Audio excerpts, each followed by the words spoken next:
Hello.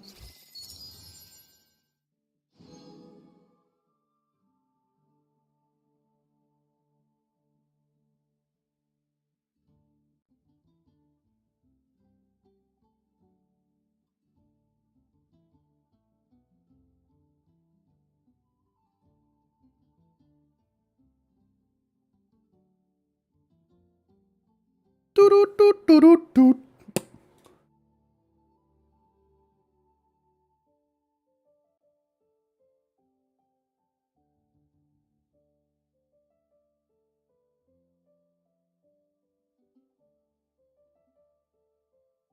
Alright.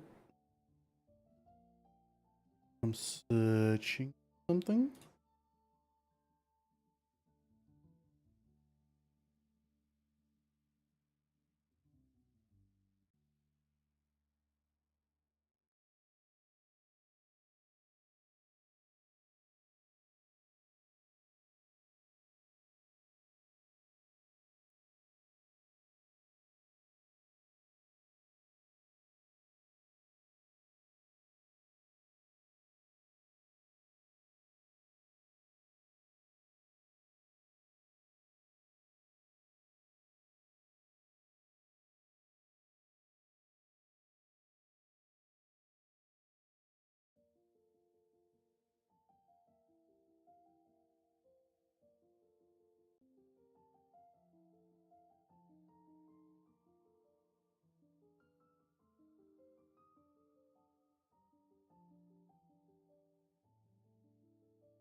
Alright. I'm live. I'm ready. Oh. Of Ballads and Brews. Unlocked. Oh no! Oh no! Oh no! The event started. Oh no!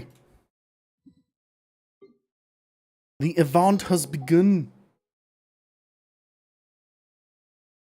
And I didn't even notice. I feel miserable.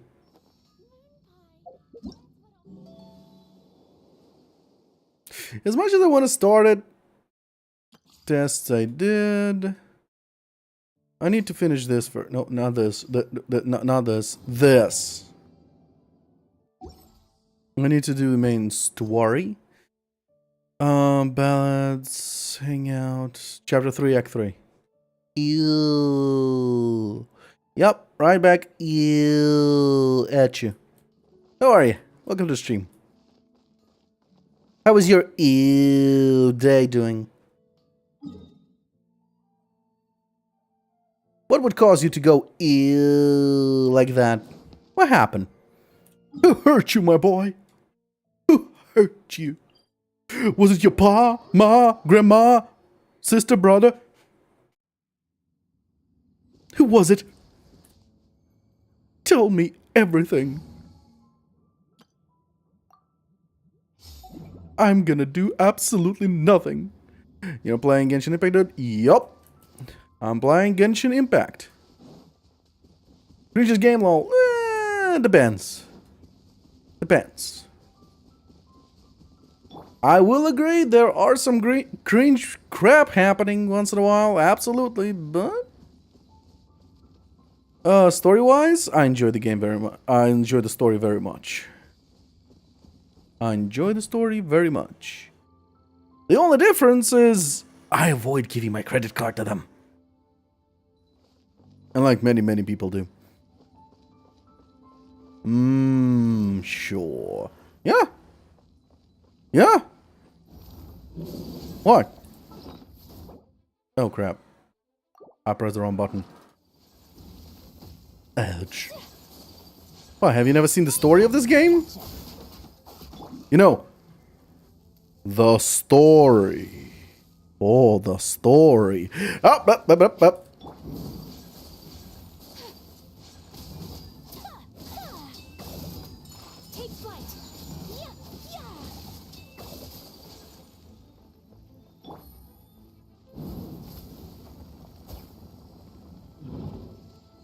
Yep, every word of my that comes out of my mouth is total truth. I swear by Jesus. You know that guy that was fucking ship in Roman times? That guy? Jesus. Gotcha. My apologies.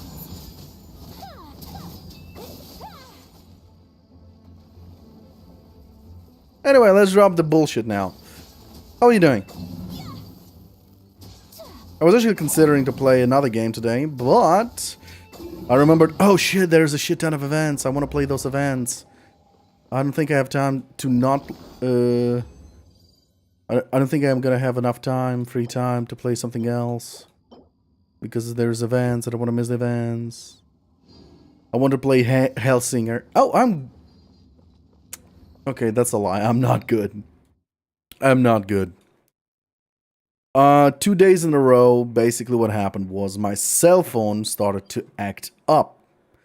Why was it acting up? What is the problem? I don't know. I tried to find out the reason, but I couldn't find the reason.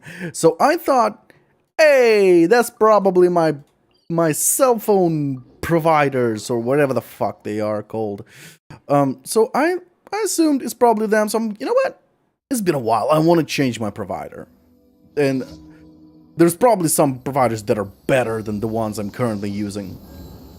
So I went to another company and I changed my SIM card and my mother's SIM card. And wait a minute. My phone is still shit. And it is 5G. It supports 5G. Yet my mother's phone doesn't support 5G. Yet it works perfectly. That means it's my fucking phone. The problem is my fucking phone. So, instead of... So... Oh, goddammit, I missed it. So instead of going with... let's take this phone to the lab for diagnostics, I decided, you know what? I'm gonna go to a different cell phone service provider, and I'm gonna ask them to give me a new SIM card. So again, I changed my cell phone provider. Same shit. Hell, even worse. Even worse. The quality was trash. Literally 5G quality. And the internet speed is worse than 4G. Literally 2 megabytes download, 0.10 kilobytes fucking upload. I was like, no, it's not possible. There's no way. Blah. So it's not my phone. It's definitely the cell phone service provider. So, like an idiot, I went to a third company. They connected me. Surprisingly, it was stable. The internet connection, the call quality, everything is stable. Great, I thought to myself. Oh, everything's gonna be bonkers now. And then I went into a building. There was no connection. Congrats on 25 points. The shop is still in development. There's going to be multiple nightmares for me. Multiple nightmares for me that you will be able to redeem. Yeah, no connection at all. So I was like, fuck. I was getting stressful. I was already pissed off, getting stressful. And then I realized, oh shit, I'm out of time. I need to go to work. So I'll go to work. Can you buy a girlfriend? JPEG one? Sure, I can do that. I can organize that. I'm sure I can organize that.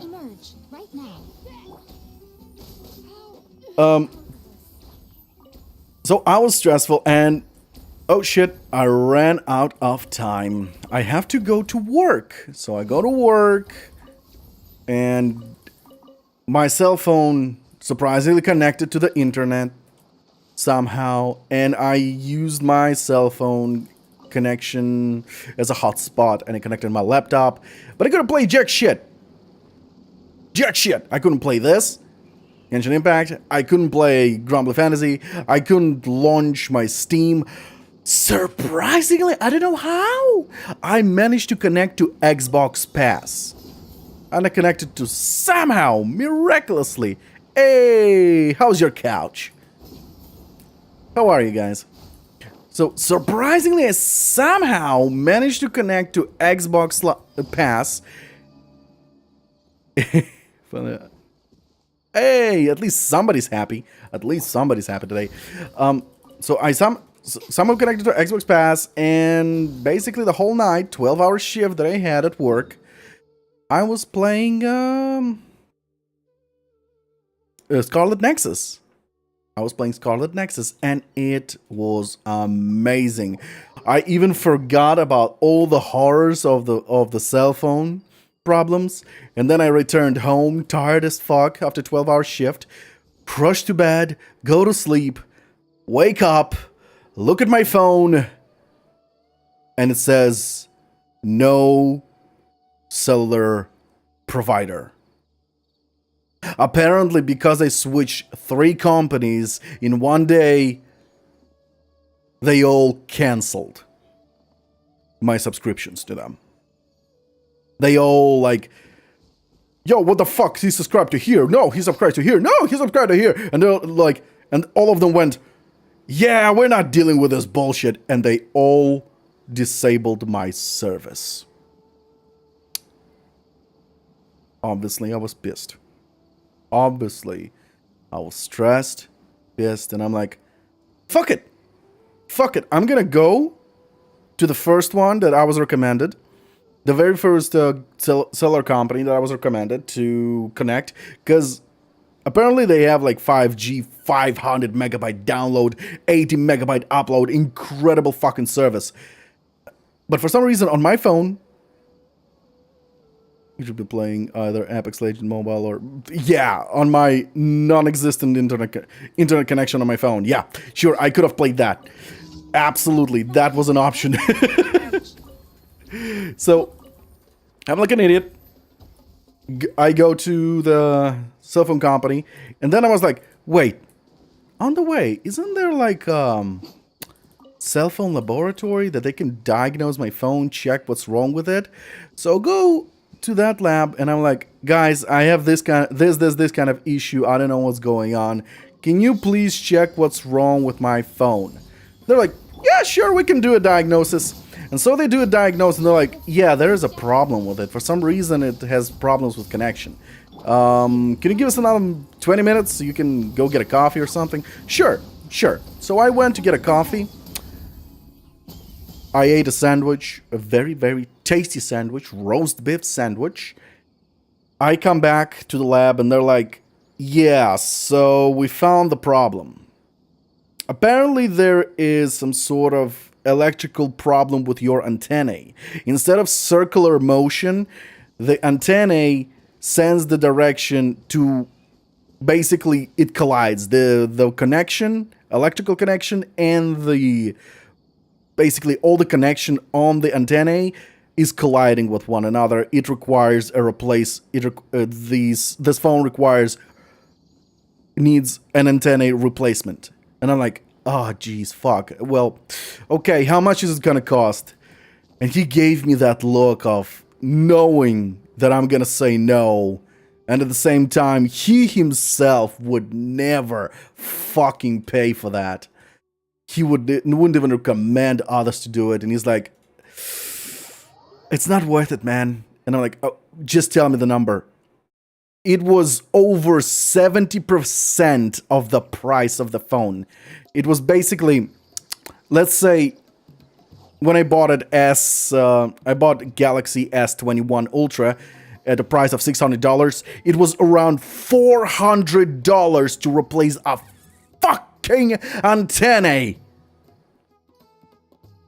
I almost fucking cried. And I'm like, well, I have an insurance, right? I have an insurance. I'll go to the store to they'll fix it with insurance, right? So I go to the store like an idiot with that phone. You know, like, here's a problem, here's a diagnostics, and the lab said this, and that, and then they're like, yeah, sure, let's take it to the lab. They'll fix it and everything. I'm sure the insurance will fix it. And the insurance says, nah, man, nah. What do you mean, nah? Your insurance ran out 2 months ago. I'm like, fuck. So okay, so I'm bummed out.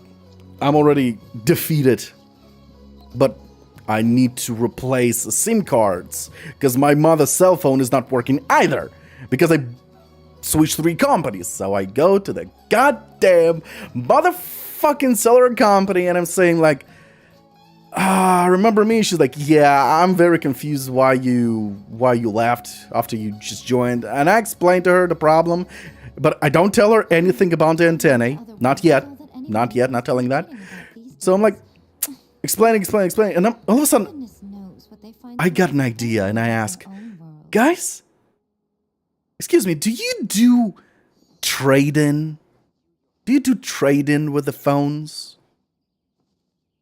They're like, yeah, we do trade-ins.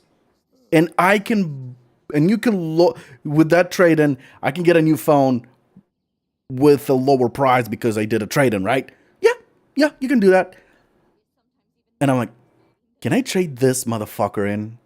She's like, yeah, sure. Yeah. What's the reason? I want to upgrade. My answer was, I want to upgrade. Now that my phone is fucked, I want to upgrade.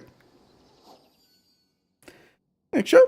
Let's see. What do you want to upgrade on? And I'm like, I was considering Galaxy, not Flip. Galaxy Fold, and they're like, yeah, Galaxy Fold will be, and then she looks at the price, and like, yeah, I don't think you want it. What do you mean I don't want it? It was about $2,000 fucking dollars. With my currency, I'm just switching it to dollars, and what the fuck? And I'm getting like about $120 from that trade-in. $120? Against $2,000. And I'm like, yeah, let's not. She's like, yeah, I thought so. So which one do you want? And I'm like, how much would be the Galaxy S22 Ultra?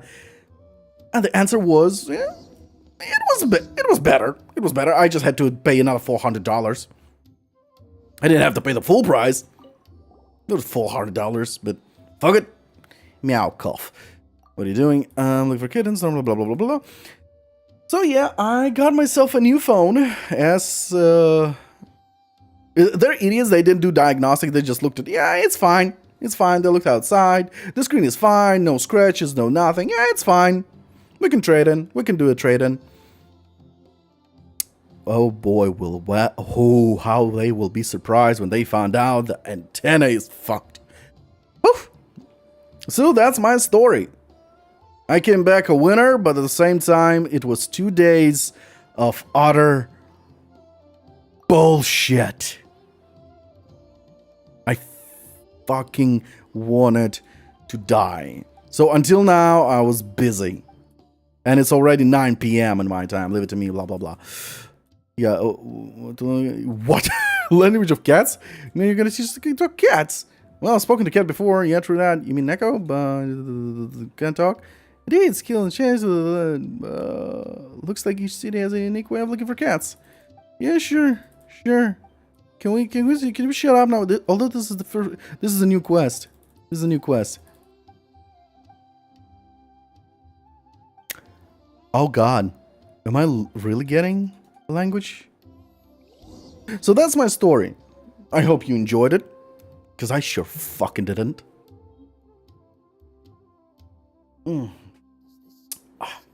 Coffee. All right, now back to the couch. What did I miss? It's going good. You should have been playing either Apex Legends or mobile or... Oh, you mean the stream? You mean the stream? Okay. Actually, I'm considering to play Hellsinger, but not today. Not today. Probably the next stream is going to be Hellsinger, and Honestly, wait, is it timed? Honestly, there is another game I wanted to play. Was currently the current competitor with Overwatch, Gundam Evolved. Inscription. Oh, yeah, I would love to play Inscription, but as I told you the story, I'm currently fucking broke. I literally just lost. I just fucking spent money on a new phone. Why? Why did I do that? Why did I do that? This time we're looking for a kitten named Nagris with a dark gray fur. To call Nagris' attention as a cat, you need to say meow, meow, meow, meow. Stress the first meow and be quick while saying the following meows. Okay, holy shit. If one things the cat's meowing, there must be somewhere around here. Where did it? Oh, yeah, I can hear the cat.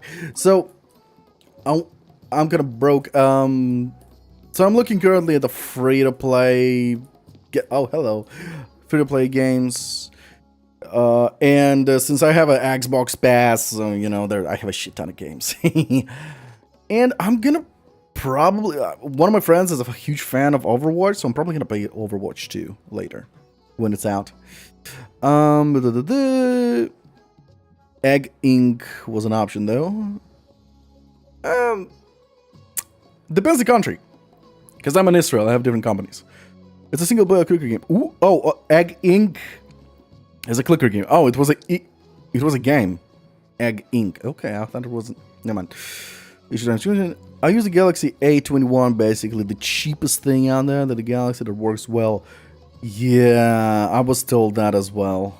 That A series is actually a better series than fucking all the asses and ultras and asses and pussies and dicks and asses.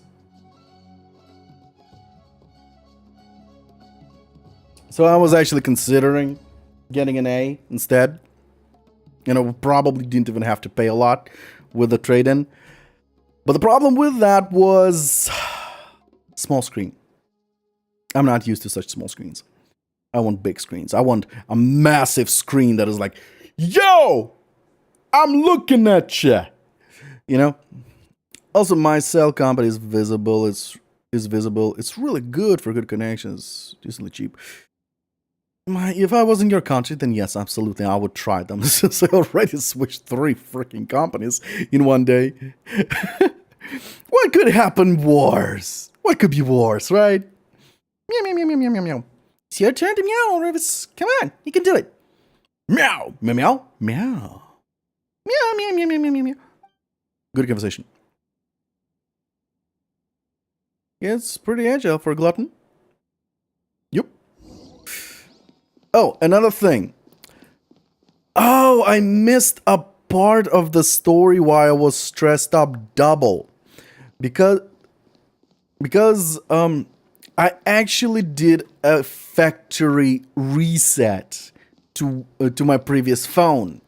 And I forgot to do a transfer for my Google Authenticator. Basically, all those temporary codes that allow me to access websites like PayPal, Twitch, Google, Gmail, I lost those. I fucking lost them. I have no... I managed to recover some. Even PlayStation, PSN, my account, which has about 10K in it with games. I almost lost access to it. That was way more stressful than anything. And and that really took me over the edge. I was fucking yelling, screaming. I just wanted to destroy the phones. I was like, fuck phones, they bring nothing but disaster anyway. All those scammers, all those spams, fuck everything. I lived better that way. So, and the thing is, on Twitch right now, that you're watching from Twitch, obviously, there is a possibility I will never stream on it again. Because I lost my authenticator code for Twitch. My current OBS is connected to Twitch, and I can control everything on Twitch through my OBS. But the moment something happens with my OBS, I cannot connect. I tried to open a ticket with Twitch, and Twitch is like, use your cell phone number to be so we could authenticate you. You sons of motherfucking bitches. I literally can't input my cell phone number to authenticate myself because the fucking website demands a Google Authenticator code for me to input the goddamn cell phone number. So be warned. In case my OBS, something happens to my PC has access to Twitch, I'm fucked. So I'm currently in a good feud with Twitch of getting my account back somehow or another. If you have the pass, then you would love game called Subnautica. Oh, I would love to. Yes, it's on Xbox Pass. Yes, that game is on Xbox Pass, and I would love nothing but to play that game. But I have a fear of depth, of sea depth, underwater depth. I'm afraid of sea. Send me to space and I will fucking die smiling. Send me to sea, I'm gonna fucking die of claustrophobia. I am scared shitless of sea. So, I want to play that game, absolutely, but I'm afraid of playing it. Also, Ark Survival Evolved is another good one. Ark Survival Evolved, I got 300 hours, but I'm sick and tired of that game. Unfortunately, I'm not gonna play it again. Sorry about that. I would suggest you come up with another name to tell everyone to stream in case it does happen. True. I'm streaming to YouTube as well, so another option is to tell everyone there's a possibility you're gonna lose me here. Jump to YouTube, subscribe, and in case I'm losing an account, I'm gonna create a new account on Twitch, and you're gonna be notified on YouTube. And that's another option. So, but yes, that's an option. Yes. Then you would like Subnautica 2. It's less deep. It's called Subnautica Below Zero. Yeah, I would love to play that as well, but I have that tendency of, well, there is a number 2 in that game. That means I need to play number 1. But yeah, I will definitely play Subnauticas. I actually have them downloaded on my Xbox Pass. Very interesting. The third game is in development? That is very curious. Okay, give me a moment. Saren? Oh, you brought a kitten back. Thank you so much. Well, it looks like you're doing pretty well with cat talk. Here, please take this as compensation. There aren't many people who can pick up cat language this fast, I could even use your help in the future. No. Hey, you can speak normally, Miss Sarah is not a cat. Sure. I can see from your face that you were trying to say my pleasure, but your pronunciation still has room for improvement, I think. It's okay, though. I'll keep teaching you about cat language. We'll learn together. Oh, well, as a cat person, I would love to learn cat language. But the true language I would like is a cat girl language, if you know what I mean. I was about to say Genshin but we've been talking so much I forgot that you play Yeah, Genshin is a lot of fun. I enjoy the story very much. Oh, right. The main story. Ad Astra Avisask. We meet again, you two. Give me a moment. I'm actually gonna boost the volume of this story. Hi, Catherine. Do you have any commissions for us today? Commissions, huh? Let me think. Oh, how about this? Please attend the Academia's Academic Symposium this afternoon and recite a love poem. Sure, no problem.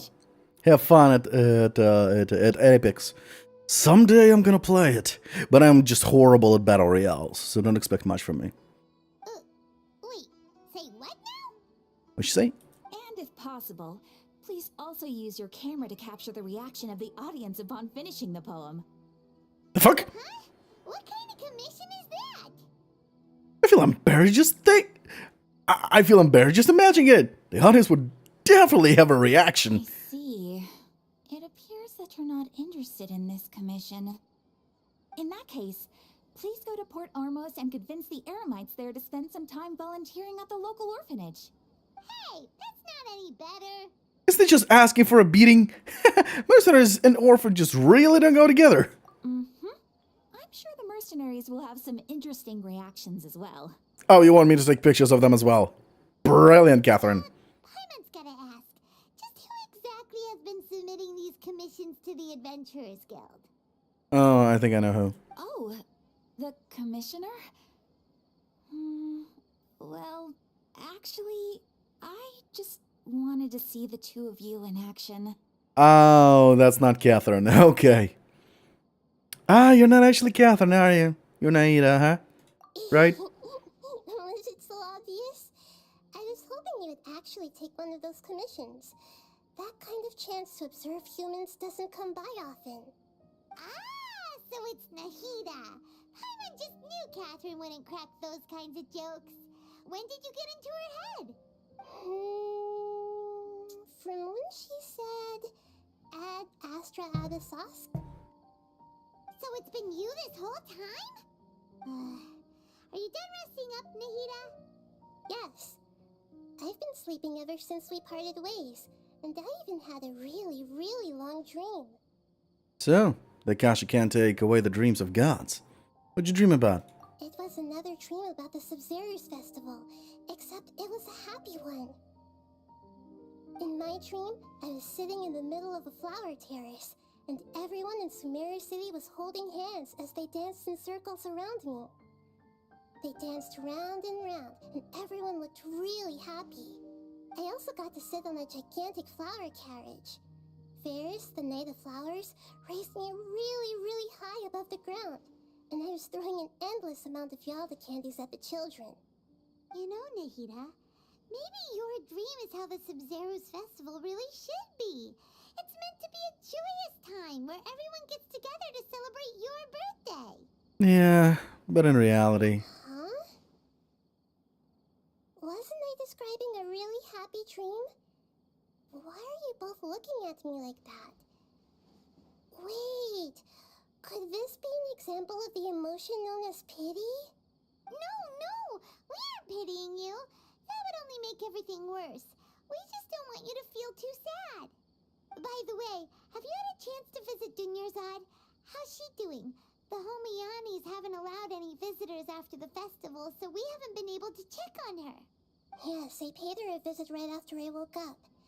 She was resting at the time. Her condition is stabilized.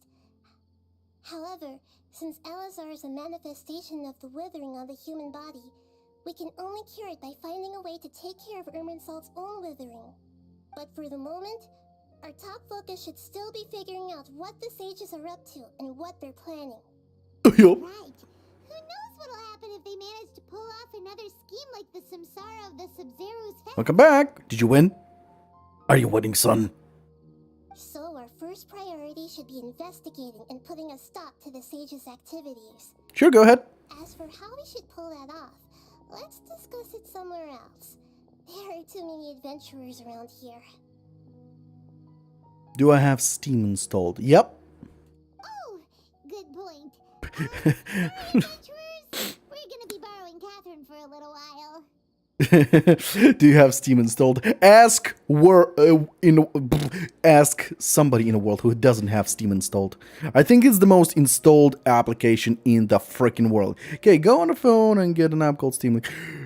Oh no! Steam Guard! No! Fuck! Yeah, that's not happening. Steam Link is not happening. Oh, shit. I need to open a ticket for the Steam Guard.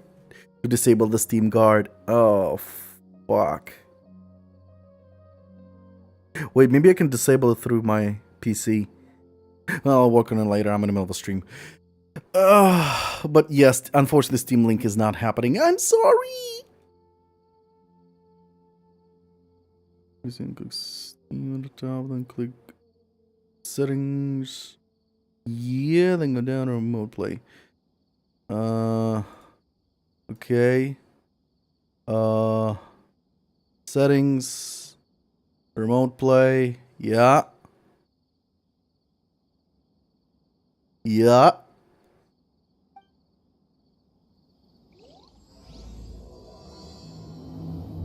And check the box and says enable remote play. It's checked. Yeah, enable remote play is active.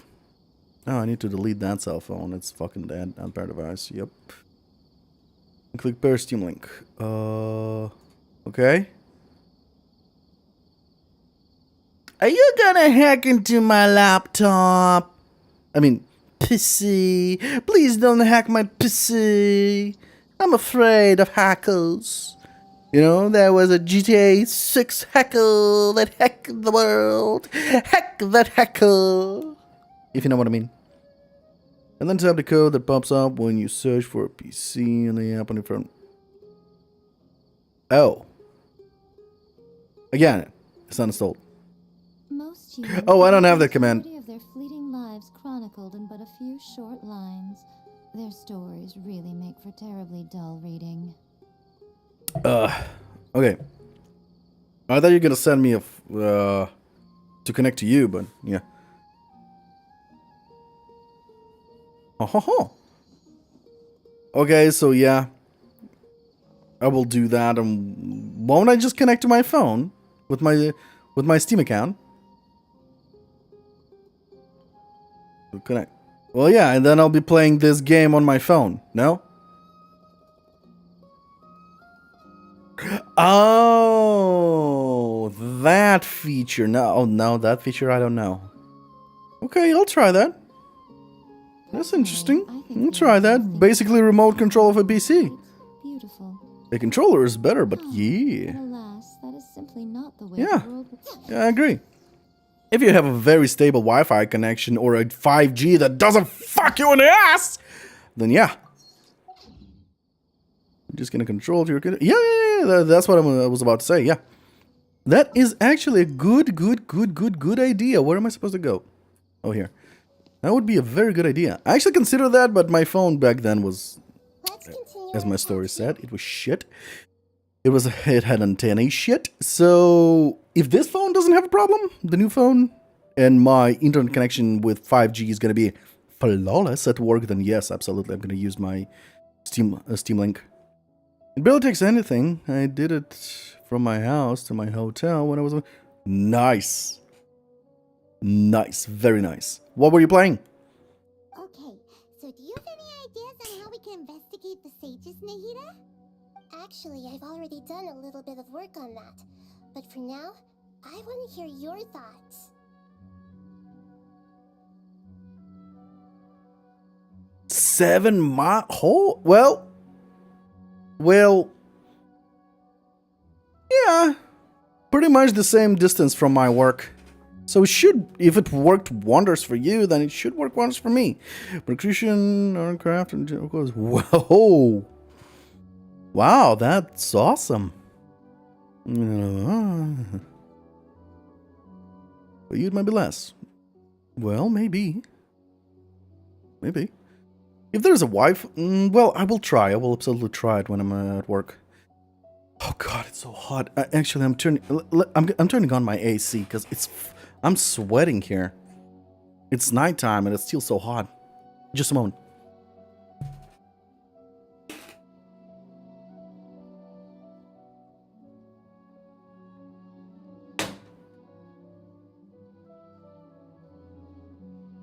Fucking 8? You shitting me?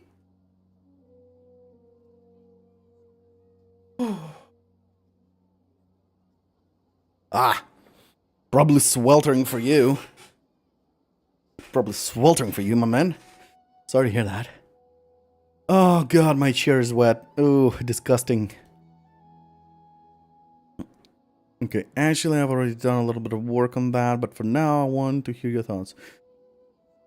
Possess a key figure in the academia, possess a student, and infiltrate the sage quarters. We could grab someone close to the sage and question them. That is an option! We're in the dark as of now.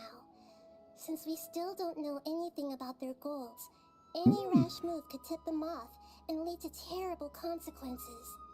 You got a new stabby. What's it for? After all, every person in Sumeru City is one of their hostages. Possess a key figure in I academia? already tried that, but all the key Ah, members of the collector. academia, even the core of 30 guards, intentionally avoid wearing their Akasha terminals. Ah, you're probably... Well, if I were to say what I'm collecting, that would probably be PlayStations. I mean, like, official, non-hacked PlayStation consoles. I own... The only one I don't own is PlayStation 1. You know what? I don't own either. No. I own PlayStation 1 Classic. I don't own PlayStation 1, and I don't have PS1. PSX, I mean. PSX, the small one. No Discord either. Sorry. I do have a Discord, but I don't... Okay, we had a unfortunate accident of our Discord channel being hacked. We recovered the channel and we destroyed it. Ever since then, we don't publicize our channels. The only thing that we do is, if you want, I can add you to a friend list. That's the best I can do, and we can chat directly, direct chat.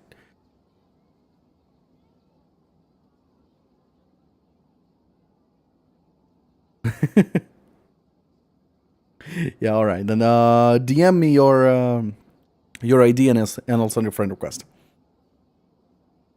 I've already tried that, but all the key members of the academia, even the corpus 30 guard, eventually avoid wearing the Akasha terminals. It seems Ooh. that from the very beginning, they've been guarding against info leaks from the Akasha. Of course, it could also be because they're wary of me.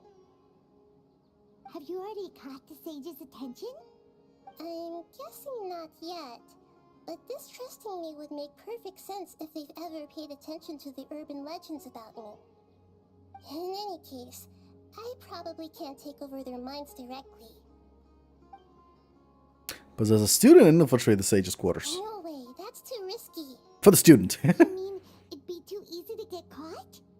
No, it's not that. We shouldn't involve innocent students in this. A single mistake could completely ruin their lives. Well, I told you to DM, but fine. I'm just gonna copy and I'm gonna delete this message just for the safety.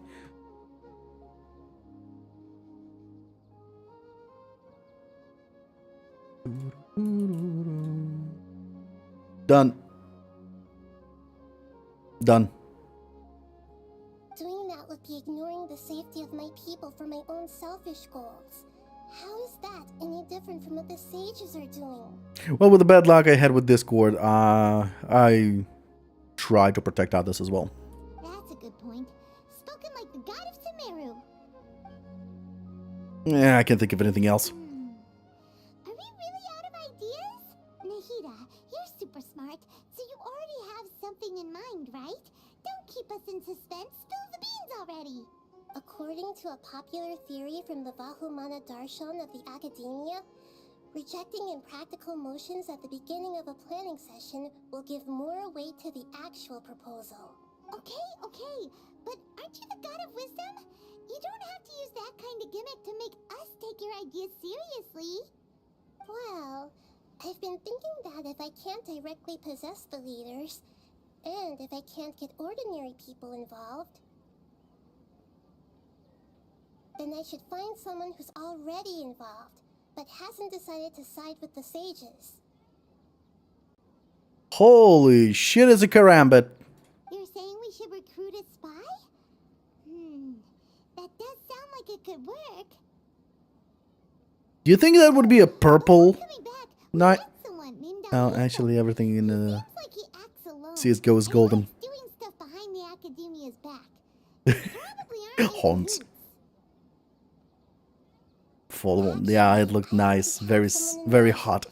Do you still remember that female scholar named Setaria? No!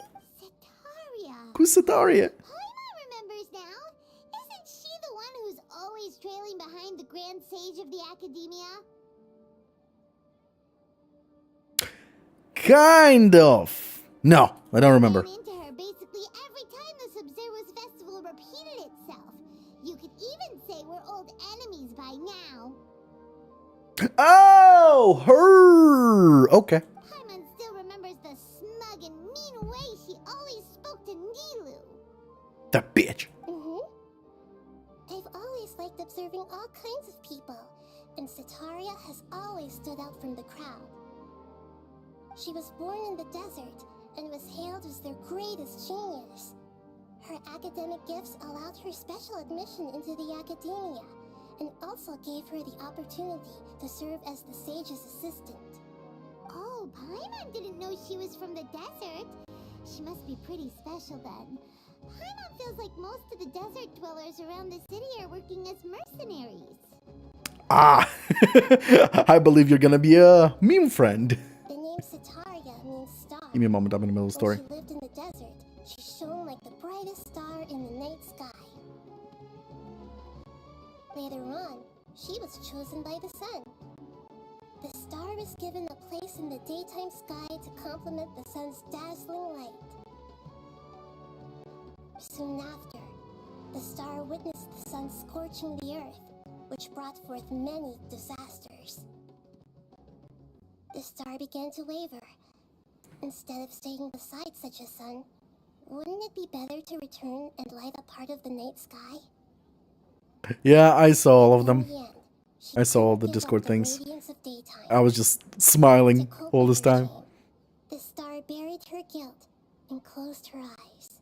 I like the card declined. I like the card declined picture.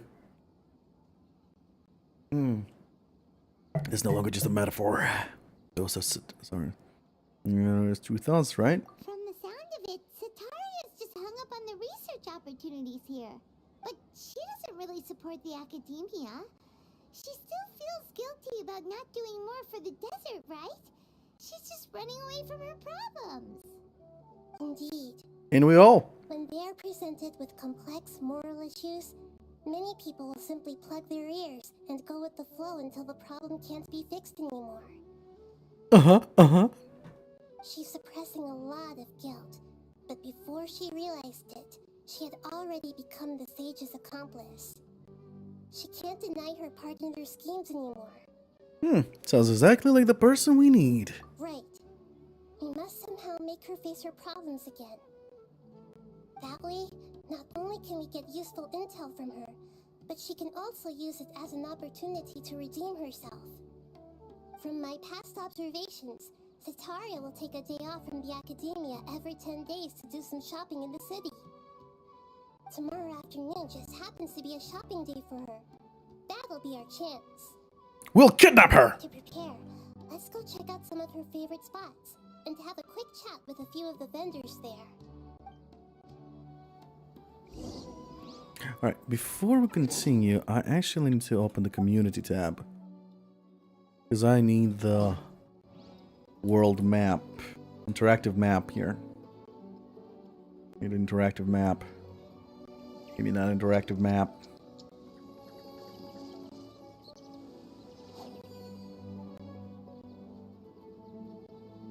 Oh, there we go. Everything looks beautiful. Nope. I don't need notifications. Thank you very much. Tools. Default interactive map. Thank you. Alright, let's continue. The surgeon jokes are very, very evil. I do say so myself.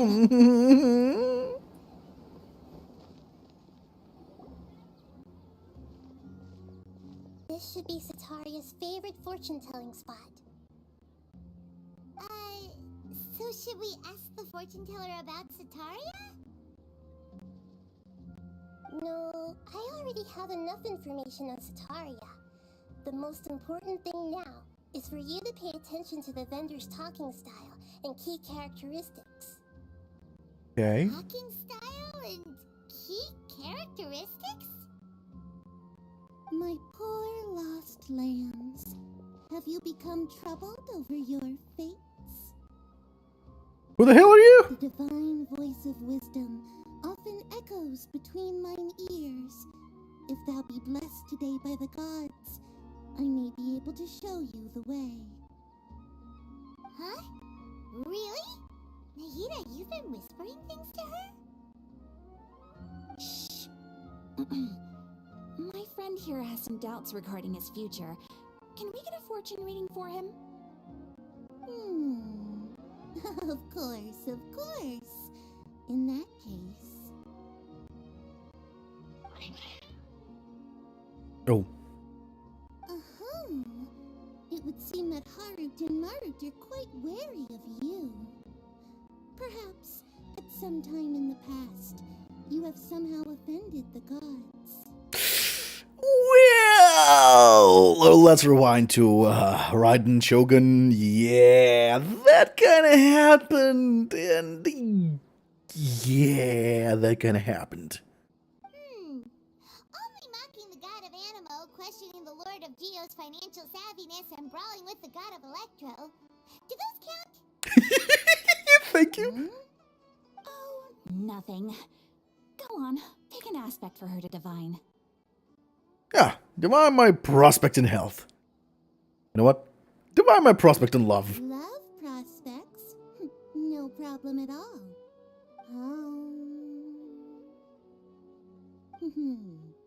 The gods have spoken. The truth shall be revealed. Well, Mona would be very pissed at her. One who is fated to cross your path will appear on... Huh? So many people will fall for you. How could that be? Whoops! The truth come out. We'll bang, okay? Harut, Marut, did you two spoil my divination? I've never read a fortune so absurd. Actually, Paimon thinks this is probably the most accurate fortune telling you've ever done. Sorry, I snorted. I admit that the orientation of today's celestial matrix is suboptimal. As such, there will be no charge. Is that so? Well, that can't be helped. If you were to bring some food offerings for Harut and Marut on your next visit, perhaps they could help you reverse the wheels of fate.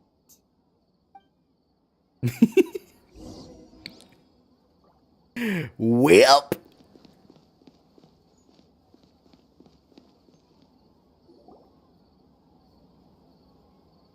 Is this another one of Setaria's favorite stalls? Yep. It belongs to a king. His father helped Setaria a lot when she first moved to Samari City, so she still comes by whenever she has time. When I start talking with him, listen carefully to the details of our conversation. Ah, dear customers. Would you like to look at some pottery?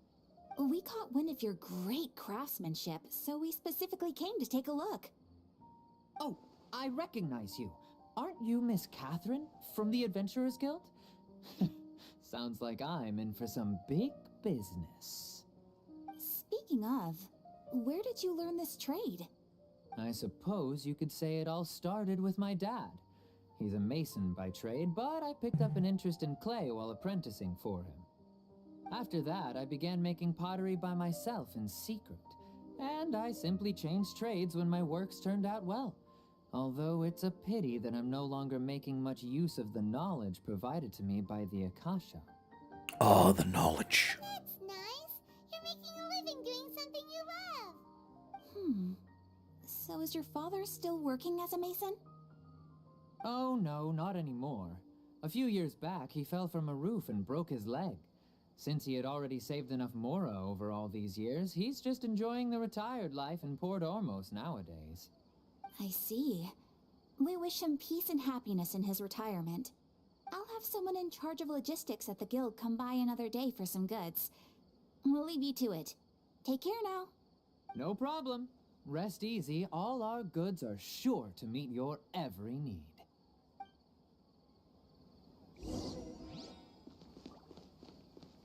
Okay.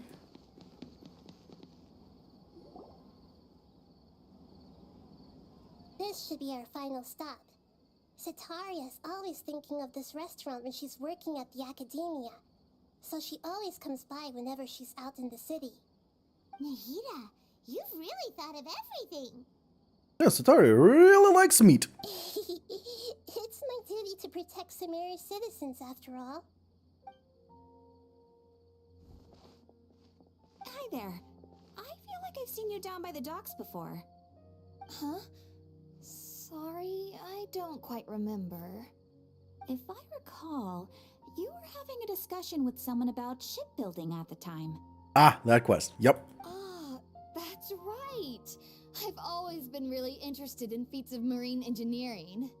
After all, I grew up in Liyue Harbor and spent my entire childhood staring at the ships going in and out of the port. I came to Sumeru to study, but failed to make it into the academia due to my lack of talent. But I'm still discussing all kinds of problems with different scholars, and I'm continuing to study and perform research from the restaurant's basement. I'm sure I'll get to the academia after their next round of exams. What an admirable spirit for learning. Amazing. Sure, but you'll find hardworking people wherever you go. So this restaurant has a basement as well? Huh. First I've heard of it. That's right. It's not usually open to patrons. Most of the time, employees use it for breaks or to hold private events. I see. Guess that makes sense. Well, good luck with your studies, Miss Chishan. Thank you so much. As long as I can make it into the academia as an official student, I'll be happy. Good for you.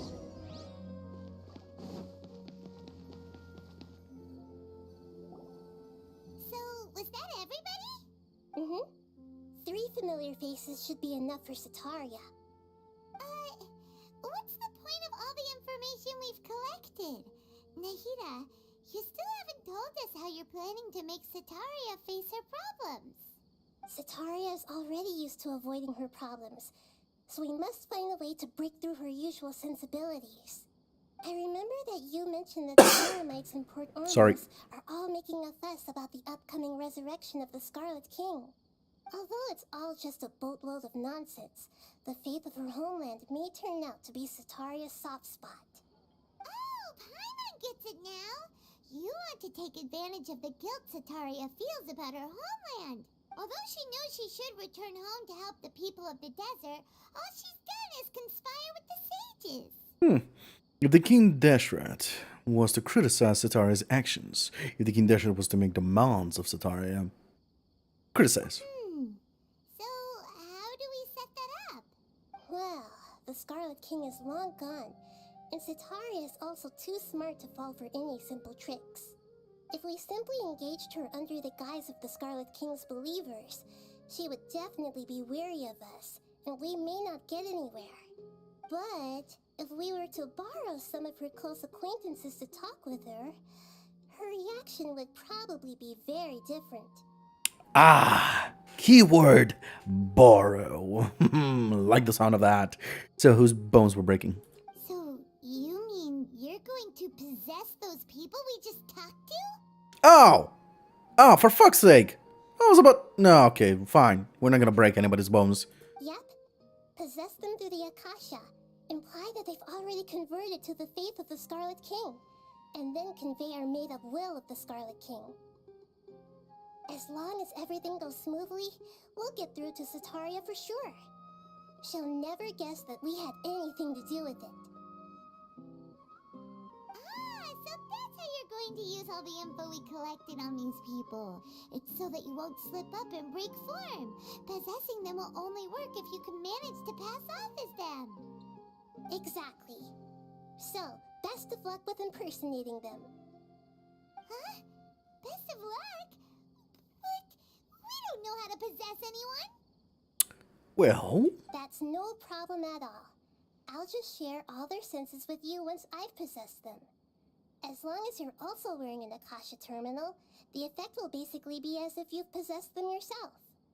aha. That is pretty convenient. But why does he have to do this? Can't you do it yourself? Although I've been observing humans for a while, I've never been good at imitating them. You're not wrong. It's always been painfully obvious whenever you try to pass as Catherine. Alright, I'll try my best. If it was at all possible, I would have preferred to leave these people alone. But seeing how things are now, I probably should just accept it and push on. Yup. Yeah, don't beat yourself up over it. We're only doing this to help everyone, and we'll only be borrowing them for a little while anyway. Yup. Alright, then let's give it a go tomorrow afternoon. Why so long? Oh, well. Ow! Ow, Catherine! I need Catherine. Give me Catherine.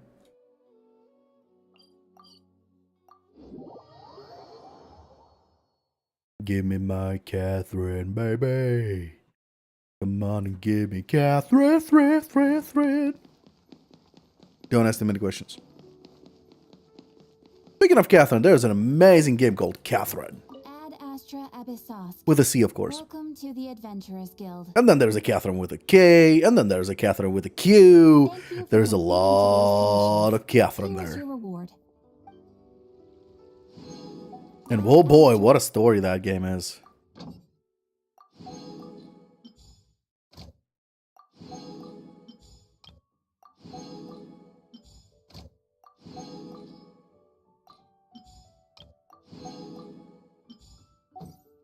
Okay, let me just confirm. More.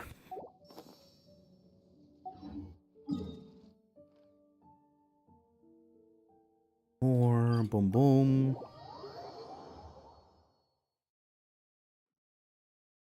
Now we change the team.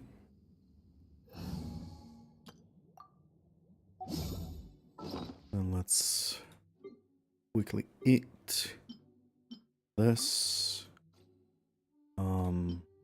This. This.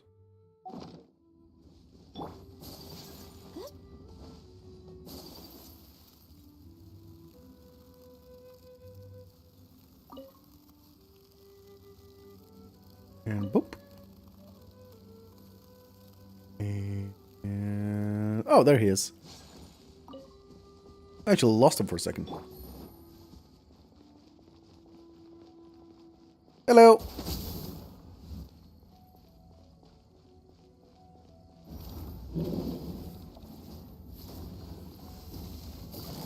Quietly now. Whirling snow.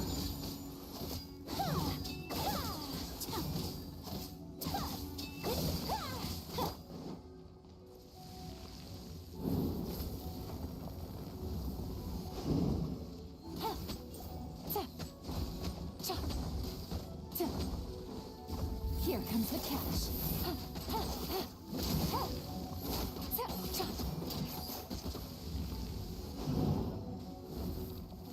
Gotcha. My apologies.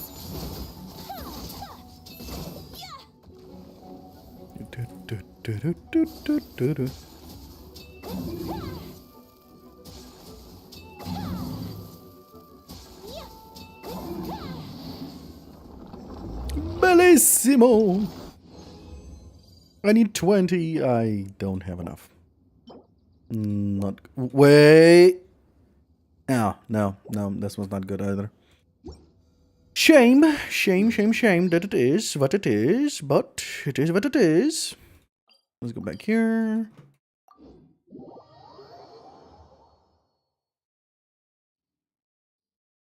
Abyss Order. Speaking of, I got a new character as well. Ooh. When in the party and not on the field, Kala's energy recharge increased by 20%. Ooh. I got her. The new lady. The shield lady.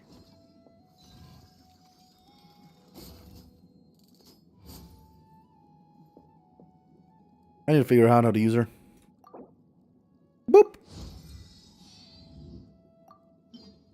Boop.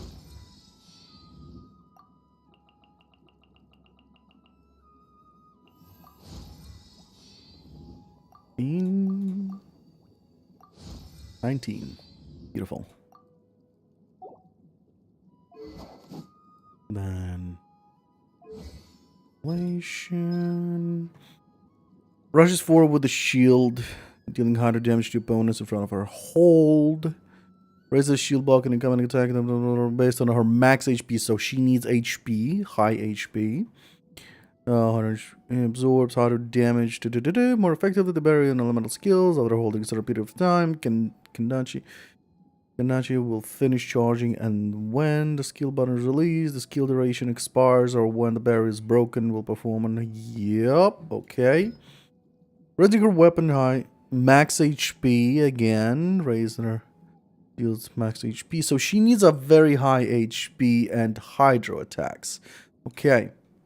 Attack, hydro attack, and high HP.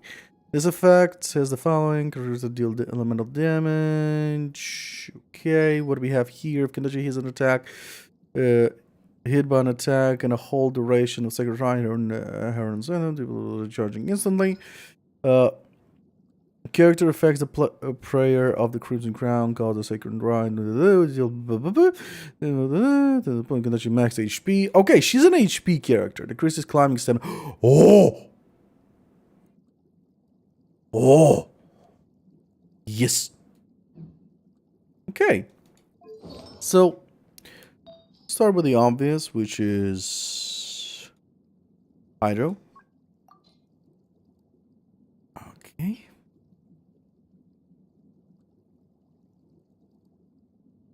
Maybe. Maybe.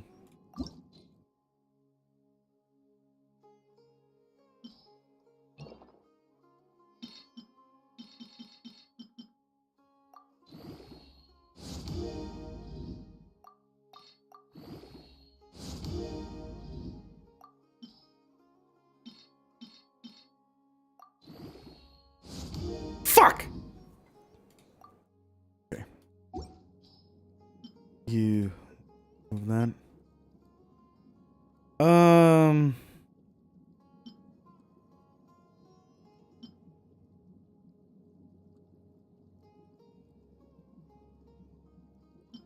HP percentage is good, actually better.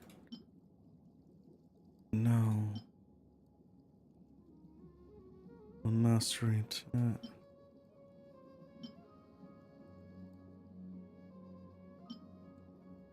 Oh, this is good. This is good. This one is good.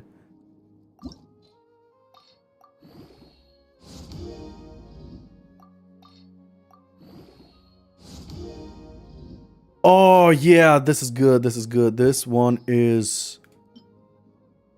Wait, where is it? This one is good. Equip. There we go. We found it. We found it. We found the good one.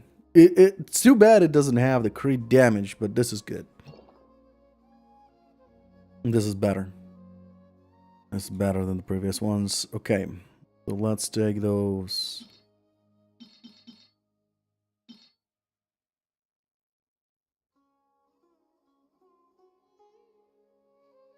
Mm-hmm.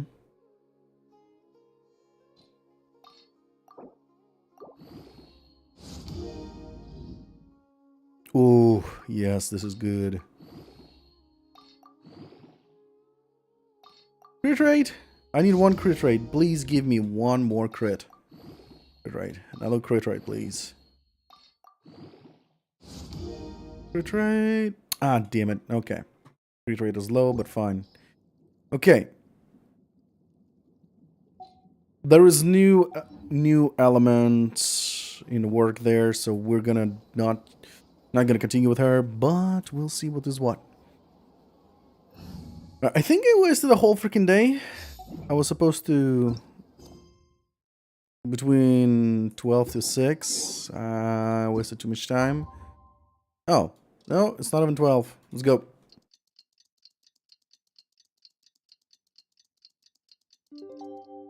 Do-do-do-do. Oh, it's tomorrow. What do we have here? Oh, dear traveler, there was an issue here, but you know, other the packed full pack that was there. Addition to the little burst again. What is this? Drill travelers, yeah, rewards. Do I have it? I have it. Let's buy primos and the normal one, and then single draws. Nothing. Skip that. Skip that. This one. Ooh. And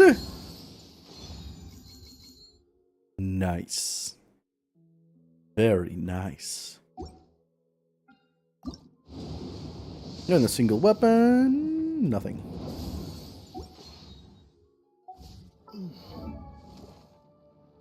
I didn't even start working on you and you're already showing promise.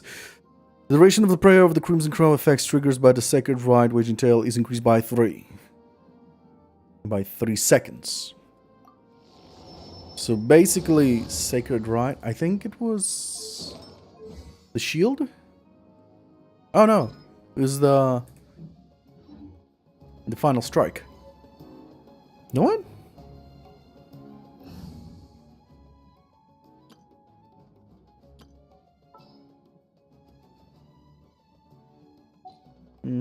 I'll keep her here for now.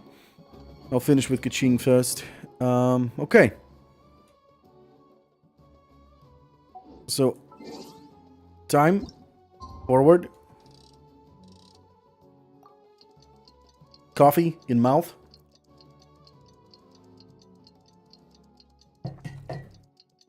She needs a spear that boosts her HP as well. Okay.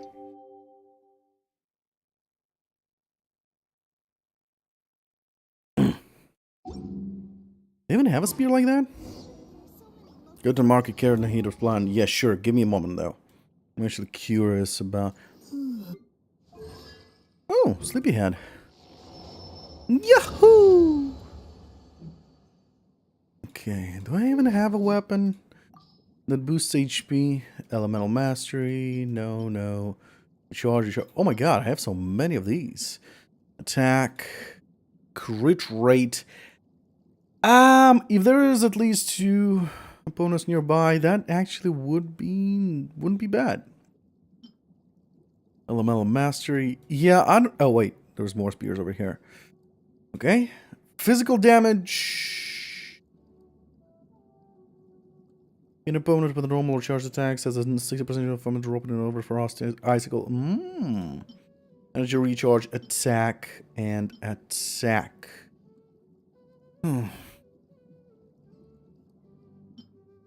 After elemental skill, no.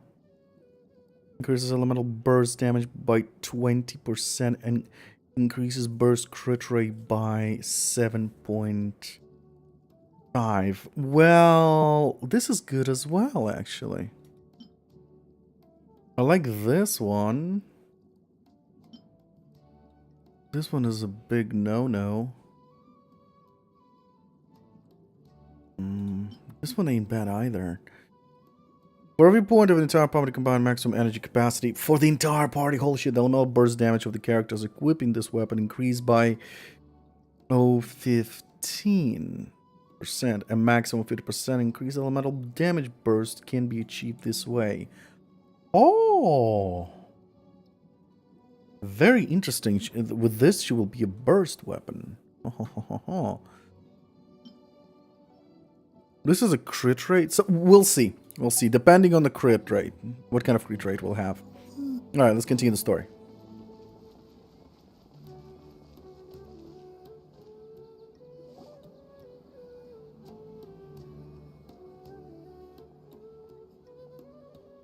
Oh, here she comes. Satari is here. Let's quietly quietly follow her. Once she starts talking to her acquaintances, we'll find a safe spot to begin possessing them. As for how we'll sway her to our side, I'll leave that to you. I trust you'll know what to say. Yeah. Paimon's starting to feel kinda nervous. Okay, let's go. Looks like they've already started talking. Let's find a hiding spot and get started.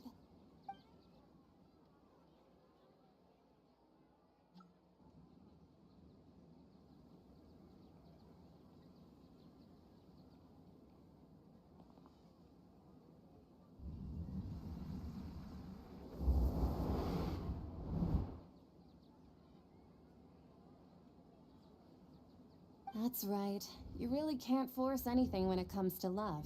And besides, everyone around me has a very different background and outlook. Are you still listening to me, Nabia? Oh, of course I'm listening. You were talking about troubles with your love life, right? I heard everything you said. Okay then. You just seemed a little distracted for a moment there. Strange. Your cats seem pretty worked up. Is something wrong? I always thought they were quiet, happy kitties. Oh, what are their names again? Harut and Marut? Oh shit, I forgot! Oh, that's right. They are just little darlings, aren't they? Harut and Marut. So, which fortune do you want me to read for you today? You must have come for another echo of the divine voice of wisdom. What happened to the camera there? I'd like to get another reading on my love prospects, but to be perfectly honest with you, I feel like I've been a real mess recently. A mess?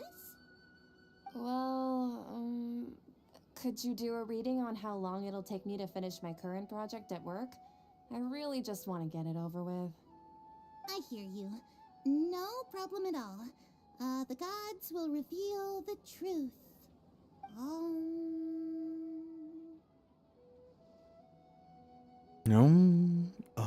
The gods have spoken. The gods are asking, Setaria, why haven't you gone home? Why haven't I gone home? Do the gods really know everything I've been thinking about? Setaria, why don't you just go home? It's a demand now instead of a question. The gods seem to be truly upset. I'm sorry. I know I failed the gods. Please pass on my most sincere apologies and ask for their divine forgiveness. And if I may ask, Nabia, is there a specific god who's speaking to you right now?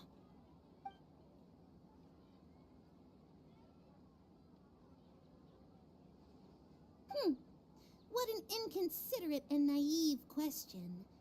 The god who is speaking to me is, of course, the wisest and mightiest of all, the Scarlet King.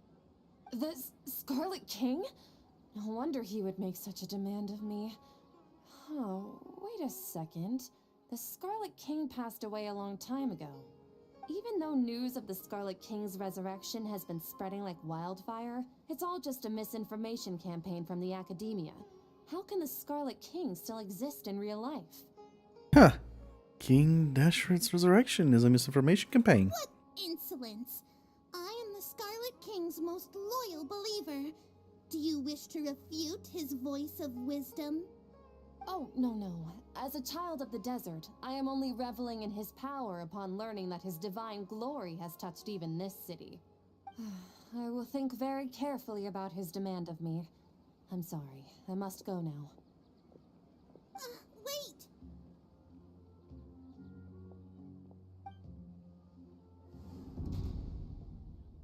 Nada! Not there. Oh, she just ran off in a hurry. She looked pretty upset too. Well done. Setaria didn't seem to suspect anything amiss. To have something she's been trying desperately to avoid show up out of nowhere and berate her, that must have shaken her to the core. Aw, Nahida, It seems like you understand human emotions really well after all. All I know are some abstract Harava-taught theories. In any case, my time with you has shown a lot of them to be utterly useless. I'm still trying to make sense of everything. Anyway, enough of that. Let's hurry and catch up to Setaria. Okay. He's out of Keem's now, right on cue. Let's get ready to possess him right away. Right.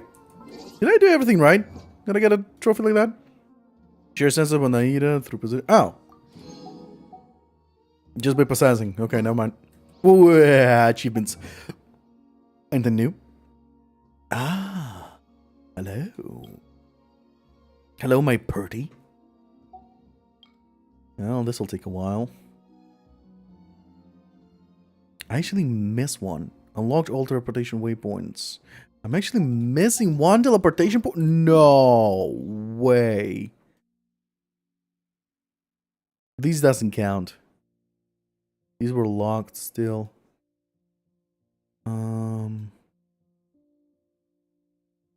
Wait, where am I missing it? Huh. I am missing one teleportation point. How? Oh, never mind. I'll find it sooner or later. Thank you.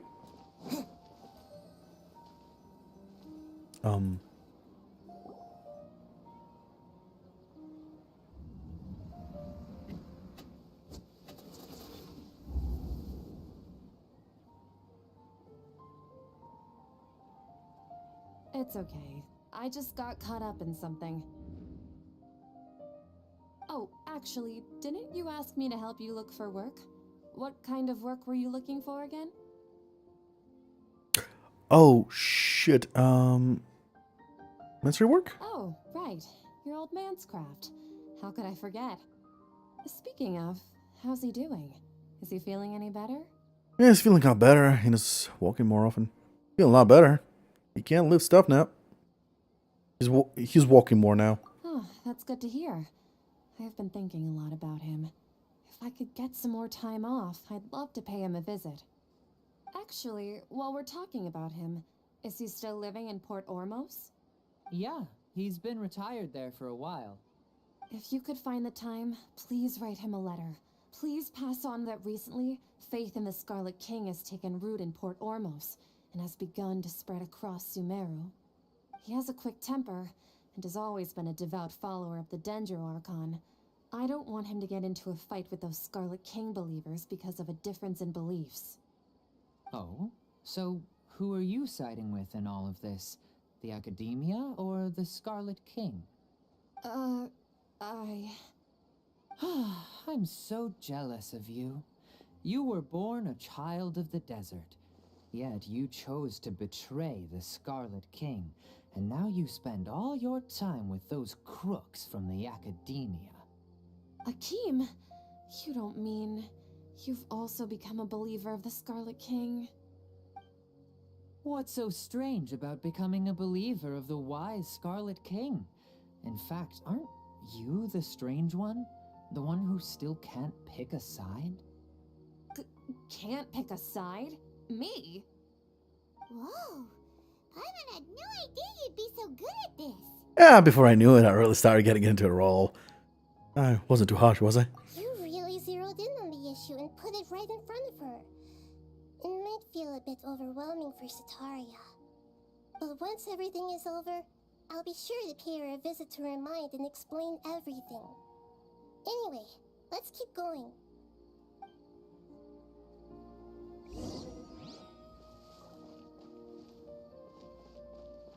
Come on! Setaria's already started talking. Yeah, I'm not blind. So, Shishan, have you noticed anything weird in the city lately? Like, as if someone was trying to preach to you about something? No, I've been spending all my time starting in the basement. No, I've been spending all my time starting in the attic, in the basement. Oh, right. Speaking of strange things, I celebrated the Sub-Zerus festival so many times that I lost count. That was really weird. Wait, how could you be aware of that? That should be impossible. Nothing in the report indicated anything like that. Are you still failing to realize that the Academia's lowly tricks could never deceive all of Sumeru's citizens? Jishan, don't tell me that you've converted to the Scarlet King as well! What an absurd question. You make it sound like I should be ashamed for becoming a believer of the Scarlet King. In reality, shouldn't you be the one who is ashamed? You, who works side by side with the Academia and treated people as nothing more than experimental subjects? Please, please stop! Even now, Satori is still trying to run from her problems. Did I push too hard? She can no longer justify everything to herself. Hey, she's trying to talk to the guards. What should we do? This is the most important part of all. Quick, get ready. Mercenary, you're a member of the Corps of 30, correct? Please help me pass a message to the Matra right away. The situation in the city is getting out of control. Please, try to remain calm, miss. Tell me what's happening in the city. Heretics are infiltrating the city, and they've already converted many residents to their side. Heretics? What kind of heresy are you talking about? The Scarlet King! Many people I know have suddenly started believing in him, but he's long dead. It's impossible. Miss Sataria, nothing is impossible. You know my name? The Scarlet King is immortal, and all who defy him will one day pay the price. You must face the truth, Sataria. You tread a treacherous path, and the longer you ignore it, the tighter the Academia's grasp on you will become, and the deeper you will be ensnared. Child of the Scarlet King, never forget that the desert that belongs to you lies elsewhere. What's so strange about becoming a believer of the wise Scarlet King? In fact, aren't you the strange one? The one who still can't pick a side? What an absurd question. You make it sound like I should be ashamed for becoming a believer of the Scarlet King. Sataria, why haven't you gone home?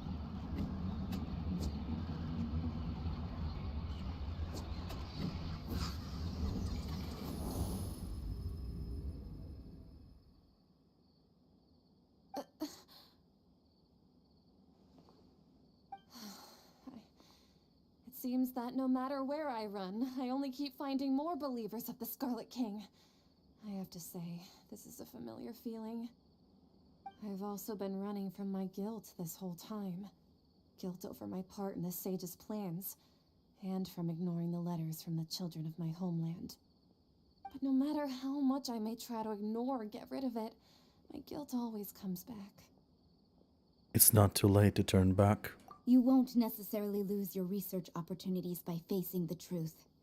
Besides, did you really want to conduct your research while carrying such heavy feelings of guilt? How do you know me so well? Are you truly just a believer of the Scarlet King? Or are you the god himself? That's not important. The important thing is to pass judgment on the Academia and its sages, and to correct their mistakes. If you could provide some assistance in this matter, perhaps it could serve as a form of atonement. I've actually never believed in the gods, but I've always believed in serendipity. Your appearance must be a fated opportunity for me to get out of this wretched situation. Please tell me, what can I do for you? Great, we finally convinced her. How much do you know about the sage's current activities? I was just one of the designers for the massed dream harvest scheme, which is what happened around the Sub-Zero's festival. But I know very little about the full scope of the overall project. I'd assume that only staff with the highest clearance would have access to those confidential documents. I've just been working to meet the Grand Sage's specified requirements. However, there's something that's been really bothering me. I heard that a scholar who was previously expelled has returned to the city, and even the sages are still quite wary of him. An outcast that even the sages are still wary of? To fight against the Academia, we will need to figure out the nature and the purpose of their work. Is there a way for us to get access to the confidential documents you mentioned? It should be possible if we're willing to take some risks. After all, I'm an assistant to the Grand Sage, and I've been working on many tasks outside of the project. One thing, though, I won't be able to transfer the documents to you through the Akasha once I get my hands on them. The sages have always closely monitored all activities within the Akasha. Let me see. Let's use the most primitive method. Send someone to pick up the documents tomorrow evening at the Academia entrance. The Academia entrance. Wouldn't that be too conspicuous? Don't worry about that. I assure you, this won't be a trap. I'm only suggesting this location because it'll draw more scrutiny for me to leave the Academia again. It'll be safest for me to distract the guards long enough to hand you the documents.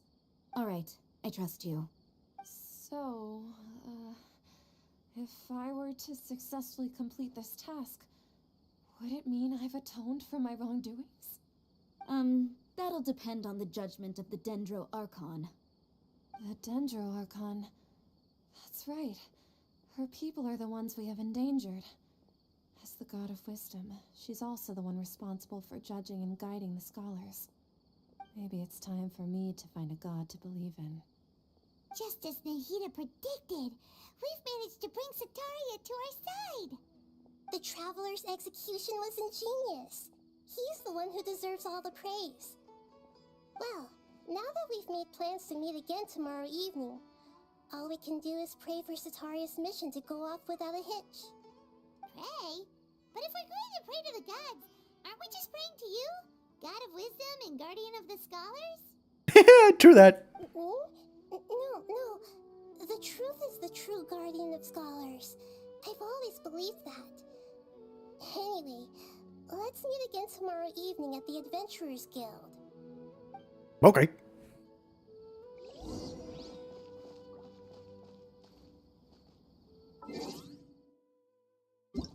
And oh shit. Day tomorrow. Boom. Click click click click click click click click time to time.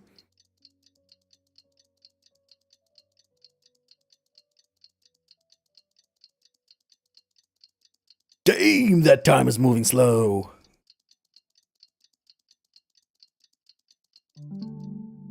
Bada boom.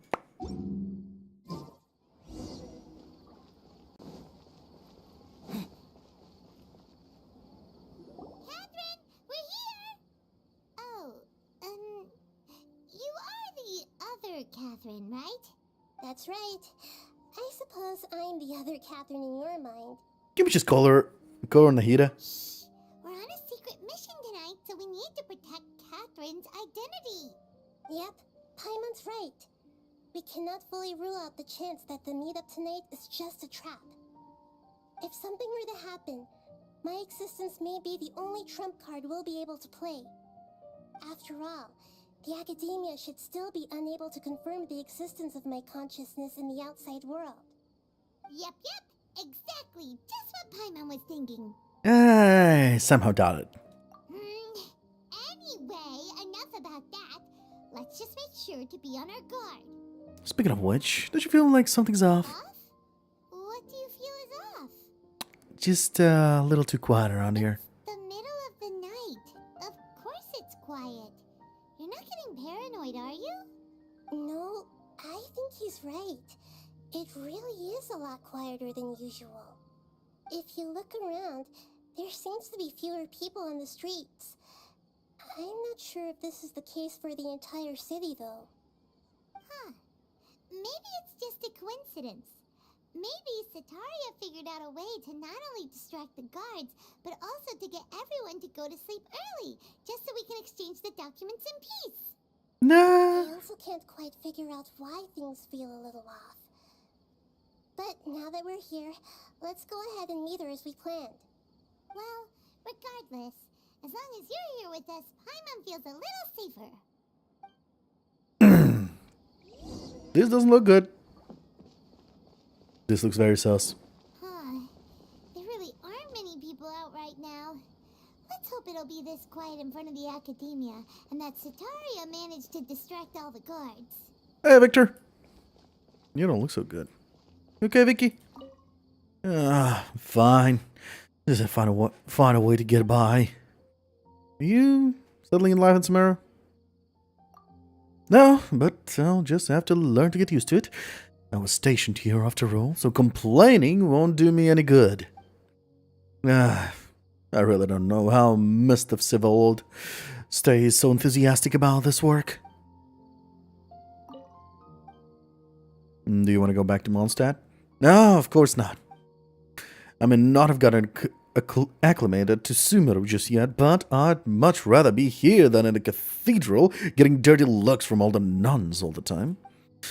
Still, I wonder how that kid Lily is doing. Why don't you bring her a letter? Why don't I bring her a letter for you? You do that? Forget it. It's fine, really. I'm Hiatus.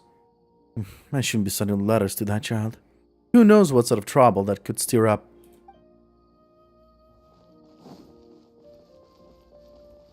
No, Victor is a good guy. Even Fatui have good guys. And Victor is one of them.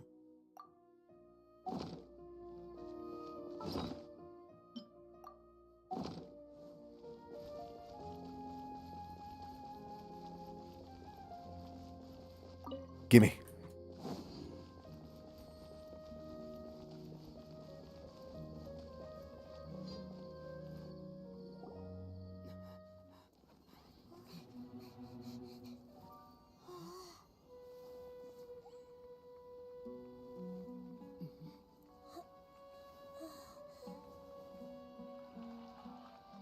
What's going on? What are these people doing here at this hour of the night? Ah, the triumphant hero returns at last. And to a rather spectacular welcome, even if I do say so myself. You're the outcast, expelled from the academia. Indeed I am. Although these days they tend to call me the Doctor.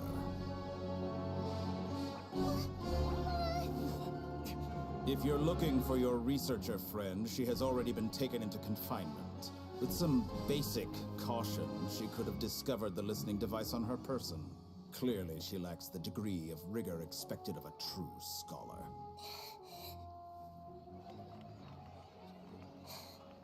The people of Seniora City. What have you done to them? I simply made some minor adjustments to their Akasha terminals. Now they can deposit information directly into the subconscious. As you can see, all these lovely people now believe this traveler is a hero who has just saved the world. My experiment is a success. And now it seems they can no longer hold back their sheer adoration. No, what should we do? These are all just regular people. Leave now. You need to get out of here. But that guy's a Fatui Harbinger. We can't just leave you here. Nor can I abandon the people of Seniora.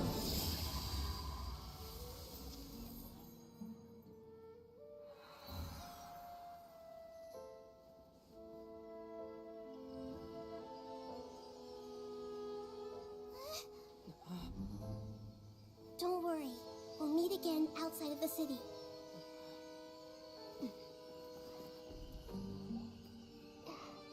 I see. You appear to have overridden their mental faculties with your own consciousness. To possess such a powerful mind, you must be the god of wisdom.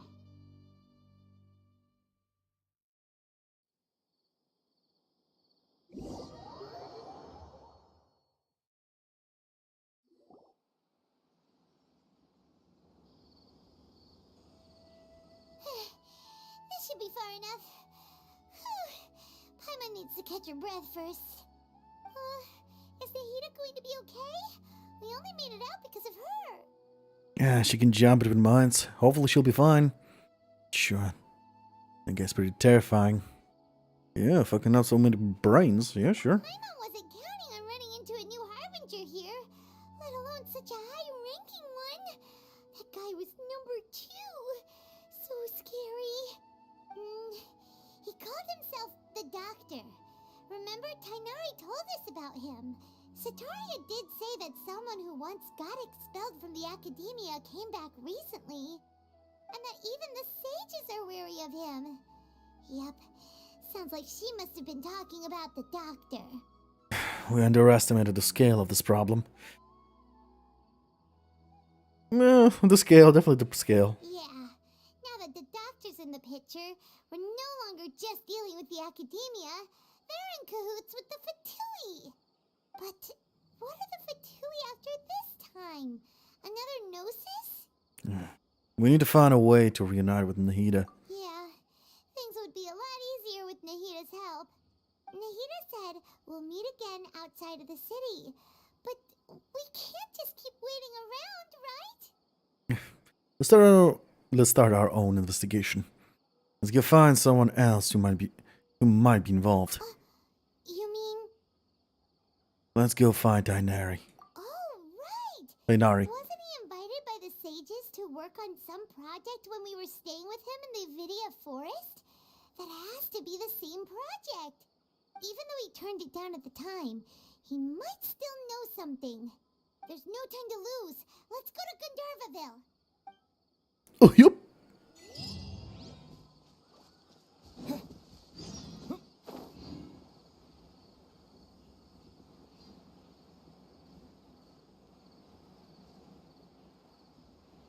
There's the Gandharvaville.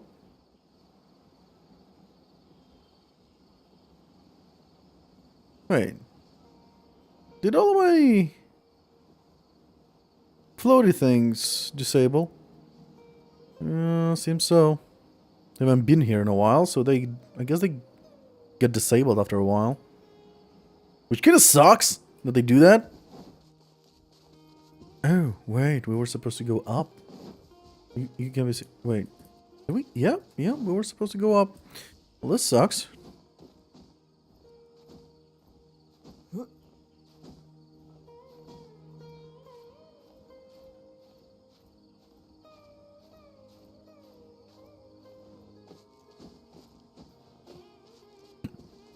Oh, God.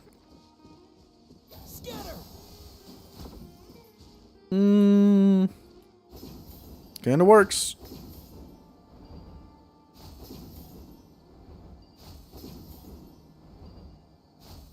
Ah, now they all activate at the same time. Oh, that's good. Good to see. Hello, boom chakalakas. Oh.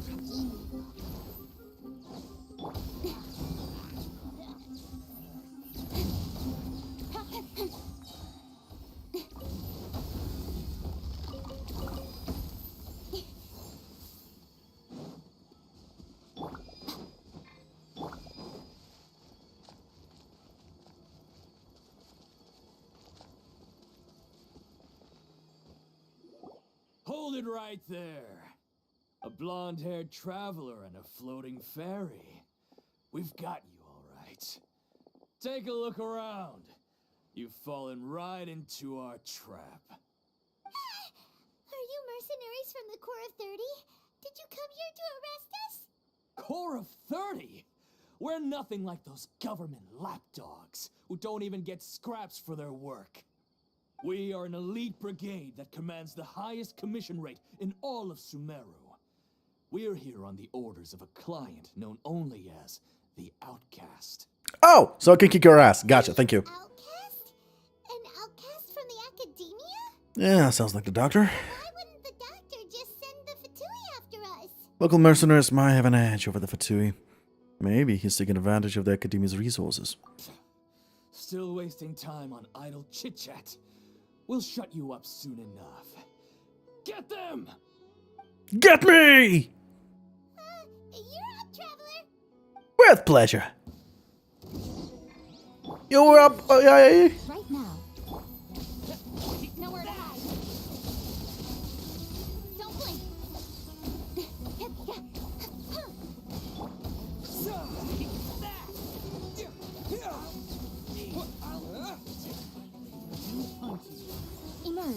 right here.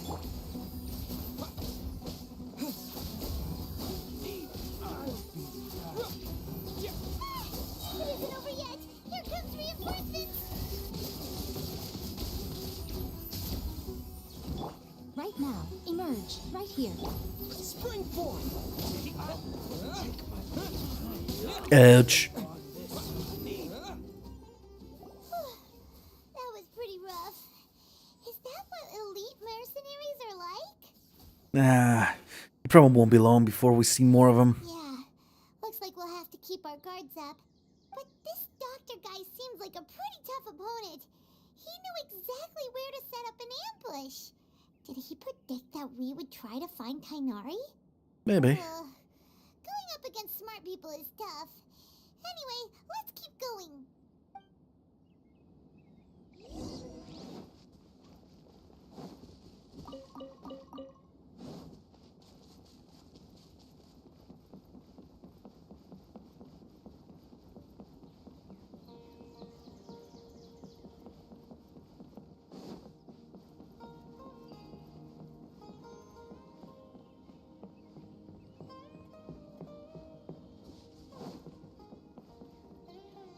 Hey, Kole! It's the Traveler and Paimon. What are you two doing back here? Kale, it's nice to see you again. Are you doing all right? Itchy scratchy, footy scratchy scratchy. To be honest, I'm not doing too well. My Elazar has been progressing at a faster rate lately. I'm finding it harder to complete more intricate tasks. As a result, Master Tainari is taking me off the patrol schedule. He will only allow me to stay here and coordinate other people's tasks. Ah, so you're Catherine. Oh, Kale. Seems that curing Irma's salt is our only chance. Speaking of Tainari, did he go off on patrol? We're here to talk to him. Oh, Master Tainari? He just left the Avidia Forest a little while ago. He was headed to Party's DI. He left? But isn't Tainari always saying that he never wants to leave the Avidia Forest? He even turned down the Sage's invitation. I thought it was weird too. Master Tainari always prioritizes his work as a forest watcher above everything. He almost never leaves his post. He left in a hurry this time though. You didn't give a reason?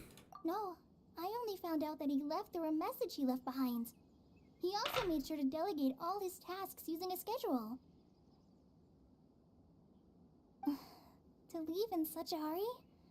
I'd guess he had something urgent to take care of. Master Tainari originally studied in the Amorta Darshan of the Academia, and Partis DI is something like the Amorta's research base. Many rare shrubs and grasses have been planted there for research. I know that before he became a forest watcher, Master Tainari once spent a long time conducting research at Party's DI. A research base, huh?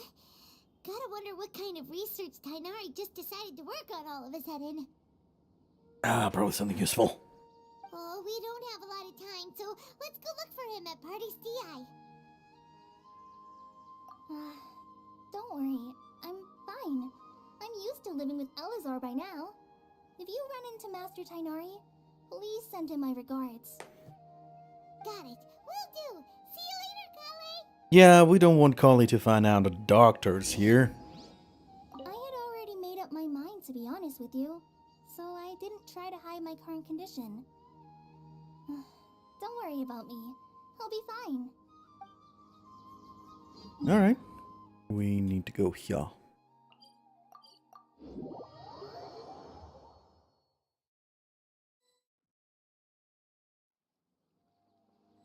Oh, Catherine was there already. I mean, Nahida. There's no mark. Let's remove that. Wait! Look who it is! Nahida! I mean, Catherine. Goodness, you're okay. We were so worried about you. You haven't been programmed by the doctor, have you? Hey, this was supposed to be a touching reunion, but you're ruining the moment. Actually, it's very smart of the Traveler to be wary of me right now. After all, The doctor has shown that his technology can apparently even control human minds. Plus, it's not like you could have known what happened after we split up and I was facing the doctor by myself. Even a pool of stagnant water after a torrential storm can occasionally pass as a patch of sky. Paimon feels like only the real Nahida could come up with such an obscure analogy. Agreed. Huh? But I wasn't trying to win your trust or anything. All I wanted was to clarify my point. Well, you definitely made it. That point now. Please, Nahida, tell us more about what happened. Are those poor people all right? When you left, I was still in the middle of restoring everyone's minds.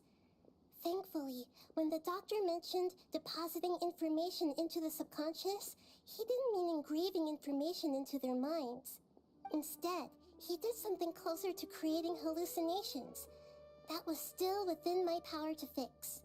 Luckily, I managed to finish my restorations and mind jump away from him just as he was about to capture me. What a relief. The doctor sure pulled out some hidden cards, but good thing we had Nahida with us. I wouldn't be relieved just yet. I gave away my true identity when I restored everyone's minds, which means we've lost another one of our trump cards. Also, the doctor is already an expert at modifying Akasha terminals. Maybe it's only a matter of time until he captures my consciousness inside the Akasha. Would that mean you'd no longer be able to jump between minds? Then how do we stop him? He's still at the academia, so it's possible he already started messing with the Akasha. Yeah, we need to hurry. Our position will only get worse with time. Ugh. It feels like he's toying with us. What a nasty piece of work. Plus, the doctor's combat ability alone is apparently enough to make him worthy of being number 2 of the Fatui. We shouldn't give up hope just yet. Let's try to find another way to attack this problem. Actually, Nahida, how did you know we were trying to get to Party's DI? Have you been waiting for us? Yes, I have. I can see the traveler's elemental energy, so I deduced your destination by looking at the direction you were moving in. You didn't come here for sightseeing, right? Did you find any leads? We're looking for a scholar we know. His name is Tainari, and the sages once tried to reach out to him. Why don't you come inside with us and see what we can find? Okay, let's just hope we won't get him into trouble.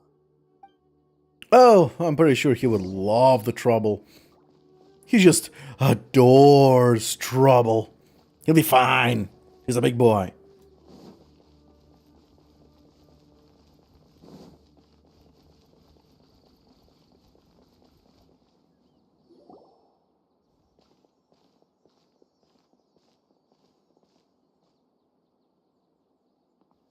Traveler? It is you! That echo! The voice! It's Hypatia! Long time no see. Didn't expect to run into you here. What a pleasant surprise!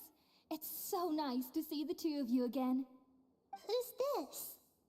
She's a scholar we met in the Avidia Forest. When we last saw each other, she was still training in the... what's it called? Satyavada life? Oh, I see. That's right, we're old friends. You've come at just the right time. Ever since I've come here, hardly anyone has even talked to me. Hypatia, you're way too excited about this. Actually, for you to leave the Avidia Forest means... you're not in training anymore? Wait, no. Did you already finish your training and reach Pariporna life? What do you think? My consciousness has already managed to make contact with the divine. You did it! Congratulations! I'm really happy for you. It's so exhilarating to share this sublime joy with others at long last. When my consciousness made contact with the gods. What a supreme and unparalleled experience that was. That sounds incredible! That sounds sus. Actually, we're here for Tainari. We're in a hurry, so let's chat about this next time. Oh, all right. Actually, please wait. I haven't forgotten my promise to you. Remember? I promise to help you understand what you saw from Irminsul once I gained deeper insights. My current self has not only gained true insight, but I can even help you establish a direct connection to the consciousness of the divine. You can do that? You believe her, Nahida? I've never heard of anything like that, but if you want to give it a try, I'll do my best to protect your consciousness during the process. Hold on. I brought some spirit-born ale with me. This is still a crucial part of the ceremony. We're using that incense again? All right now.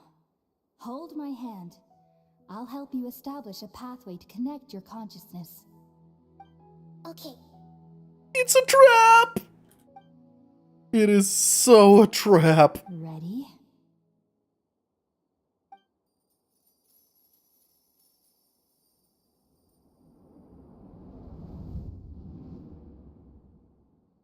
Oh god, it's a trap, isn't it? It took 3 betrayals for me to finally understand. The world is just an elaborate tapestry of lies.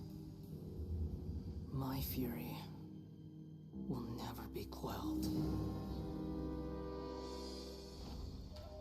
The first to betray me was a god. My creator. My mother. Valuing strength above all, she saw no worth in me and I was discarded. The second was a human. My family. My friend. Consumed by fear, he saw me as an abomination. The third was one exactly like me. A hope for the future. A fledgling barely out of the nest.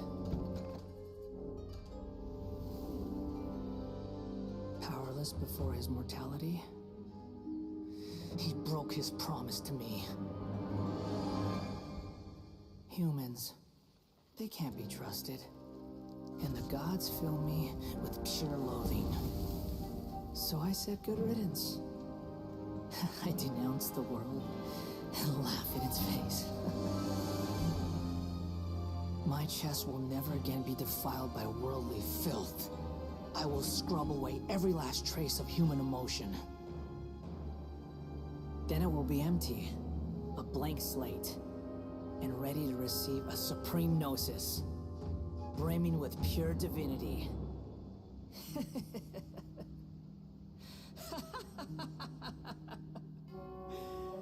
There is no need to fear. The pain will be brief.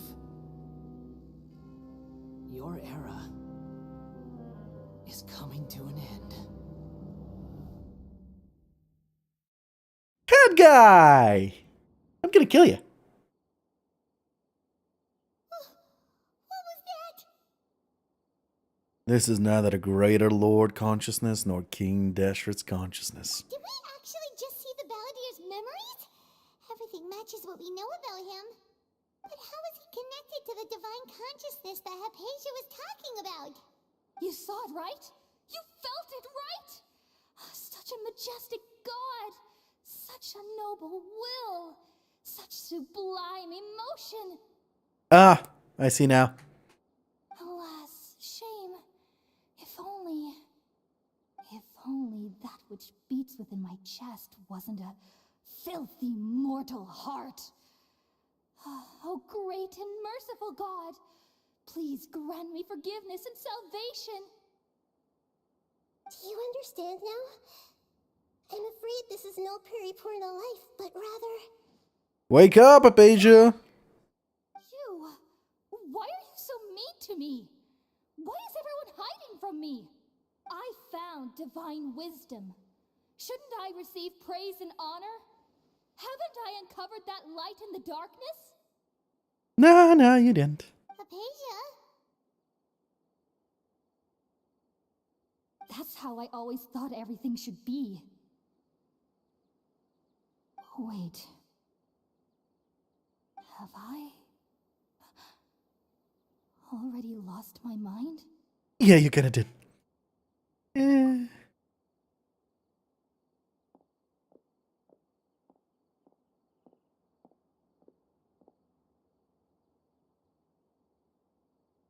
Wait, something isn't right. Moffo. Claviatura.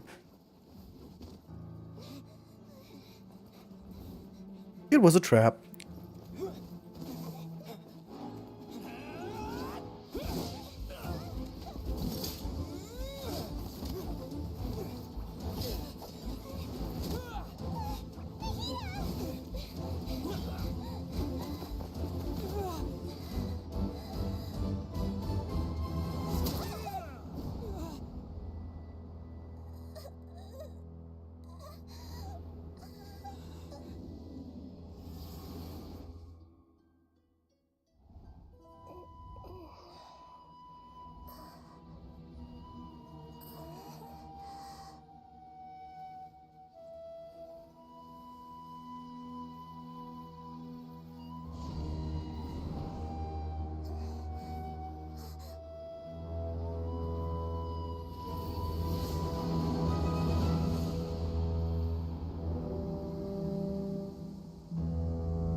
Is this fucker trying to replace a god? Okay,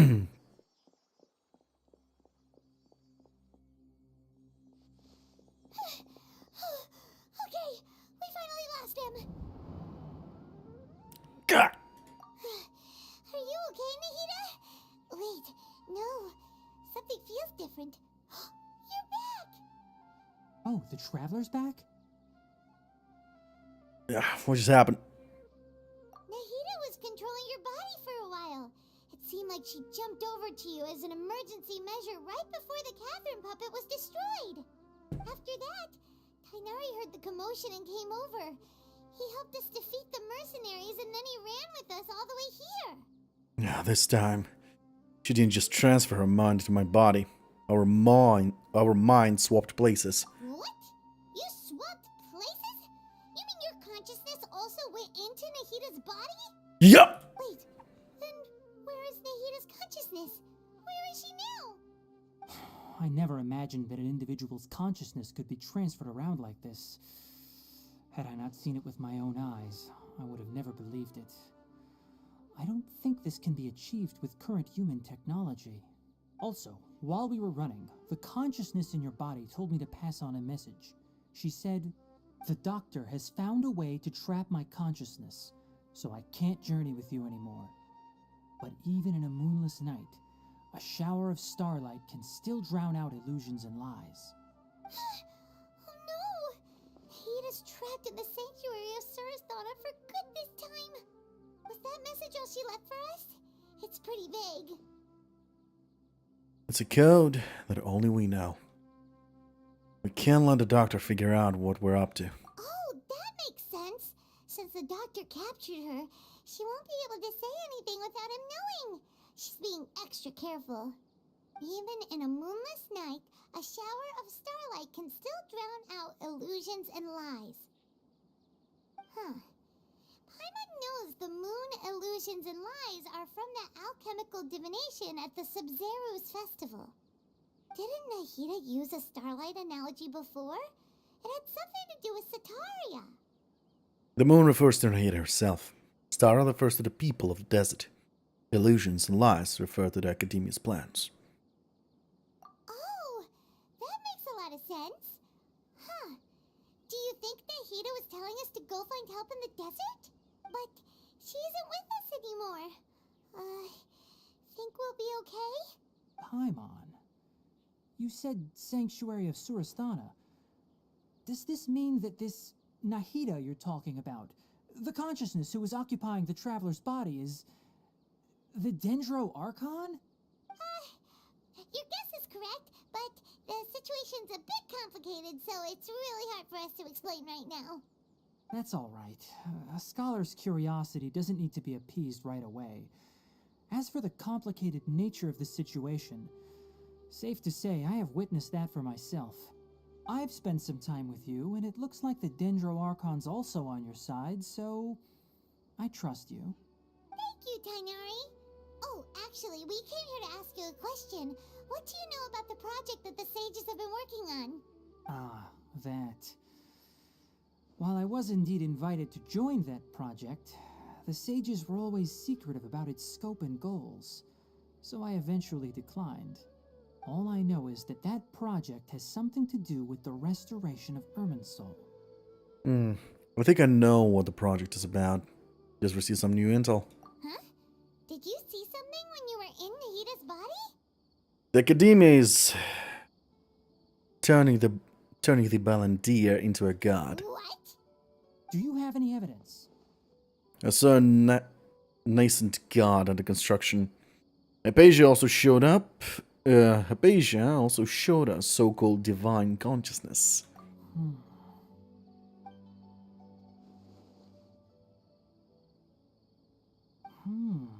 So that's what happened. That explains why Hypatia's symptoms were different from those of the other scholars who went mad.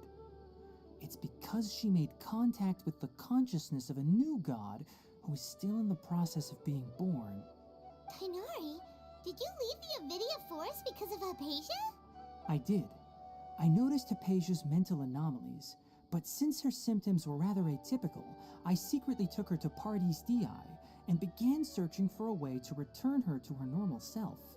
If I didn't take action, Hypatia would have already been taken by the Matra to the desert, doomed to a life of exile at Aru village.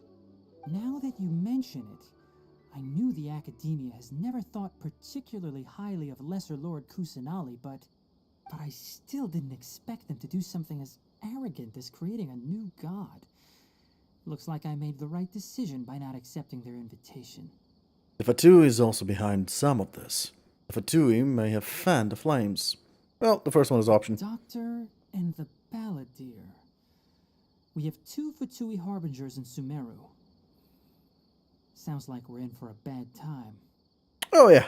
From your description, I don't think they've completed their project. There may still be room for us to intervene. But then, what is the connection between creating a new god and restoring Irminsul? Yeah, it feels like we're still nowhere close to figuring out the sage's goals. Well, I'm out of coffee. Let's head to the desert now. We must stop them no matter what. Right. We've pretty much gone over everything we need to know, so we should head out. How about you, Tighnari? What are you going to do? I'll stay here for now. I still want to try a few more things to help Hypatia. If you're planning to go into the desert, start by heading for Caravan Rabat. That'll be your fastest route. Come find me here if there's anything else I can do to help. May the spirit of wisdom go with you. Thanks, Tighnari. Hopefully Hypatia will feel better soon. We're off then.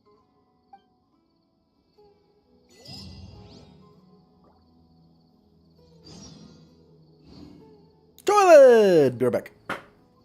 Need to go to the toilet.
I'm back.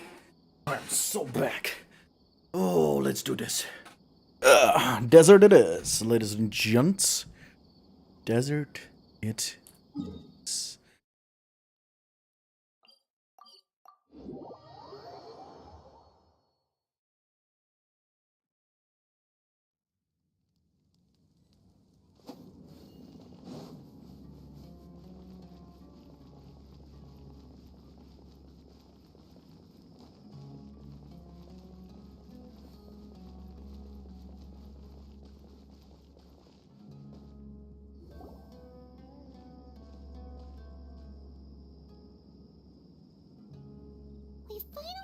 to Caravan Rebot. It's pretty lively here. So, just past this wall is the desert, huh? Oh, wow. Paimon remembers hearing people call this the Wall of Samiel. It's made to block sandstorms from the outside. Oh, if it's this tall, it's gotta be the divine work of Greater Lord Rukkhadevata, right? It is indeed quite impressive.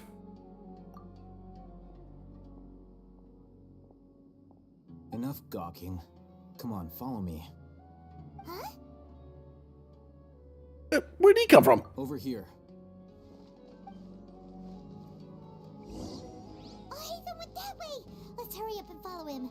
Wonder what he's up to.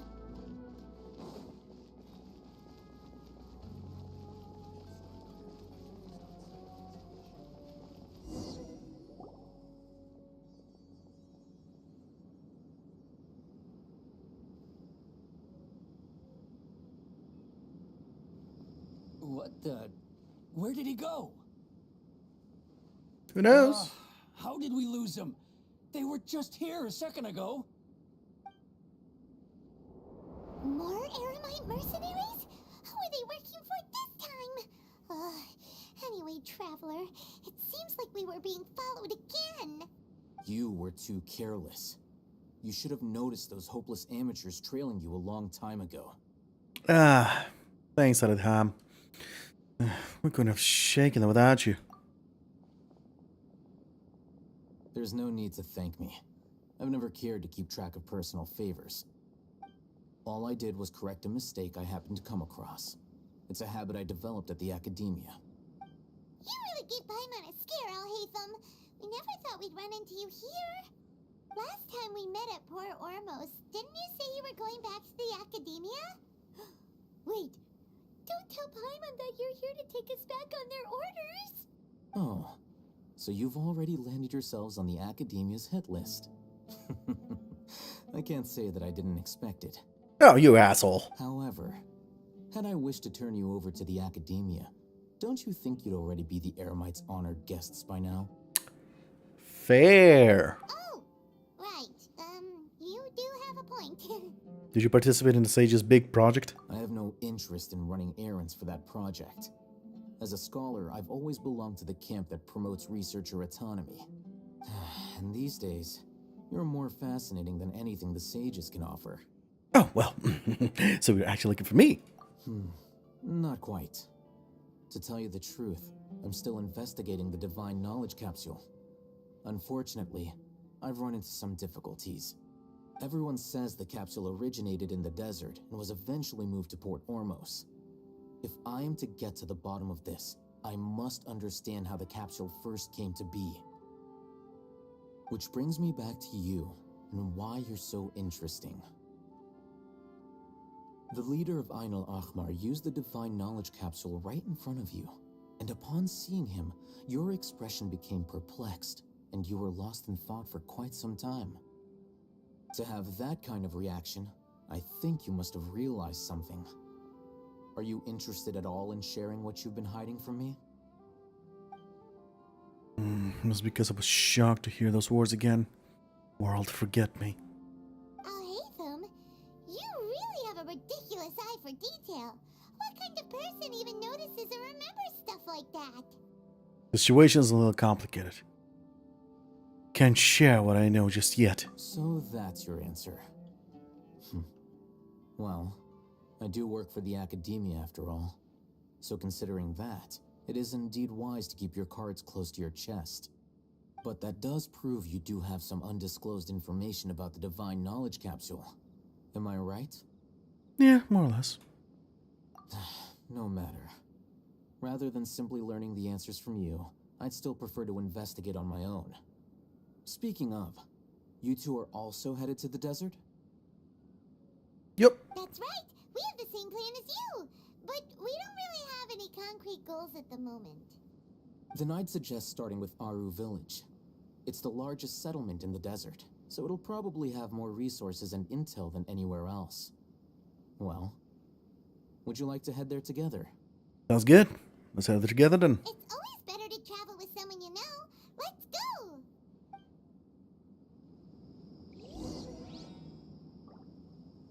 Yay, lovely. Just a moment. Guys, just a moment. Just a moment.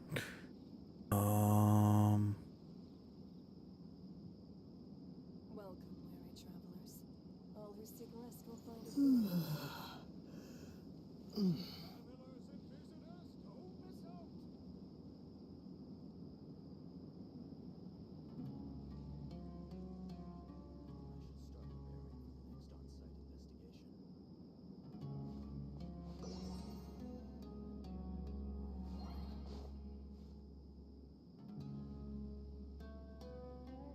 Did you Welcome, really send it to my phone? all who seek rest will find it here.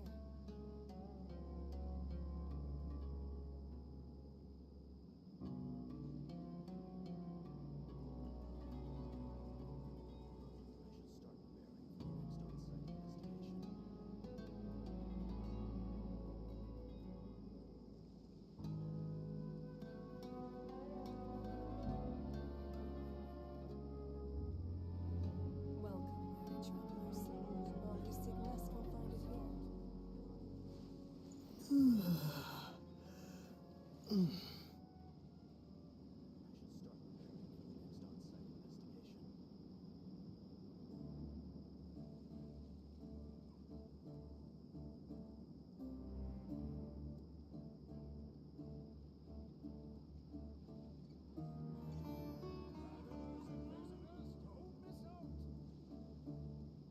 Welcome, weary travelers.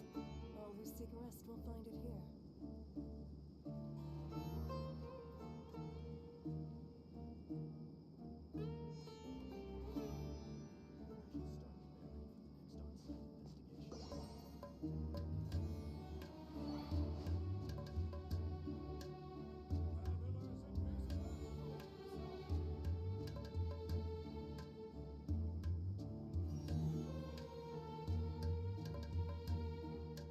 Welcome, weary travelers.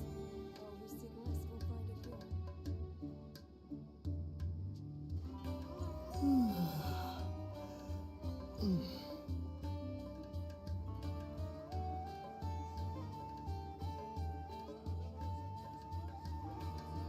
Just a second, guys.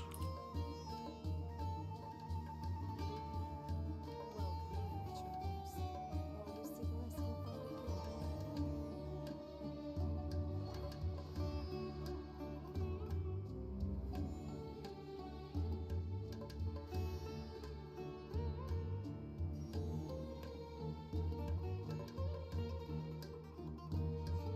We're gonna continue in a moment. Please excuse me.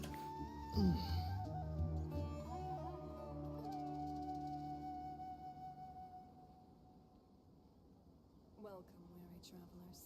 All who seek rest will find it here.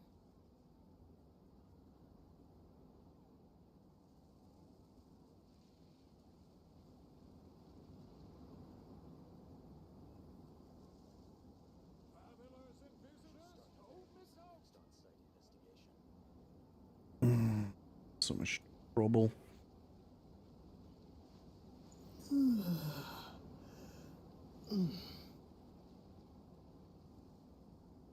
Welcome, weary travelers.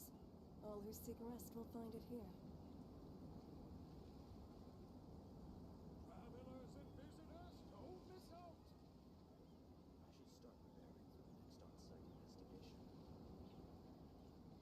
What?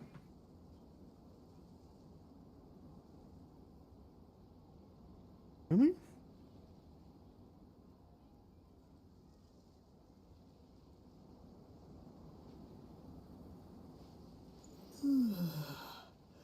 Welcome, weary travelers. All who seek rest will find it here.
Okay.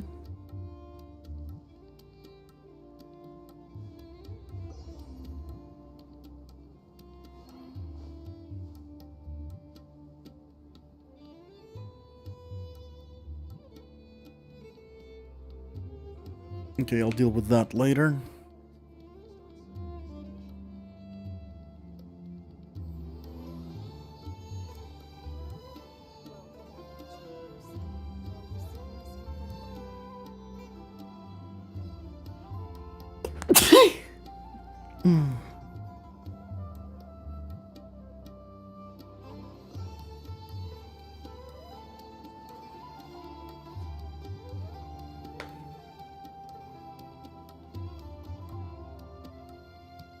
All right, let's go. Wait a moment. Let's zoom out a little bit here.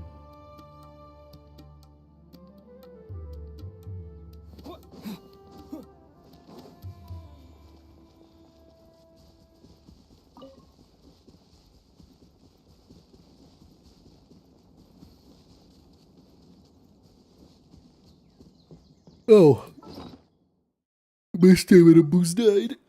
That's not good.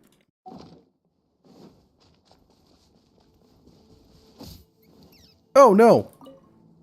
I was supposed to capture him. Oh, hello, silly. Just a moment. I want to add Sealies to the list as well. I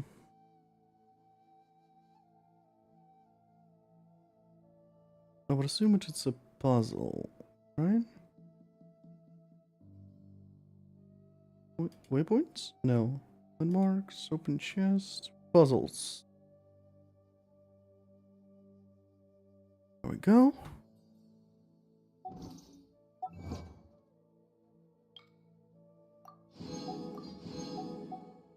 Well, we found ourselves first Sealy of this area. Let's follow it.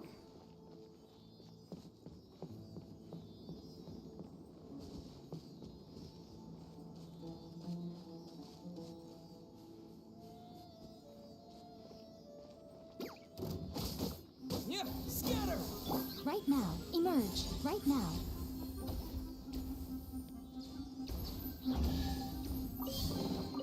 Well, what do we have? Alright, that Sealy has been marked.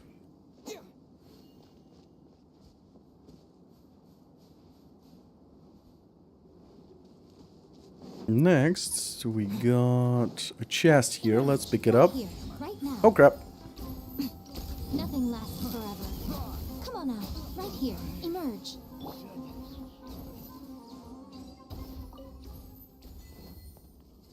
Drifting in the wind? Not bad, as far as treasure is concerned. What do you mean drifting in the wind? Rigging the tumble with drifting in the desert. Oh, what? That was an accident! I didn't even try that. What? Agilec nut? That's a new nut. What is that? It's a material. A fruit that grows found in desert roses. A fruit that grows on an evergreen trees within desert oases. The flesh under the tough skin is thick, sweet and delicious, making it an important food source amongst the desert people. Oh. Okay. You see how it is. No. Next to the road. Oh. Speed of light. Huh. Germinate! Nowhere to hide. Don't blink.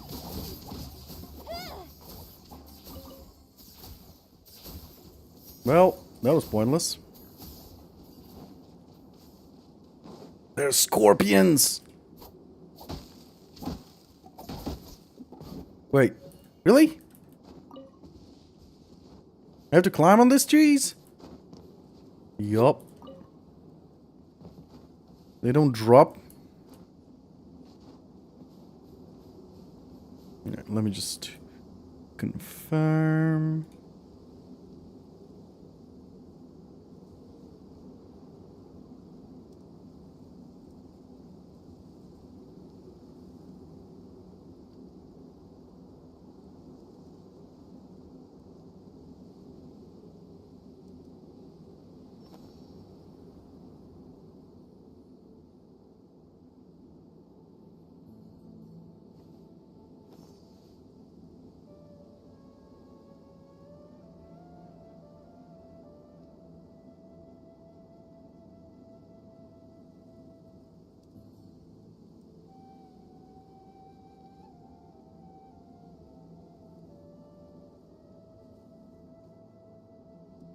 In adventuring, as in business, you always have to seize the opportunity while it's there.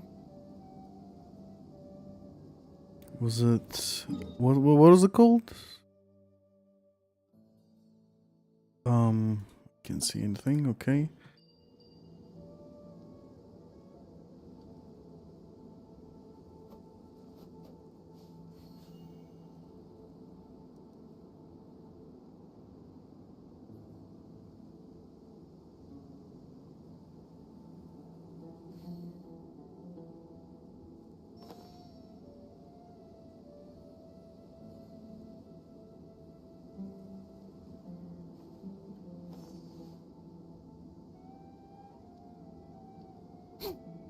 All right, start challenge. Sorry about that. Wait, where am I supposed to go?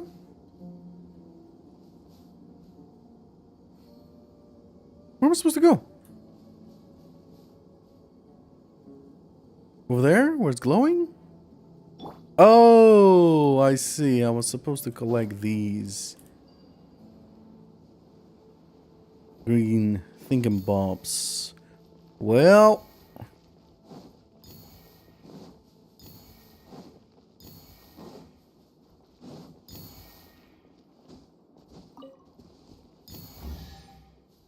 Okay. We need to do this. Mark this.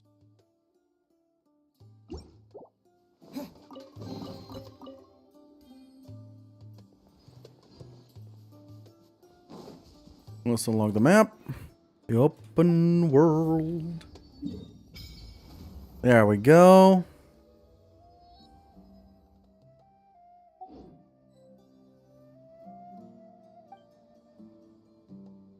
Worship! How many I need? 30. Don't have those.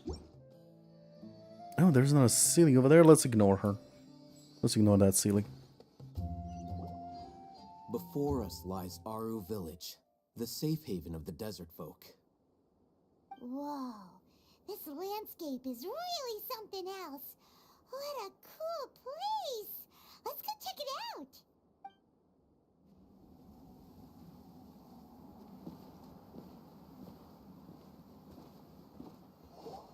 We're gonna get attacked, won't we?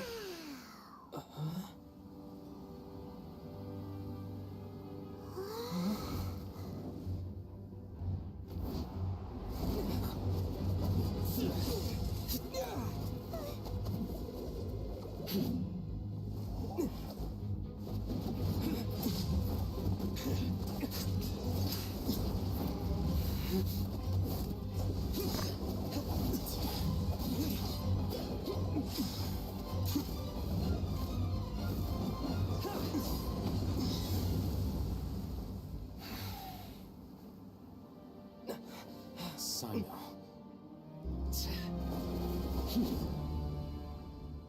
Yeah, are we fighting him? Unless my memory fails me, Oh no. we have barely spoken 2 words to each other before now at the Academia. Would you care to enlighten me as to when and how I invited the General Mahamatra's wrath? Oh, Hatham. Do not think you can escape my judgment, just because you managed to escape my attack. Judgment? So that's how you'd characterize your actions here, is it? Or would elimination perhaps be a more accurate description? Had I used my full strength, not even this traveler would have been able to stop me. Oh, you want to bet? Like an assassination, I sought only to ensure that my target would be unable to flee or resist.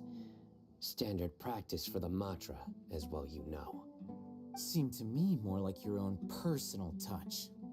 Who is that, Alhaitham? Did you call him General Mahamatra? Yes. General Mahamatra Sino, head of all the Matra at the Academia. He's a formidable hunter, and the ultimate nightmare for any who have committed academic crimes. You seem to have placed a lot of trust in Alhaitham, to the point of blocking an attack for him. If I were you, I'd never choose to side with him. I wouldn't believe a single word that comes out of his mouth. I have been pursuing this scribe for a long time. I urge you, stand back and do not seek to defend him any longer. Otherwise, there will be consequences. I don't trust him as much as you seem to think, but that doesn't mean I'm going to stand by and do nothing. Has Alhaitham done something wrong? Hyman doesn't think he's as bad as you've made him out to be. I won't waste my breath explaining things. Alhaitham, I saw it during our fight. Take it out. The divine knowledge capsule you're hiding on your person. Unless you want me to retrieve it for myself. Very perceptive of you. Nothing escapes a Matra's senses. Wait, the divine knowledge capsule? Didn't it fall into the Matra's hands in Port Ormos? So, you did lie to us. No wonder you speak with such confidence, Sino. But I must admit, I'm very curious. What does this capsule mean to you? And why, as General Mahamatra of the Academia, are you all alone in the desert? As far as I'm aware, the other Matra have been speculating about your disappearance. Have you been given a mission that's, let's say, morally dubious? If I was the real target of your mission, what was stopping you from simply using your authority and resources to judge me within the walls of the Academia? Is it a mission from the sages? I should have known you'd be difficult to deal with. You two? Ugh. What you would do, Traveler? Paimon feels like we can't trust either of them. Well, look at you two, acting all tough and self-righteous over there. Wait, Dia? Great! Finally, someone that we can trust! You gotta help us out here, otherwise these two are gonna start fighting again! Yeah, sure looks that way. Two giants from the Academia duking it out once and for all. Not something you get to see every day, that's for sure. Listen, I know you academic types love to fill up your big brains with self-righteous morality and lord your empty rules and virtues over each other. But how dare you bring your petty disputes into the safe haven of Aru Village? It seems like someone's gonna have to beat some sense into your thick skulls until you finally learn to respect these grounds. Wait, we're still going to fight? We asked you to stop them. Neither of them can afford to be distracted by Dia. They're still looking for an opportunity to attack. Hey, did either of you hear a word I just said? Nah, I highly doubt it. Whoa, what's going on? The wind's so strong. Is this a sandstorm? Paimon's gonna get blown away! Another sandstorm? What's up with these recently? Hey! All of you, over here, quickly! We have to take cover! Someone's calling for us! Oh, this wind is too strong! Let's get over there! That sounded like Candace. Come on, you two. Jeez, are all of you Academia folks such hard work? Move it! All right, stop yelling. Well,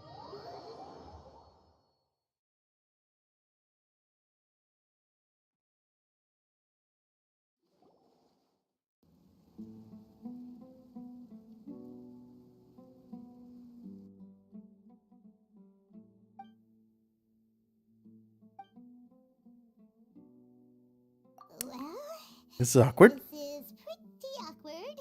Yeah, I can deny that. Hey, wanna play sardines with three people who wanna tear each other limb from limb? Sure, why not? Sounds fun. Yeah, absolutely. Do you want to start with the leg or with the hand? What do you choose? The air is so thick and heavy. exploding anymore. Oh, that really is your power, huh? Positivity. My sincere apologies, everyone. This is the home of our village chief. I will have to ask you to make do with this small room until the sandstorm dies down. Please, let me introduce myself. I am Candace, protector of Aru village. Our savior has come at last! Nice to meet you, Candace. The name's Paimon. Thank you so much for helping us. You have my gratitude. There's no need to thank me. It's only right to help each other when the weather gets rough. Wow, she's so gentle and caring, like a nice older sister. Unlike those guys over there. All right. Now that we're all better acquainted, we should return to the topic at hand. As a guardian charged with the responsibility to protect my fellow villagers from harm, I was observing your conflict from afar, even before the sandstorm started. And now that you have set foot within our village itself, it is all the more my responsibility to make absolutely sure that you pose no threat whatsoever to us. So please, have an honest and sincere conversation with one another, and put your hostile feelings to rest. If anyone dares to start anything again while they are under this roof, I will not hesitate to send them out for some quality time with the creatures of the sandstorm. Oh, on second thought, Paimon may have misjudged Candace's character. Yeah, I think it's pretty much the right thing to do. And that goes for you too, Miss Dia. Do I make myself clear? All right, we got it, Candace. That's what I like to hear. So, which of you will begin? I was supposed to be a mediator, but I might have gotten a little too involved just now. Anyway, one of those two should probably start talking. Wait, that was you trying to be a mediator? You suck at this! I have nothing to hide, so there's no shame in explaining myself. While Al-Haytham wasn't wrong about the other Matra not knowing my whereabouts, it's not because I've been assigned a morally dubious mission. Rather, I've chosen to exile myself. Huh?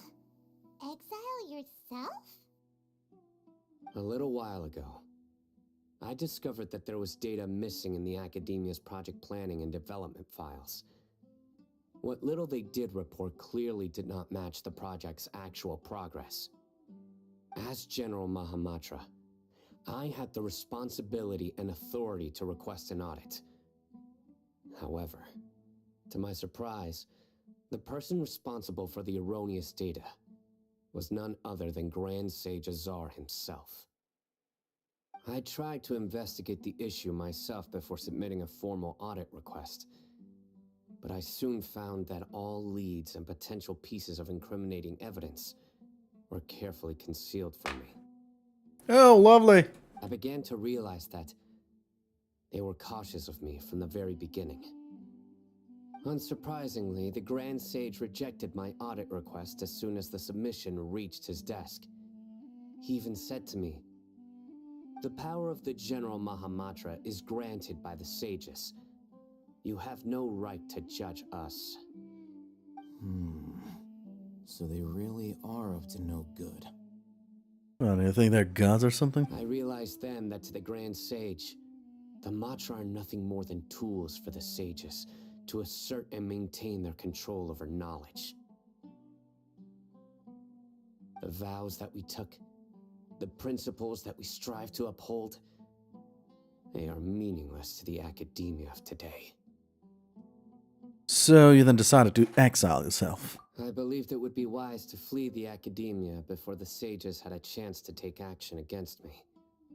This way, they can no longer see nor predict my actions. Wise. I will never give up on this investigation. There's no need for someone else to give me power or authority. Once I find the truth, I will administer judgment by my own name. Saito seems to have the same goal as us. We're all investigating the sages. Plus, now that he's no longer the General Mahamatra, he somehow feels a lot less scary. Yeah. still too early to trust him completely. What if the whole story was just made up? Well, Sino, if that's your story, then why did you see Al-Haytham as a target? When I was investigating the matter in the academia, I overheard a conversation between Al-Haytham and a sage. The sages asked you to investigate a blonde-haired traveler. Do you dispute this, Al-Haytham? What?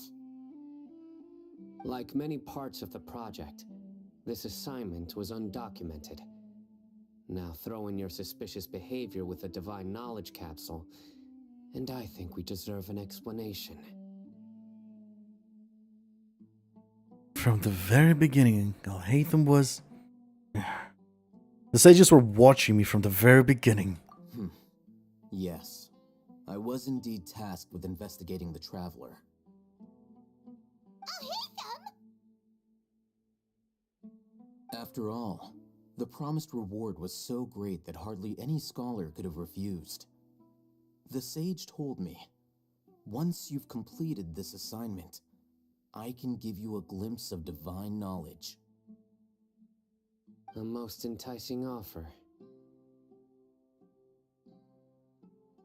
Unfortunately, those academics don't know me at all. Their words contained one key piece of information, namely that divine knowledge indeed exists. That gave me all I needed to know. From my perspective, the sages are far from trustworthy. Think about it.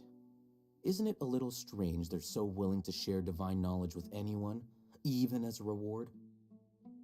So, I began my own investigation following the lead of the divine knowledge capsule. In the end, I realized my wisdom in committing to this rather than collaborating with the sages.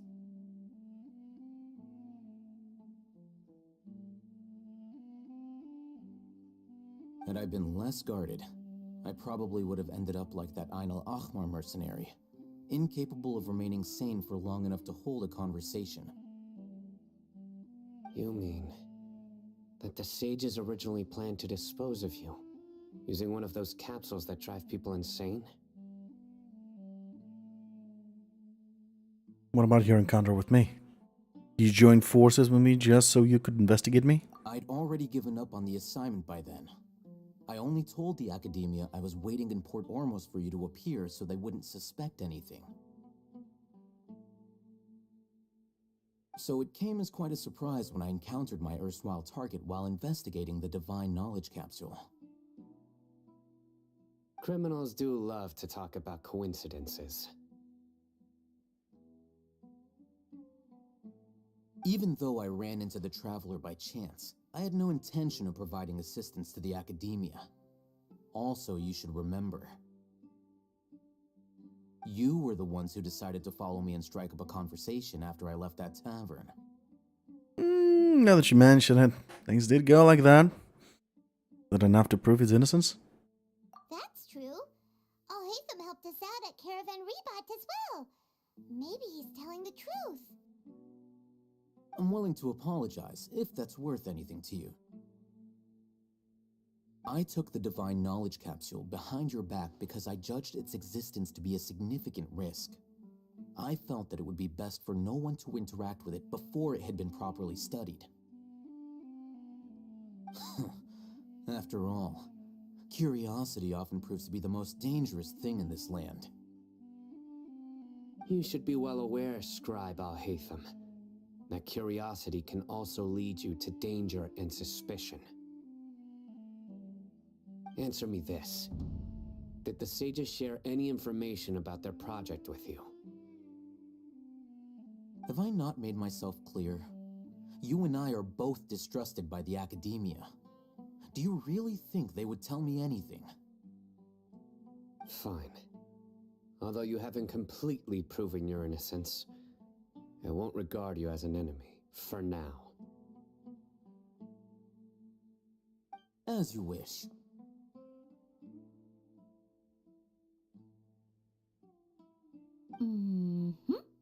Good.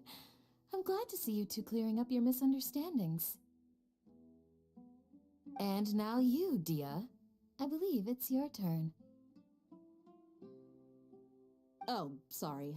Whatever the boys were talking about must have been so boring that I spaced out. My situation is pretty straightforward. My employer, Dunyarzad of the Homayani family, is friends with the Traveler and is currently recovering from her illness at home. I had nothing going on, so I decided to return to Aru village for a visit. I was actually looking forward to a pretty exciting time getting back together with everyone here. But then I saw these two random guys in the middle of a pointless argument. It ticked me off, and things went downhill from there. Is that all? Well, I will admit that definitely sounds like your style. In that case, welcome back, Dia. That's more like it. I missed you all so much, Candace. Oh, lovely. Whoa! What was that sound? No need to worry. Now that you're no longer at each other's throats, please make yourselves at home. I'll take a quick trip outside to clear out some of those creatures in the sandstorm. Creatures? In the sandstorm? Are you sure you don't want some backup? Fighting in a sandstorm is not for the faint-hearted. Anyone without extensive training in these conditions is at a disadvantage. You needn't worry. Yeah, just leave him to Candace. Don't worry, she's as tough as they come.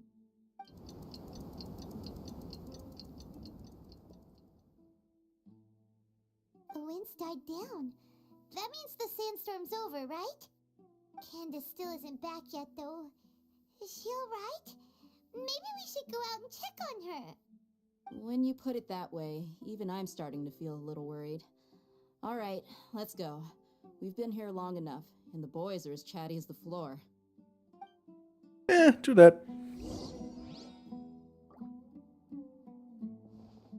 Now, after this, I'm getting Candace into my party and starting to level her up.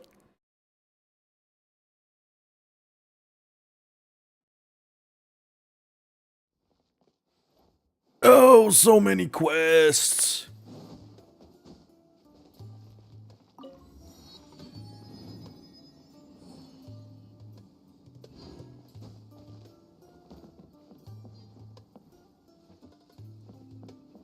Okay, there is a star here, but I'm gonna ignore it for now. Quests, on the other hand... Wait, how the hell? Where the hell? What do I do? How do I get down? Oh, over there.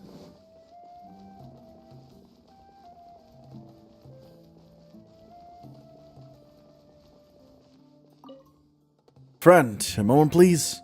You look like someone of skill. Would you be interested in joining the Eremites? Does it come with benefits? I've got other things to do at the moment. Oh, lots. First, this is one of the few ways you can get out of our village. Get out of this desolate dump and the world will be your oyster. Every young and ambitious soul longs to see the world, no?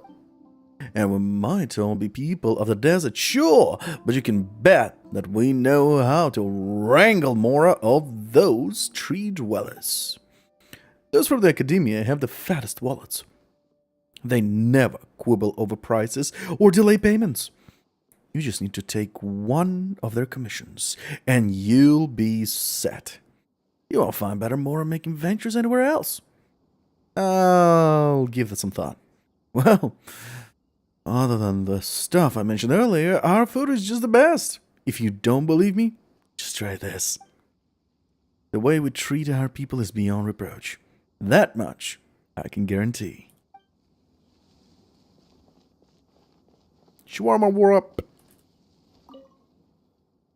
That is so awesome when she swings her huge sword around like that. Whoosh! If I could do such things, I'd go to the city, make Mora, and eat all the stuff I want. Huh? You want to leave the city plate? Do you want to leave this place item? Yeah. All the other kids are leaving one by one, so life out there has got to be better, right? But I'd rather become someone like Candace. She's beautiful and strong, and she's gonna protect us forever.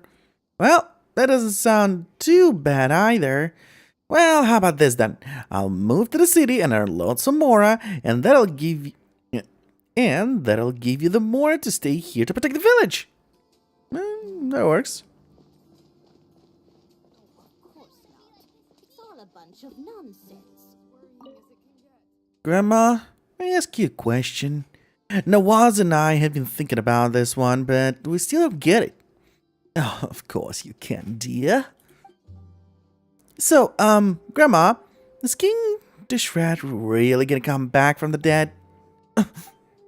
Grandma? Those fanatic believers. Can they spare the children? Child, please listen well.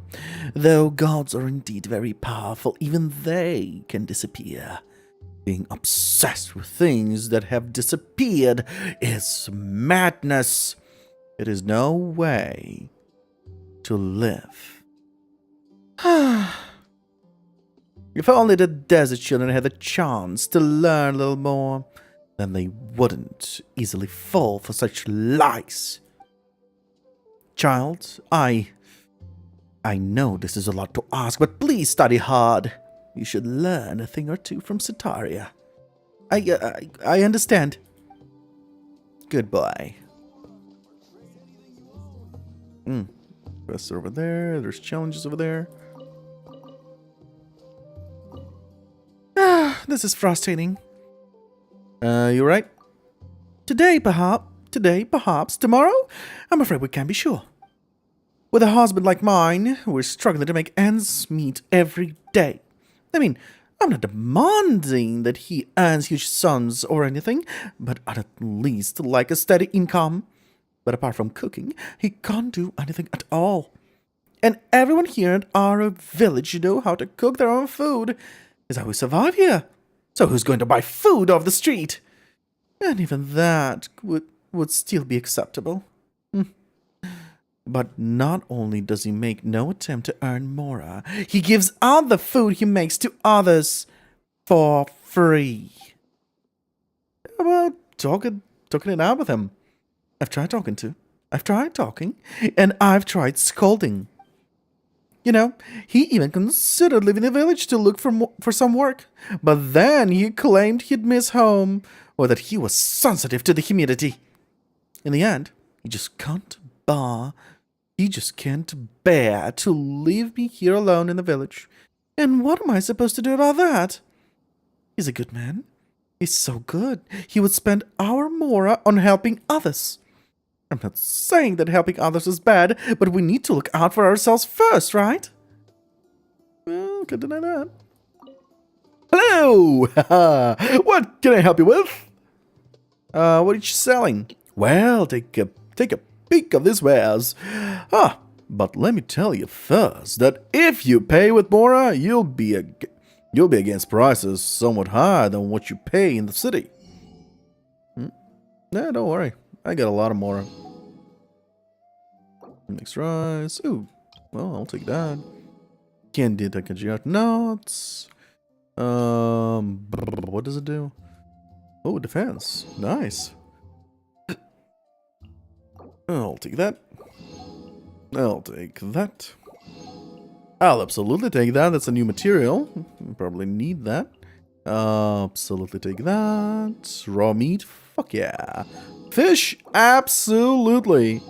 Sugar. Yes, please. Spice. Why do I not have enough? And flour. Thank you. You were a great help. Now, what else do you have to say? Hello! What can I do? What can I help you with? What is this place? As you can see, you can purchase food and spices here. Our village soil is not well suited for growing anything, so the lion's share of our goods are imported. But waiting for others to source goods felt like too passive an approach, so I set the store up. In any case, I'll be forward with you. I've nothing to hide in any case, and say that the prices here will be higher than what you get in the city. It's just how things are. This is as low as I can go when you factor in the cost for one-way shipping. That said, you don't have to pay me in mora. If you brought something to barter, I'll hear your offer. That's a pretty good idea, actually. I mean, this is a small place. We've got to stick by each other, you know? Some villages bring items they no longer use and leave them here with me so that those in need can take them home. In fact, this also helps my business.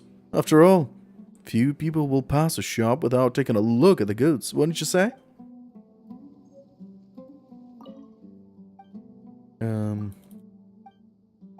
Let's see what the second part is. Second option of answer? Shipping costs? That's right. I mean, just look around you. There is nothing but sand over here. There isn't anything I could ship to the city to sell. So I can't really make a profit with that. Speaking of which, I once encountered a sandstorm while I was bringing in my goods. In the depths of the desert, I met some folks who looked like researchers. They shared some food with me and told me how to return to Aru village. However, they refused to reveal their identities. Should I try venturing into the desert again and look for those people? I heard that researchers are quite wealthy, so it would be nice if I could earn their mora. That way, I could bring my prices down and the people in the village would be able to live better lives. What a considerate bastard. Wait. Thank you. Saba? Rose! Oh, Rose! Oh shit, that's a song. Rose, oh Rose, grant me my wish, blooming from a stone. The golden rose sang to me, she sang, yo! Yeah, that's a local summer folk song called The Single Rose, right? It's such a cute song. Oh, you butchered it there, singing it like that. Too bad the boy ran off halfway through.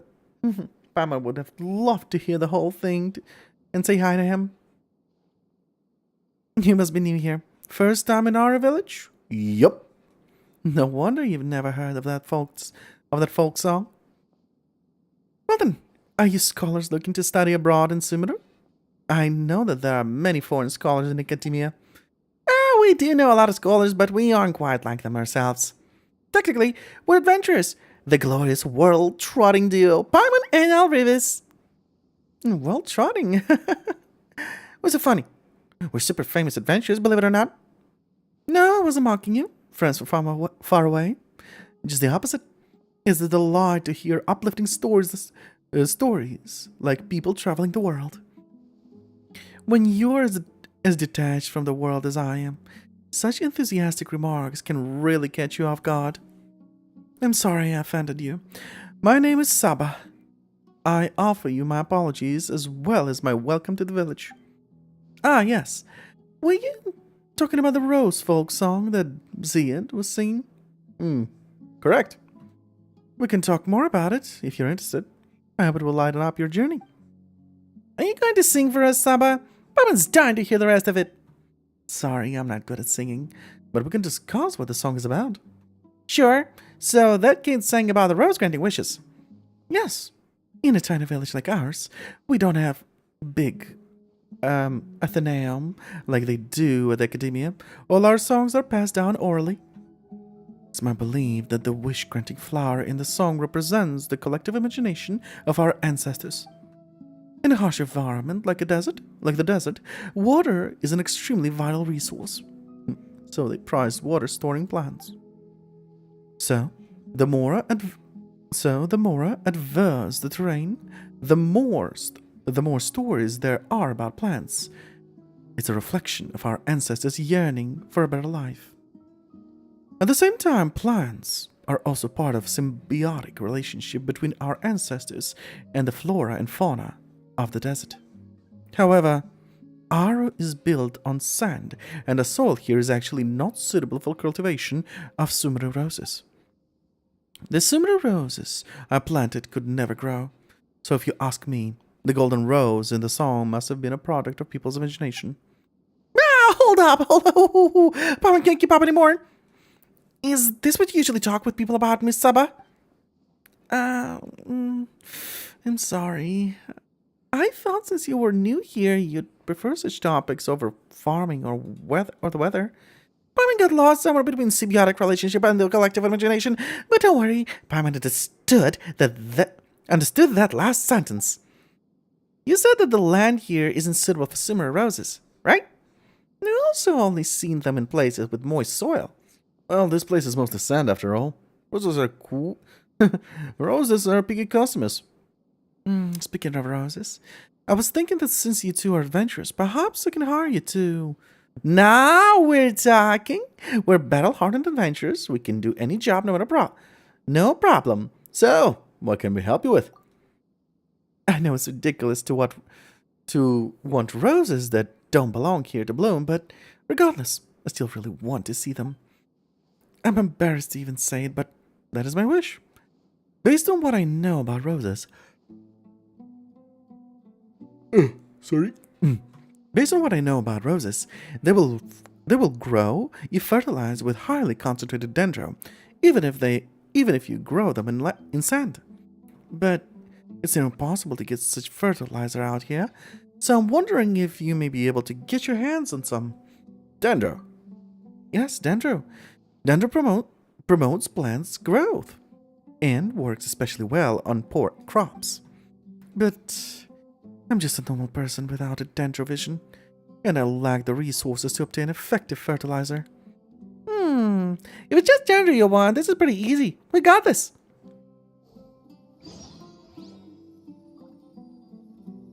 Your super really loves roses, huh? She heard us even though she knew that roses don't grow here. But I understand that feeling. It's like when you're already full but still feel the urge to eat when you see street food.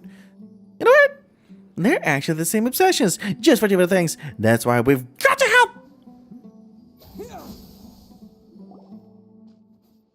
Can you wield dendro?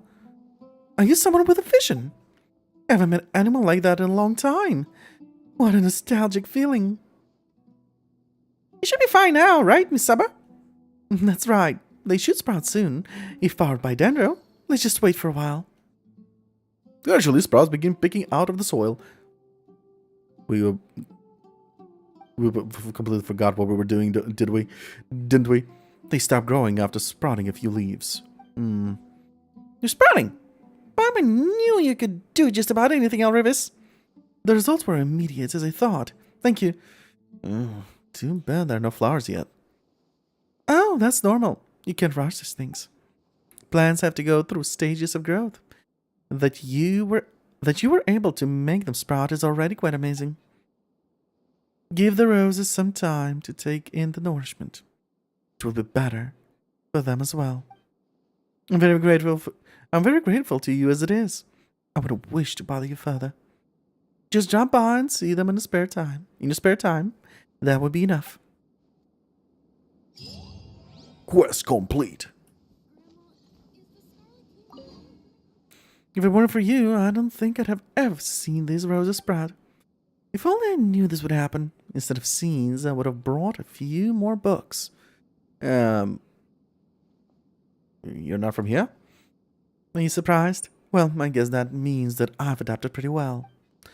When I first got here, I was unable to get used to anything. Whether it be food, the housing, or anything else. But I got used to everything over time. That doesn't mean that I fully accepted my predicament, though. I suppose it's impossible to make roses from Sumeru City bloom here after all.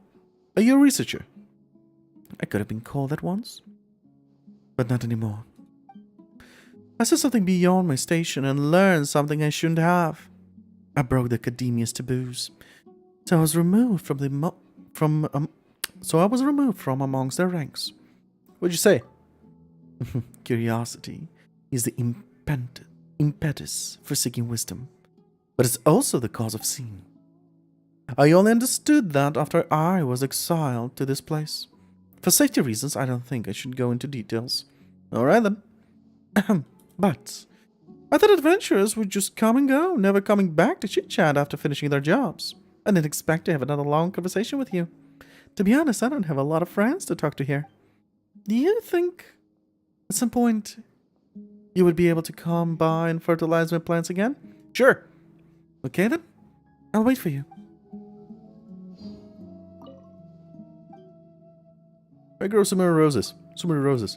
You probably don't know much about them, but they are very versatile and have many uses. They can be eaten, turned into medicine, given as gifts, or fetch a good price on the market. And that's just some of the more common applications. The flower leaves the stalk of a sumaru rose. The hell was that? The flower, leaves, and stalk of the sumaru rose also did not always look like this. They all had different appearances once upon a time. I believe geographical changes led to changes in the rose's traits. A study of its traits could help us derive past geographical and historical information. I won't be able to explain the mechanisms over just a casual conversation, and sharing such information with adventurers is probably against the rules as well. If you're interested in botanical evolution, you should visit the academia. They'll have more on the subject. So, you're doing this for your research? I'm not a researcher anymore. I no longer have the right or means to pursue any research. If you must know why, you are a very curious soul, you know that? I grew a lot of sumaru roses back in my former residence. The flowers were spectacular, and I got to see them every day. If it was possible, I wish I could see them again, just like before. That's all there is to it. I can understand that. I thought adventures would... Oh, yep. That's a repeat. Alright, next quiz. Boniface. Oh, hello there. Judging from your attire, I take it you're not from around here. We don't get a lot of other outsiders here. I clocked you as being from somewhere else the moment I laid eyes on you. Making a living here is tough for outsiders. From what you're saying, you're also from somewhere else, aren't you? You can tell. My name is Boniface. My associate and I came here from Mondstadt to trade in supplies at the request of a researcher from the academia. You came here to the desert from Mondstadt to do business? Of course. Since you came somewhere as remote as this desert, you two must have been around the block too, I suppose. Of course! And we know your hometown pretty well too. Well now, speaking of which, then you must also know what sets up Mondstadt as apart from others. Freedom! You drink like fish. That's right. Now that doesn't mean every Mondstadter is a lush. I hear that the one over at Don Winery isn't actually so fond of drinking. I gotta put this. Everyone is free to drink or not drink. Right. Right. What I meant to say was that what we Mondstadters value most is freedom. How does that saying goes again? Go with the wind. Come on, it's actually let the wind lead. Yes, right. That's the one. Where the north wind blows, some dandelion seeds are blown across the sea to Inazuma, while others get swept away to Leu. As for me, I guess I was favored by the animal archon. I didn't stop at Leu and got blown all the way to Sumeru. The climate and way of life here might be a far cry from the Mondstadt, but I'm here and I intend to make the best of this.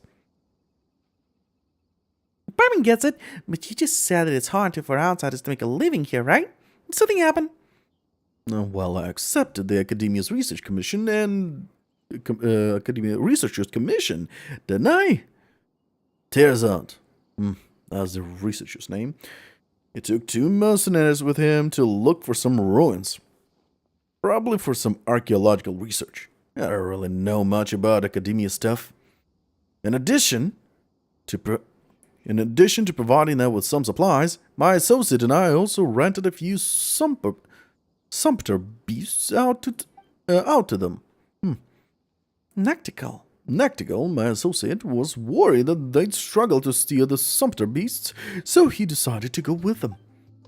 We originally arranged to use Duskbird to send messages every once in a while so that I could be informed of their progress, or raise supplies to send to them if the situation requires.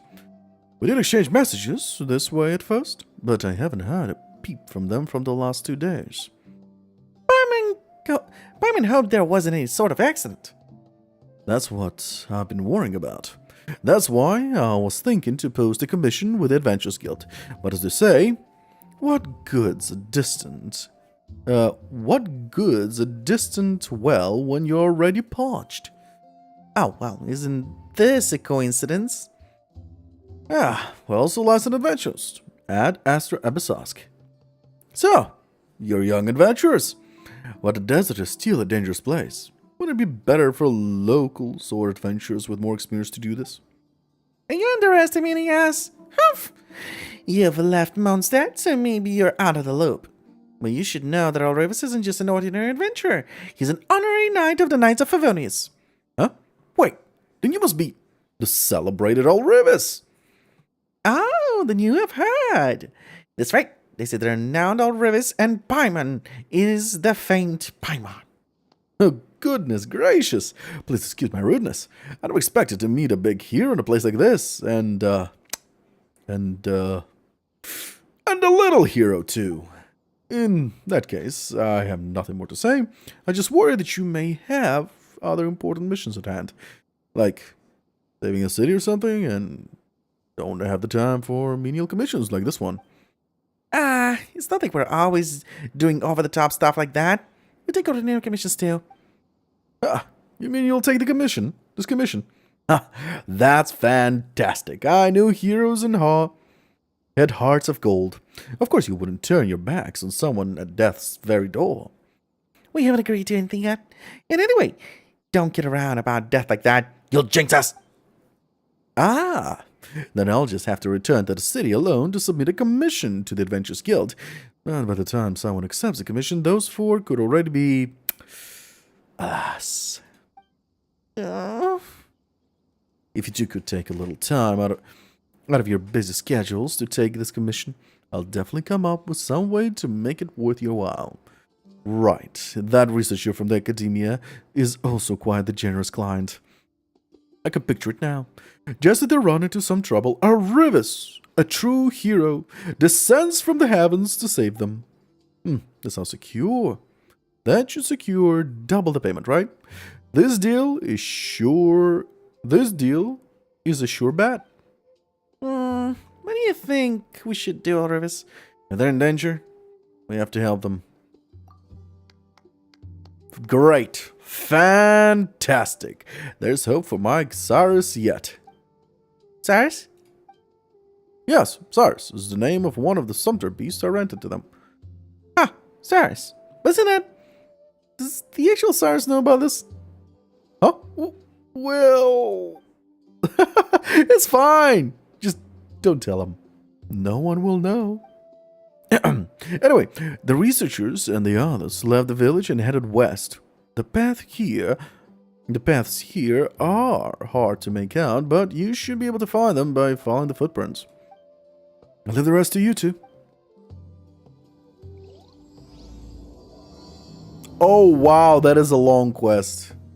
That is a very long quest. I am not doing that yet.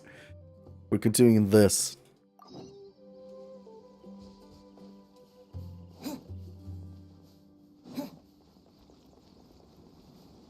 Oh, Grandmama. Young one, aren't you a little too lightly dressed?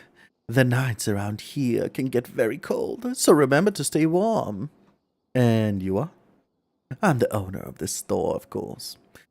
I sell handcrafted goods, mostly thin blankets, clothes, and some other odds and ends. When I was young, I worked at the carpet shop in the city. Never thought I'd be using my skills even now.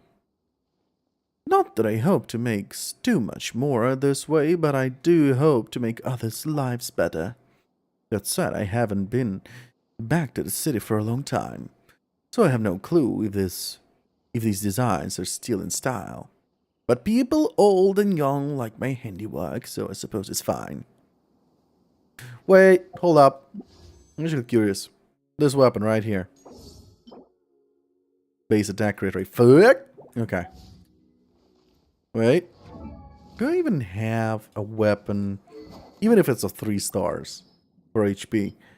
Yeah, I actually do. I actually do have this weapon. Black tassel. Increases damage against slimes. Ooh, it's a slime weapon. Normal attacks deal additional 200%. Does damage. This effect can only occur every 10 seconds. Increases normal attack damage of 40. Wow! What the hell is this toy? And it's a crit rate.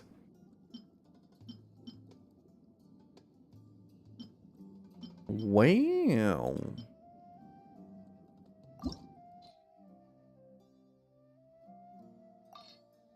Just wow. Well, let's continue for now. Let's continue the story. Sorry it took a while. Oh, Candace, you're still fighting? You've been out here dealing with these creatures the entire time? Yes. They just keep coming in waves. I've lost count of how many I've defeated. Before I realized it, even the sandstorm had stopped. Not only is she really strong, her stamina is also something else. Here comes another wave! Leave this round to us. I got interrupted earlier, but now I have something to take my anger out on. It's been quite a while since I've seen the Flame Mane in action. I'll leave these to you then. I'll be sure to put on a good show. Let's go! With pleasure. Right here. Emerge. Right now. Propagate!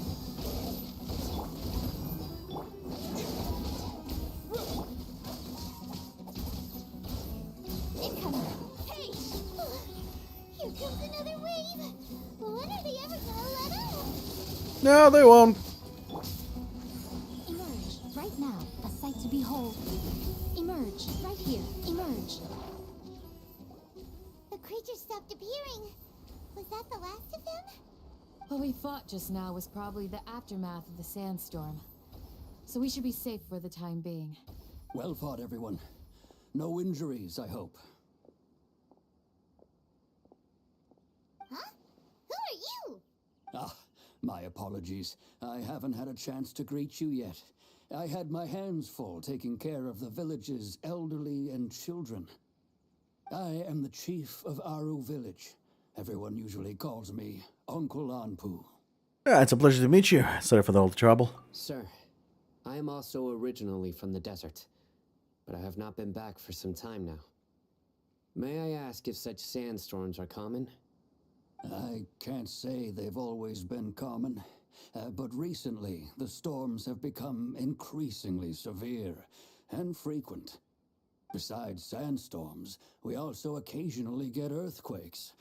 According to an investigator who stayed in the village a while ago, these unusual natural phenomena are related to the withering of Irminsul. Another effect of Irminsul's withering. So, Irminsul's withering causes withering zones in the forest, and sandstorms and earthquakes here in the desert? Everything in the natural world is inextricably connected to Irminsul. These regional symptoms can indeed be a reflection of Irminsul's present state. Everyone in Aru village needs to take good care of themselves. Speaking of which, why haven't I seen a single village keeper since I got here? Village keeper? Who are they? Village guards like Candace? Does your curiosity know no bounds? Village Keeper is how Aru village refers to mad scholars exiled here by the academia.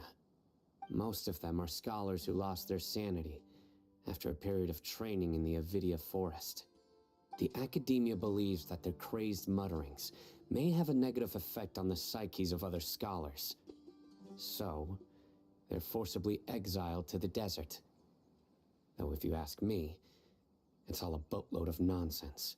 Kainari also brought this up before. Hypatia was also nearly exiled to the desert. Alas, that's exactly what we've been trying to investigate. One by one, the village keepers have been mysteriously disappearing without a trace. But no one in the village has ever seen them leave. If you're planning to stay around the village for the next few days, I'd appreciate it if you could keep an eye out for them. I've had encounters with those people in the past. I'll see what I can do to help. The Matra are the ones responsible for their exile. Now that you're no longer with them, are you trying to alleviate your guilt and atone for your past sins? I'm fascinated by how you think. Mock me if you will, but if you are guilty, I will eliminate you, regardless of my position or identity. Oh, you're the former General Mahamatra. You must be an expert in these kinds of investigations. Thank you for your help. I'll help too. Is it because you're reminded of Hypatia? Oh, these poor scholars. First they lose their sanity, now this! We need to help get them back home, safe and sound. But, is it really a good idea to tag along with Sino? You seem like you really don't trust him. That's why this is a great opportunity to watch him. I'll be fine. Dan and the others are here too. I'll be grateful for the assistance. No doubt you will do a better job than some of my former subordinates. Let's start by finding a spot to share what we know so far.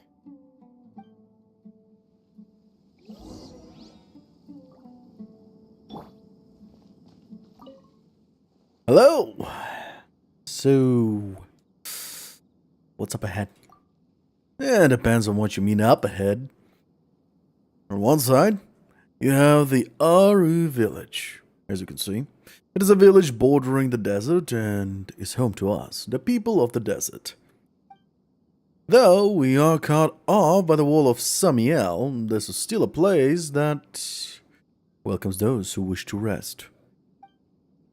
Travel can be exhausting, and the desert is perilous. You wish to stop for rest during your journey? This is a place to be. What about the other side? That place isn't familiar to me. When I was still working with the Amorites, I did go to the port. I did go to Port Ormuz several times, but all the work we got usually involved kicking people while they were down. I decided it wasn't for me, so I left. I've never left the village since then. The only thing I learned... Pardon? The only thing I learned that are worth mentioning are things I learned from the School of Hard Knocks. And, well, now I use them to protect the village. That suits me just fine. Hello. Could you tell me about yourself? If you're looking to get some intel on the pretext of small talk, then you've come to the wrong person.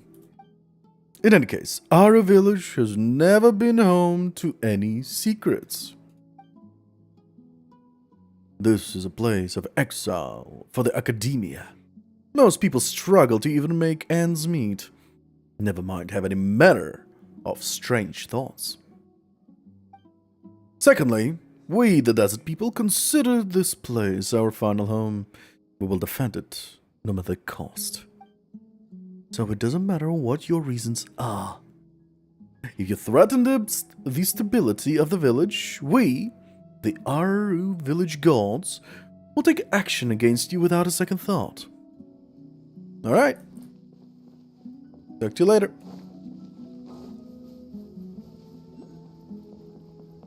It's probably on top of this mushroom. I'll find a way up there later.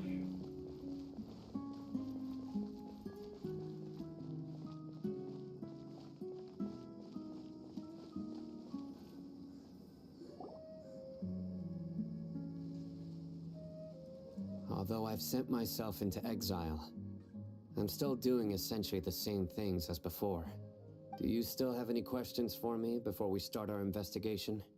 Why do they refer to the men scholars as village keepers? One of my former subordinates told me that this title has its origins in a strange incident. The academia has long exiled mad scholars to Aru village. A mysterious phenomenon exists here. When mad scholars first arrive, they are as incoherent and deranged as before. But after spending some time here, they invariably begin to calm down. Initially, the people of Aru village greatly resented having to take in the mad scholars. But a strange incident one night changed that. Aru village was struck by the strongest earthquake in living memory. Seeing buildings on the verge of collapse all around him, the then chief of the village was preparing to take everyone to safety. Suddenly, he noticed a mad scholar crouching in a corner, caressing the ground with his hands.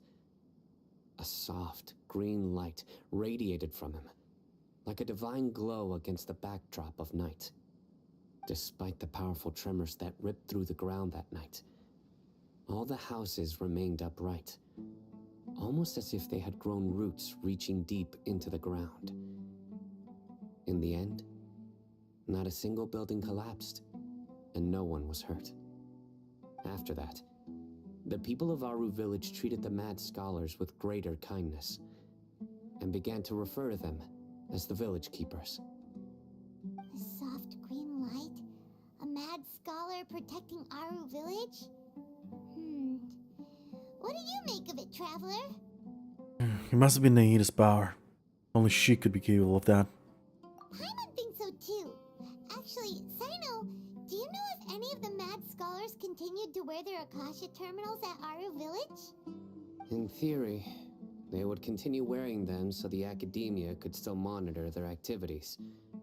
With that said, the main Akasha system would no longer have any interaction with them. Oh, no wonder! Everything makes sense then! Add in the fact that they calmed down, it was probably Nahida who calmed them. If you are able to draw a conclusion from this one story alone, then it appears you possess much more information than I do. So, what do you make of the story?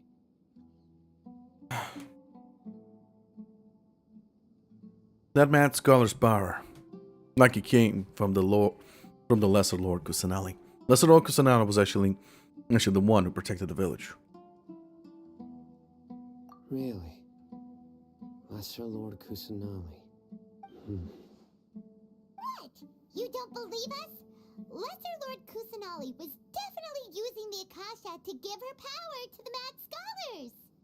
No, it's not so much that I don't believe you. I'm just struck by your reasoning.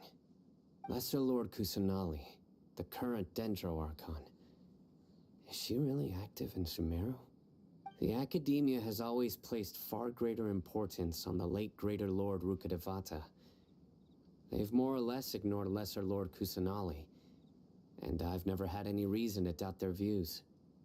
In addition, I've never heard any stories about Lesser Lord Kusanali and her deeds. To me, she might as well have been a god that never existed. No way! Nahida definitely exists! She's a... how should Paimon put it? She's a good Archon who's kind and wise. Even if she says weird stuff sometimes. She also saved me once. She saved me once not long ago. We saved Sumeru City together in a not so distant past. I've spent many years interrogating criminals, so I can easily tell when someone is lying. Good! Then you should know that we're telling the truth. That look in your eyes. I've never seen that from a liar. You two really must have met Lesser Lord Kusanali.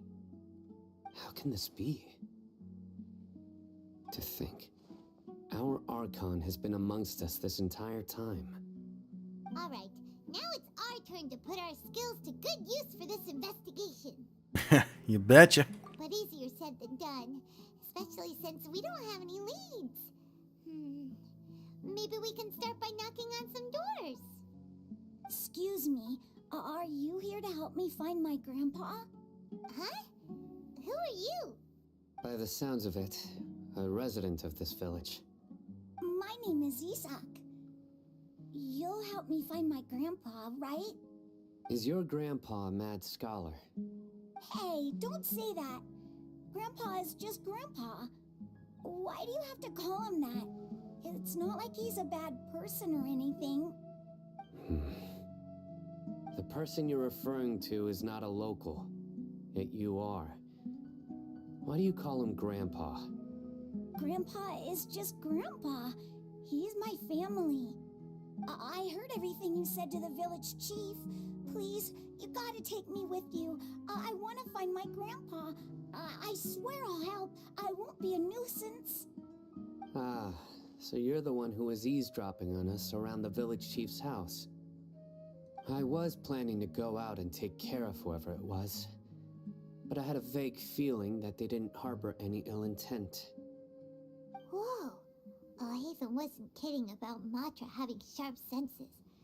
Sino, he's just a kid. All he wants is to find his grandpa. Let's find a way to help him. Sorry. I was only listening in because I wanted to know where Grandpa went. Honest. If you don't believe me, you can ask Miss Candace. Please help him, Sino. All right. But first, let's confirm the facts with Candace. Okie dokie. Let's do that.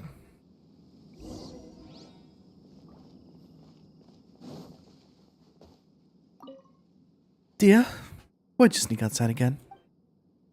Oh, don't worry. The night's not quite as hot, so it's perfect for getting some fresh air outside. The night is much cooler than the day, which makes it all the more reason to take better care of your health. Besides, you should stay where there's more greenery.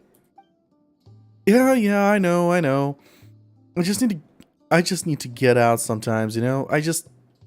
Sometimes. Look at you. You're so young, but already sound like my folks. What? I mean, anyone who cares about you would say that. Anyway, how's the pot of flowers I gave you? Yes, thanks to sending me the flowers. They're very beautiful, but the leaves are starting to turn yellow. Sorry for not taking care of them. No, don't apologize. It's fine. It's not your fault. I fucked up the lip. Okay.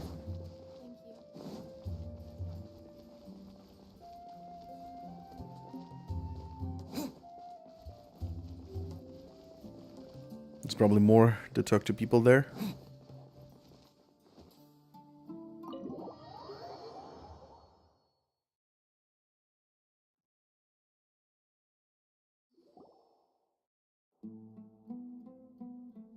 Sino is super vigilant. Is this what all the Matra are like? Ah, you're back already. We just wanted to confirm something with you. Do you know a boy by the name of Isak? I had a feeling he'd go looking for you. Huh? You knew this would happen? Yes. Although he tried his best to stay hidden, I still noticed him eavesdropping outside the window. He really wants to get his grandfather back. Isak's parents were both Aramite mercenaries who rarely returned to the village after finding employment in the city. He was raised by his grandfather. Unfortunately, it was only a few years before his grandpa passed away. Isak was still very young at the time, so various families in the village took turns caring for him so he could survive. Later, an elderly mad scholar arrived at the village. Isak thought the scholar bore a striking resemblance to his grandfather, and thus often spied on the man. However, the scholar was unkempt in appearance and incoherent in speech. Although Isak referred to the man as his grandpa, he was afraid and didn't dare to approach him. One summer night, the oft mumbling and bumbling grandpa suddenly calmed down and seemed to become more lucid. He even noticed Isak hiding in the distance. So Grandpa walked up to Isak and patted him on the head. He even took Isak to the entrance of the village, where he patiently taught the boy the names of the stars, and accompanied Isak until he fell asleep. The next morning, Isak woke up and wanted to go find his grandpa again, only to realize his grandpa no longer recognized him. However, even so, Grandpa retained his calm expression. It's said that those who saw the scholar claimed he no longer appeared to be crazy, but appeared to be living in his own world, almost as if he were sleepwalking. Isak was thrilled that his grandpa was able to find peace, and would follow him all the time, asking him things like, "Grandpa, Want me to take you somewhere fun? Or, Grandpa, could you tell me stories about the stars again? All this somehow just makes Paimon feel really sad. It seems like they both deserve so much better. Perhaps. Nearly everyone who lives in the desert has some form of hardship or regret.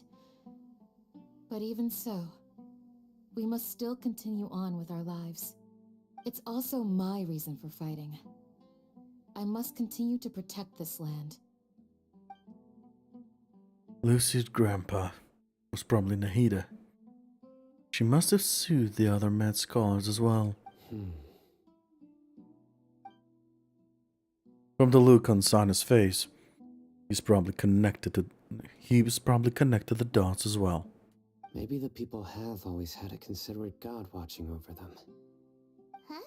What did you say, Sino? No, nothing. As long as Esau keeps his word and doesn't get in our way, we can take him along. Perhaps you are more compassionate than I gave you credit for. Please accept my thanks on Isak's behalf, Sino.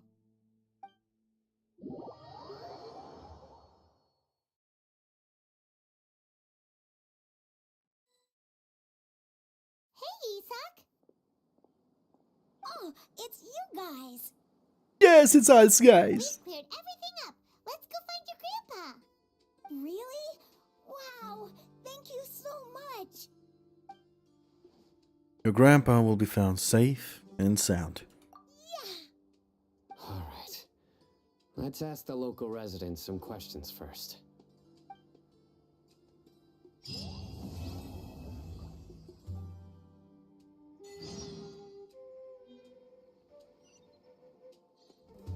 That's the end of chapter 1. Wait. Now it's act 4. Wait, do they add 2 acts now? Usually it was only 1 act. Excuse me, did you happen to see where the missing scholars went? You mean the village keepers? Oh, let me think. When I was eating dinner the other day, I saw one of them by the side of the road, muttering away and eating mushrooms and tree roots. They shouldn't go around eating that kind of stuff. Okay. Did you notice anything else? Anything else? No, I think that's all I have to tell you. Sorry.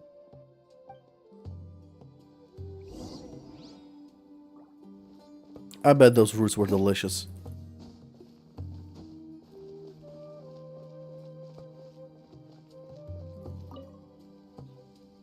The scholars that have gone missing. Have you seen them? Those eyes. Those fierce eyes. You look like a real fighter. Don't change the subject. Right. You were asking about the mad scholars.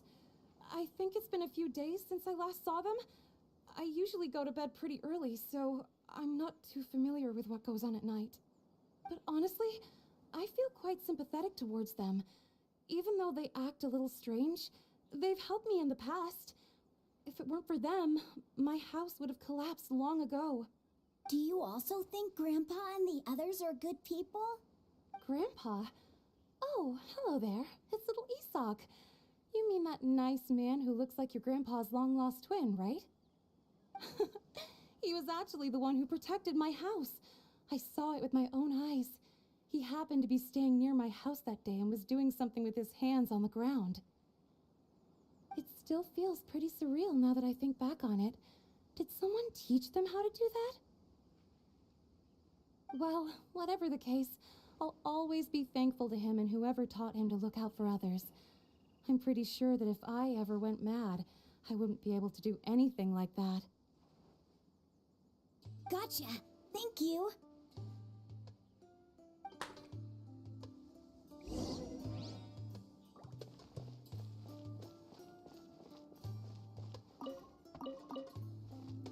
Do cats know anything? Oh, well, no, the cats don't like me.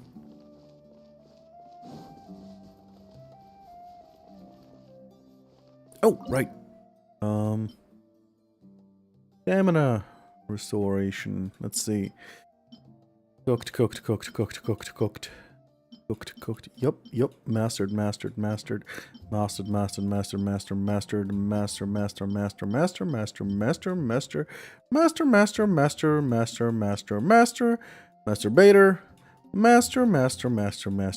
Master. Oh, stop. It's not a masturbator. That is unacceptable. Oh, curses.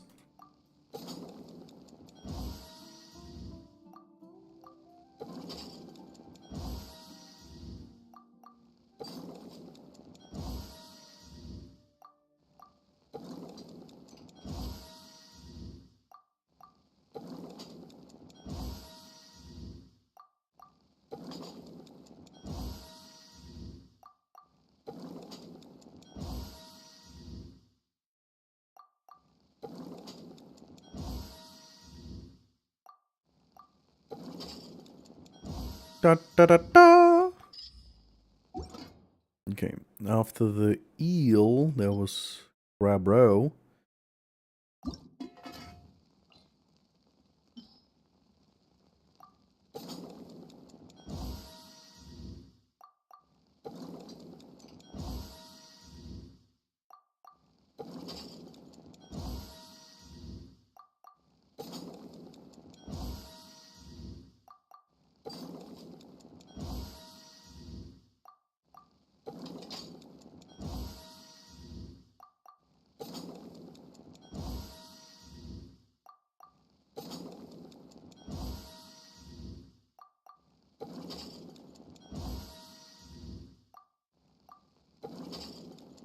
Da.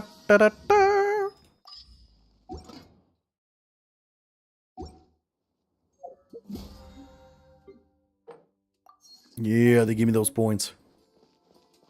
Emerald. We don't have many bandages left. I should probably inform the village head the next time I see him. I'm the best doctor in our village. That is to say, the only doctor in our village. Though I'd say that my greatest specialty is bandaging wounds. Wounds. People who get injured out in the desert often wind up here in the village. And they rely on me to treat their wounds. Though our village consists of mostly children and the elderly, most of them are in good health and rarely get afflicted with any serious illnesses. As for minor ailments, I just give out medicine based on the previous experience, and everything usually turns out fine. What if it's a serious illness then? Do you mean diseases as terrible as Elazar? I'm afraid that in such cases, even the researchers of Sumeru City might be of little help.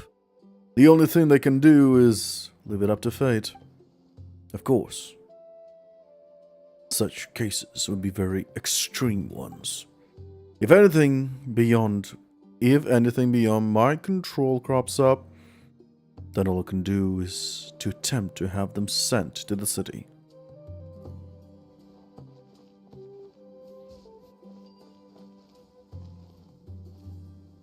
Where are you? There you are.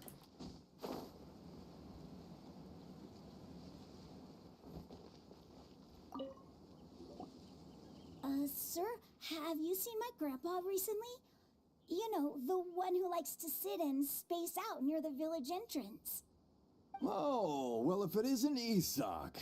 Oh, your grandpa, huh? It's been a while. The last time I saw him, he was spacing out by the road as usual. I went and asked him if he'd like any of the food I had prepared, despite my wife's protests. Like many people, she's really quite terrified of them. And speaking of my wife, she's still always complaining about how I don't make enough mora. That might explain why she's always mad at me. Ah! So you're that husband. Okay. Oh, thank you. Thank you for taking care of him. It was nothing. You're looking for him, right? Did he go for a walk and get lost? Yeah. That's no good. Well, once you found him, come by my place again and I'll cook a little something for the both of you. I've known you since you were very young, so as far as I'm concerned, you're family. Please feel free to come by anytime. Wow, what a nice guy! Okay, thank you, sir. Huh? Something wrong, Sana? Something happened? Don't say anything for now. Isak, stay here. Let's head over there. Stay quiet as you move.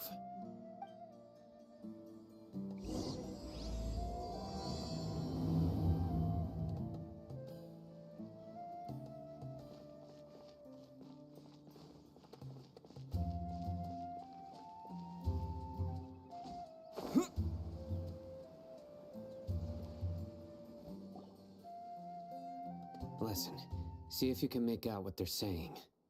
Have you heard? The mighty Scarlet King, the sovereign of our faith, will soon return to this world. Yes, of course I have. The Scarlet King is the one and only true ruler of this land. I've never believed in any other gods. Still, you say he's coming back, but it sure doesn't feel like life's about to change around here anytime soon. What's your proof? Haven't you noticed? The village has been getting more deranged scholars than ever. Delavar was saying that many people also went insane just before the fall of the Scarlet King civilization in ancient times. We don't quite know why, but it seems like there's some sort of connection between insanity and the Scarlet King. Isn't it a sign of the Scarlet King's power that all the mad scholars have disappeared? If you ask me, they must have been chosen as the final sacrifice for the Scarlet King's resurrection. Huh. Now that you say it, that does make some sense. Does this mean our lives are finally going to take a turn for the better? Exactly. Those city folks will get what's coming to them. Now, repeat everything you've just said from the very beginning. Huh? Who are you? Where did you come from? My patience is running thin. You heard what I asked.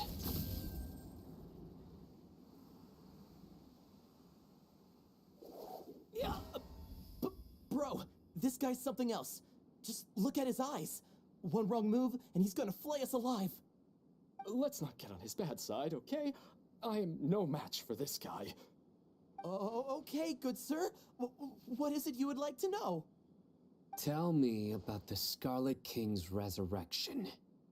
Well, I only know a few things from hearsay. I went for a drink the other day and heard others talking about a rumor that the madmen will disappear and that the Scarlet King will return to this land. I'm not making this up, I swear!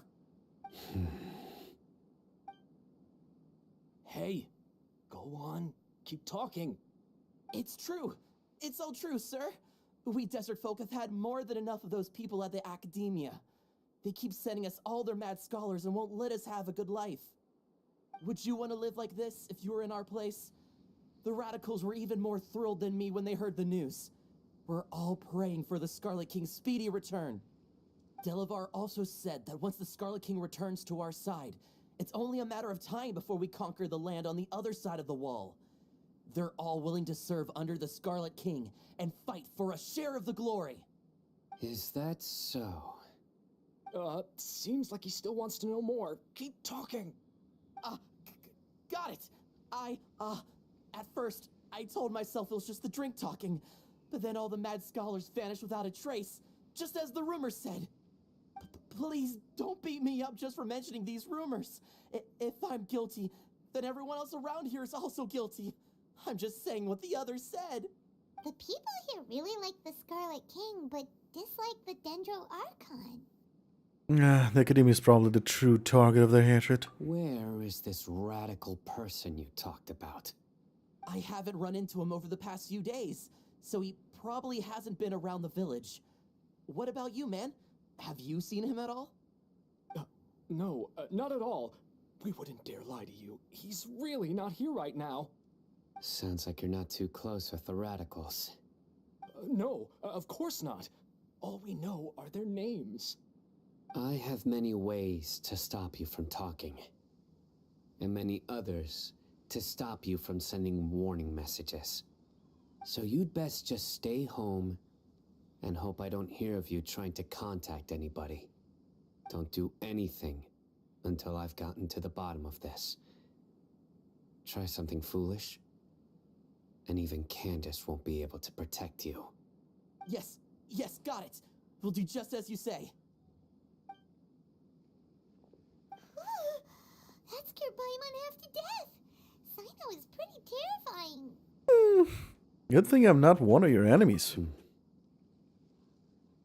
didn't try to reassure us at all. It's like he's used to hearing that. Oh, Paimon bets lots of people have told him that before. All the more reason for you not to get in his bedside. I heard that. Sorry. It's part of being a Matra. The rumor we heard just now seems like a strong lead. But we need to check a few more places. Maybe we could check the scholars' homes. Very well. I'm here. Where's your grandpa's house?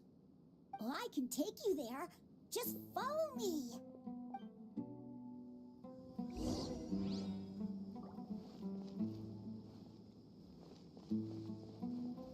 By the way, kid.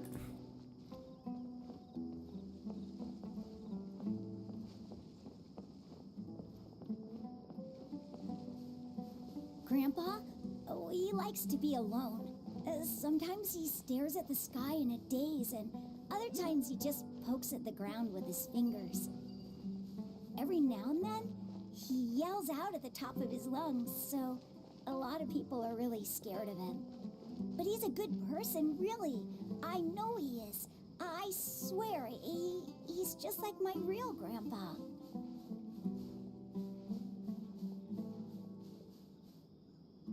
Let's make the lines of sand. He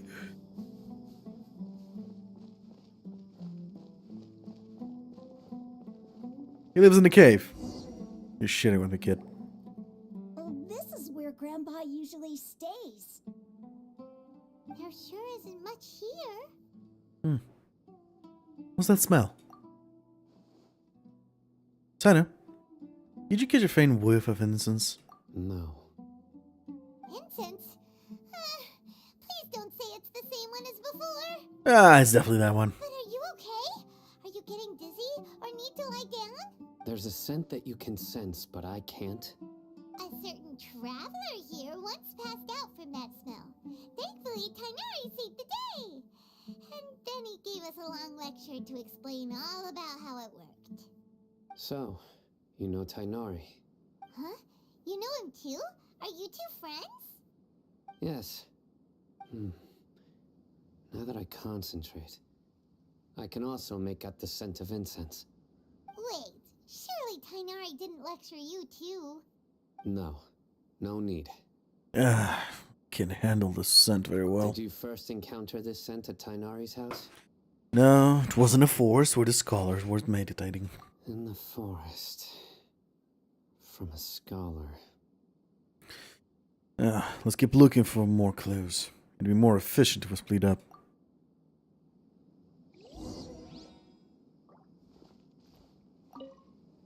Oh, where did Grandpa go? Please come home, Grandpa.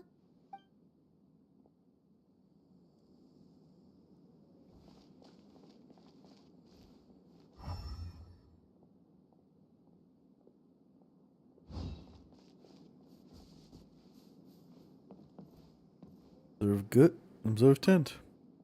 Look, as someone has been living here this entire time. Goods? These are all daily necessities.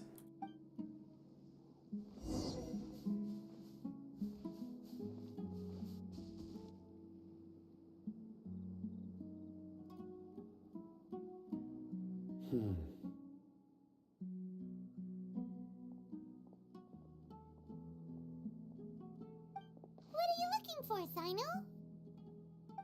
Here it is. Take a look right here. Paimon doesn't see anything. Although the traces have been completely buried in the sand, there are footprints here, from the size and shape. They belong to an adult male. This pattern is a common one from this area. Local shoes. This was probably someone from the village. The scent is quite faint, but still extant. The footprints head in the direction of the door. I mean, someone else has been here. But who would come looking for Grandpa? He doesn't have any friends. We'd have to ask whoever lured him away with the incense. Lured him away. So that's what happened. Huh? So you can lure someone away with just a scent? You get lured away by food all the time. You fall for that kind of thing all the time. But all the time. What's wrong with liking good food? Everyone's got something they love in life. Exactly. Most scholars are fond of incense, since the smell supposedly helps them clear their minds and discover new knowledge. Even deep within the clutches of madness, they still yearn for their knowledge-seeking days, and will follow the scent whenever it presents itself. No, Grandpa. So, someone's taking advantage of their weakness? Huh. Still, why would anyone want to abduct all the scholars? It is to resurrect the king. Is it to resurrect King the Shred? Are the rumors really true? It's the only lead we have so far. Could the disappearance of all the mad scholars have something to do with the radicals? It's highly likely. Please, you have to save my Grandpa. Grandpa's never done anything wrong. Please help him. Sounds like we'd better help get him back. Don't you worry, Isak. We won't let whoever took him get away with it. Let's head to Aru village and inform Candace and the others about what we learned here. After that, we'll set off to find the scholars. Aye aye.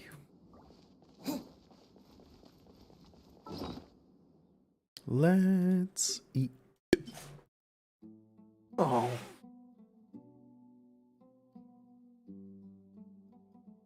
Coffee cat. Such a cat. There is no cat. There is a catter than cat. Oh, great. You're shedding. My whole hand is covered in cat.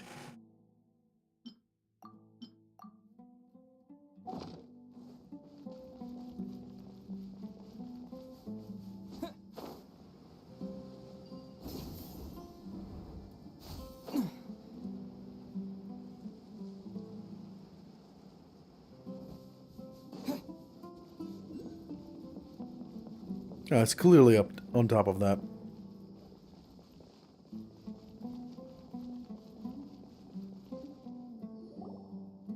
Right.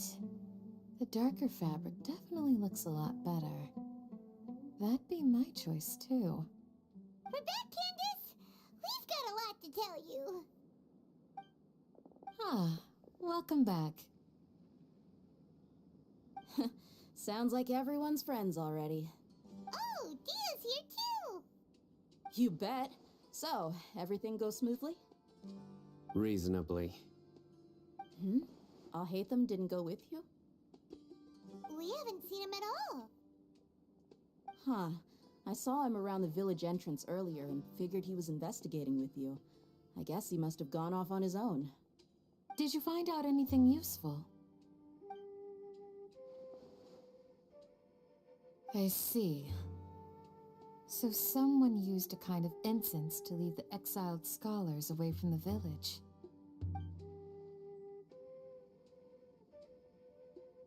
The resurrection of the Scarlet King? First I've heard of it. Far as I know, the kind of incense you just mentioned is only popular beyond the wall. Scholars are fond of it, but as you can see, there aren't many scholars still studying around these parts. No seller would be able to make a profit here. Not to mention, making incense is a labor-intensive process. You won't see anybody in the desert with the patience to make or sell something that requires that kind of effort. It seems someone from beyond the wall must have been supporting this. Makes sense. So what should we do then? do we go back to the academia and search for leads there? If it was any other day, that would be your next logical step. But today, you've got me on your team, so you get an extra tip. Didn't you say that the villager got his news from the tavern? Well, I also like to drink at the tavern, so I know a thing or two about these radicals he mentioned. If Paimon remembers correctly, the leader of the radicals is some guy called Delavar. Ah, yeah. Delavar, the scar-riddled bandit, Engur, the wide-eyed butcher, and Jabari, the duck-tailed bearded crook. The whole lot of them are known around these parts. Yeah, I feel like I've heard this name somewhere before. These guys have one thing in common, and that's being broke. The rougher life gets, the more they want to believe in the Scarlet King. Way they see it, the Scarlet King's resurrection is their only chance at overthrowing the Academia. Throwing all of Sumeru into chaos is the only way to change the way of life here in the desert. Anyway, that's my guess why they've chosen to become radicals. Tia, you're amazing! You really know this place inside and out. But dear,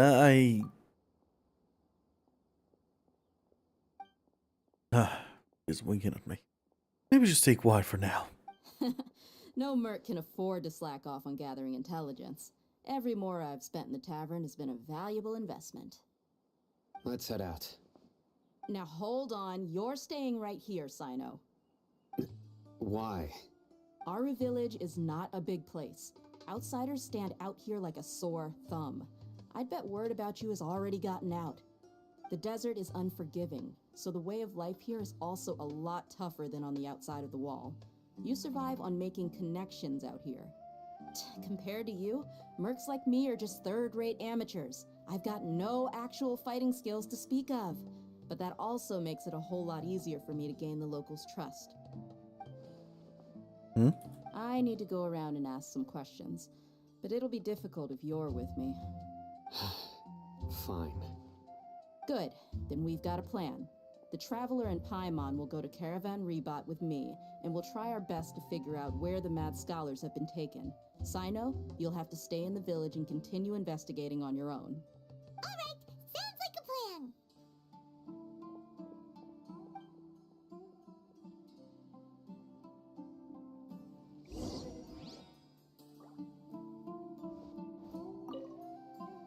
Sino, please don't take offense. I'm sure Dia just wants to help everyone solve their problem as quickly as possible. That's why she can be so straightforward at times. I don't mind.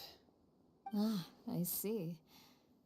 Well, from the way you were staring out into the distance, I thought you might have been mulling over Dia's words. No, I'm used to being treated that way. It's natural to fear strength. I take no objection to it.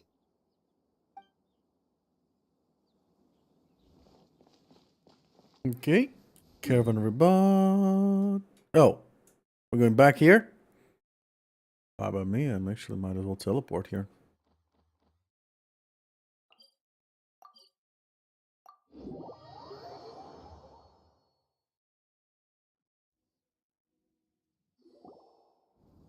Well, here we are again. Sounds like you're starting to get familiar with the area. Paimon's amazed every time we see the wall of Samiel. How can a wall this tall even exist? It's almost unreal. I know what you mean. I had the same question every time I walked this way when I was a kid. Also, why is this high wall here? And can a wall really block sandstorms? It was only after I grew up that I realized the wall of Samiel isn't just there to keep out the sandstorms. It serves a more important purpose, keeping out people like us. Sumeru is run by wise and mighty sages. To them, us desert dwellers are nothing but tools that can be used and discarded at their whim. We're cheap labor, like livestock, but easier to control. Nothing more. Even if a child from the desert got the chance to obtain an Akasha terminal, almost all their requests for knowledge would be denied. The Academia believes we're underserving. Geniuses like Sataria are 1 in a million. The other children never get a single chance to try and rewrite their fate, even though the Academia knows very well that we're humans. just as they are. That's terrible. I would tear down this wall with my own hands if I could. I understand how she feels, but I hope she doesn't do anything drastic here. Hey, Dia. You're not thinking about doing anything scary, are you? No, not at all. This place just gets me thinking, that's all. Besides, we're here to procure information, aren't we? Yep, we gotta catch those. Shh. Caravan Rebot is crawling with people, so be careful what you say. We don't want anyone to find out what we're here for. Our mission started the moment we arrived here. Let's go check out the tavern. Maybe we'll find someone I know.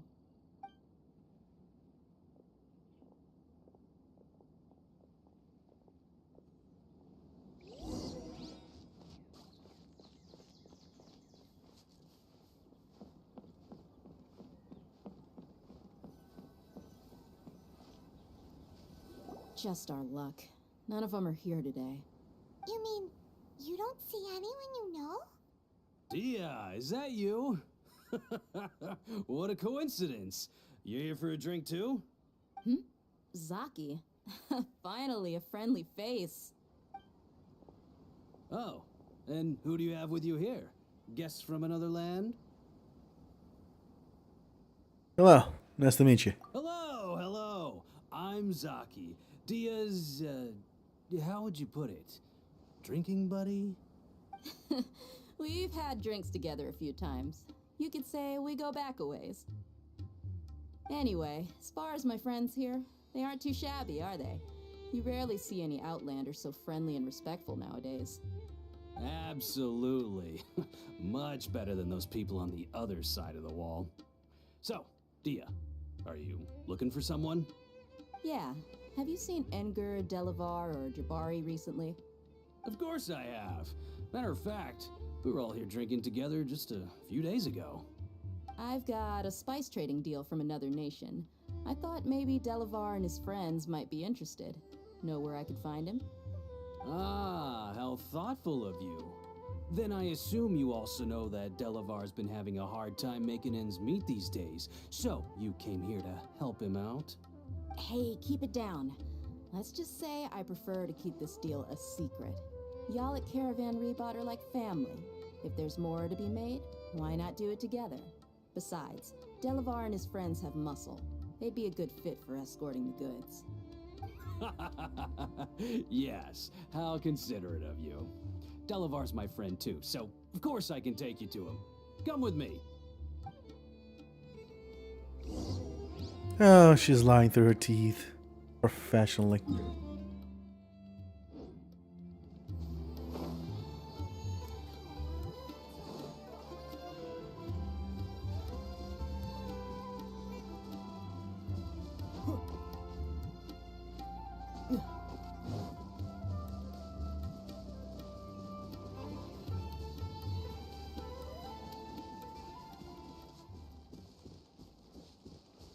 All right, we arrived.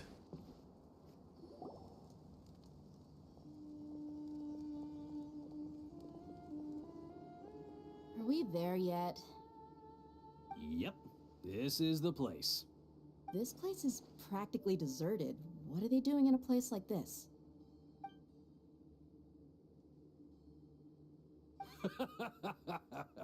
Why don't you take a guess? Go on, a wild stab in the dark. You're like lambs to the slaughter. Oh no! It's an ambush! Yeah. Could have guessed. What's this all about, Zaki?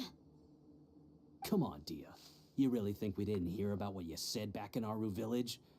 The boys have kept a close eye on you from the moment you set foot there. Not only do I know that you're looking for Delavar, I also know that you've teamed up with people from the Academia to look for the missing scholars. So, you've been watching us from the very beginning? Uh-oh. I knew leaving Sino behind was a mistake! And you left the strongest one in the village, didn't you? Who do you think you are? You really thought we'd fall for your little business deal nonsense? So you and Delavar have been partners all along.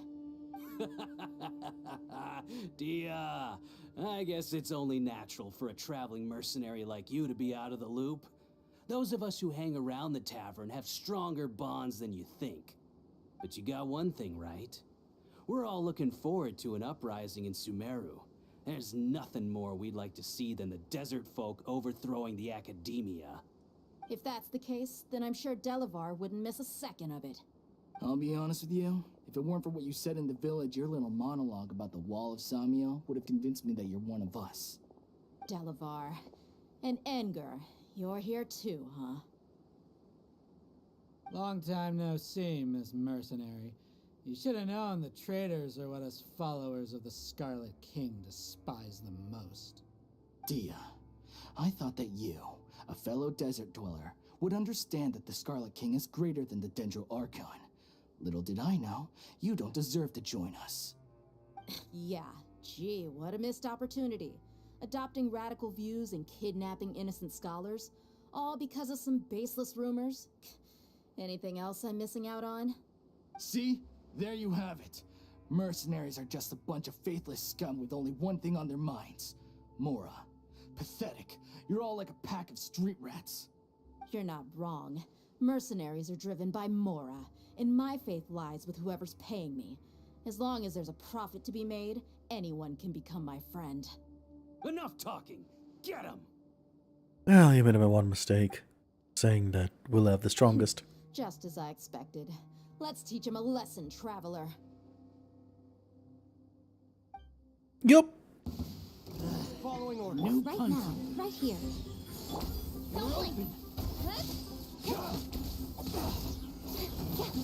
Steady as stone. Time to clean up. Heal, heal, heal, heal, heal, heal, heal. I just healed myself. Whee!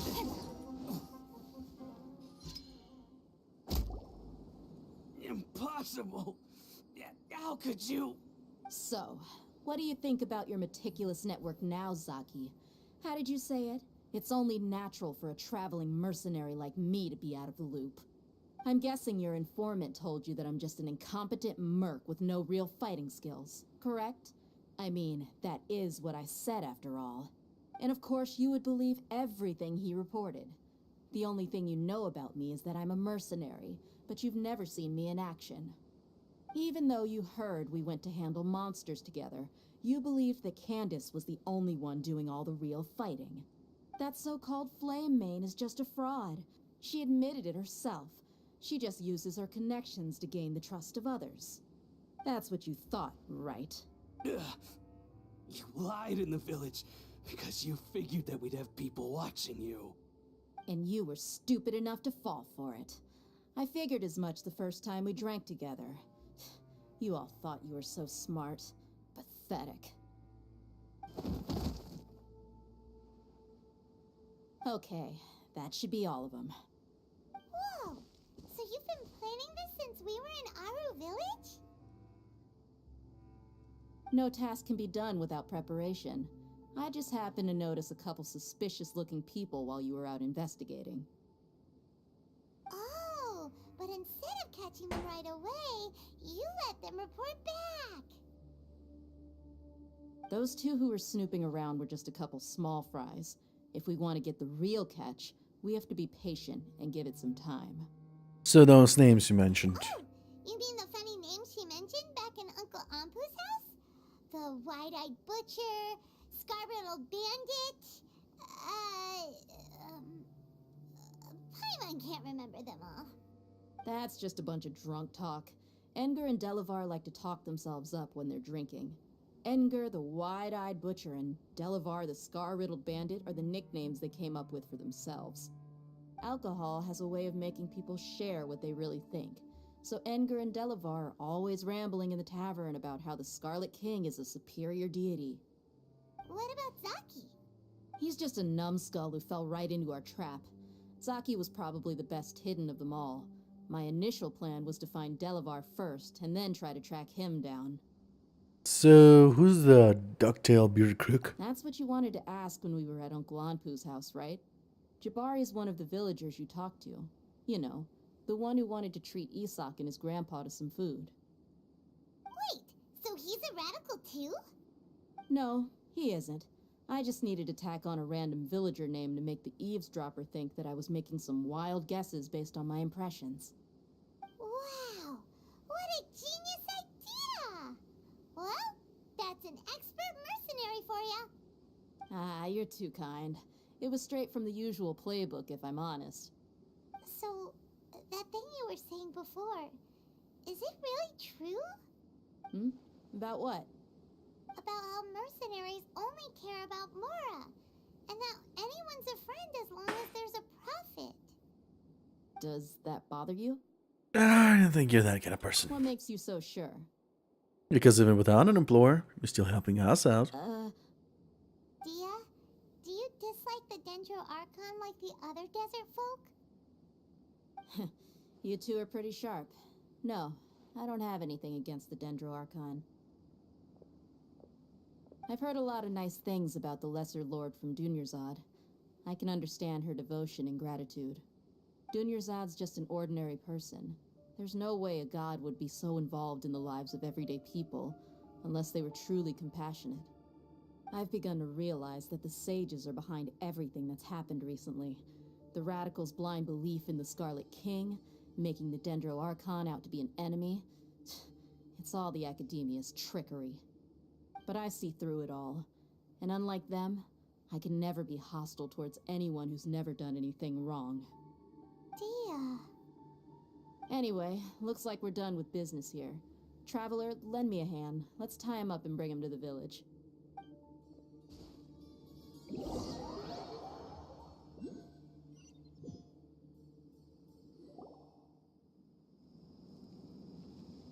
This should be all of them. I'll let you take it from here. All right. I'll be in touch. Until then, please stand by. Candace, do you need any help? Candace will be okay on her own. I trust her, so you can too. She's been guarding Aru village for quite some time now. If anyone is qualified to question the offenders, it's her. While I'm questioning them, why don't you pass some time by exploring the area? I'll meet you back here tomorrow morning, Traveler. Sounds good. As for these idiots, let's just hope they live to see another day.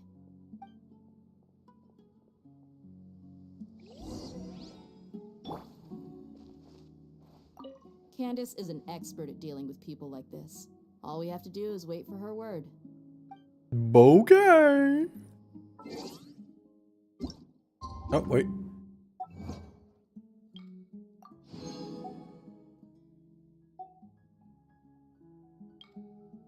Okay. Let up the maps of the following. Okay.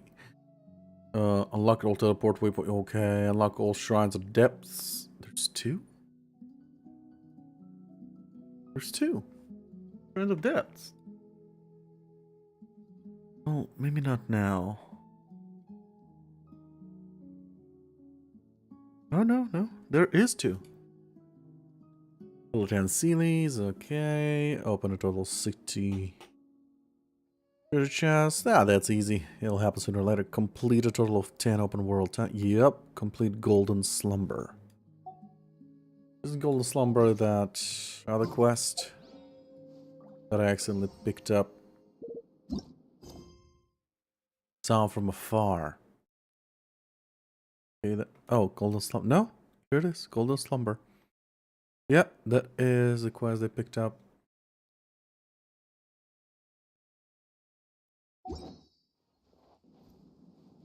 Alright, let's skip time.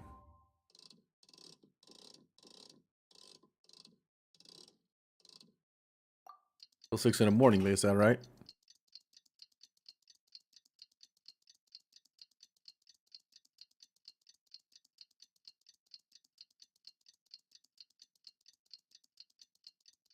Ba-da-ba-dum. Oh. Hey, Dia. Good morning. Right on time. Did we learn anything from the criminals? We'll know any moment now. Paimon's been wondering. You seem to know Candace pretty well. Have you been friends for a long time? We've known each other for some time now. She's a pretty interesting person. Even though she's an extremely strong warrior, she never misuses her powers against others. Oh, Paimon knows what you mean. Like a lot of martial artists say, never take the fight outside the ring. Yep, I guess you can put it that way. It takes strong convictions to be as dedicated as she is, and shoulder that kind of responsibility. Us mercs, on the other hand, we pretty much live from one day to the next. Well, Paimon thinks you're great too. Really? Thanks for that.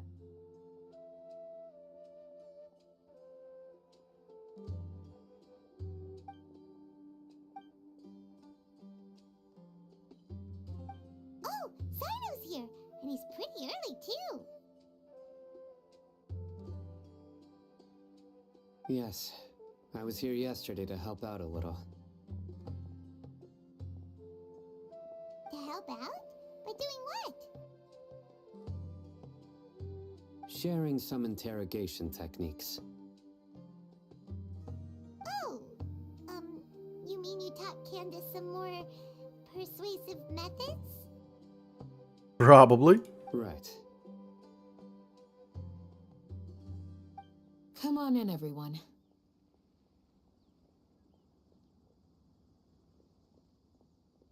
Come on, let's go inside.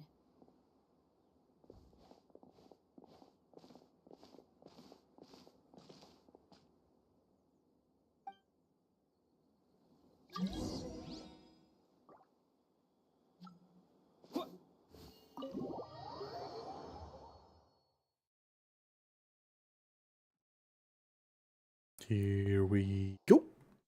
Candace, where? Whoa, you look furious. Do I?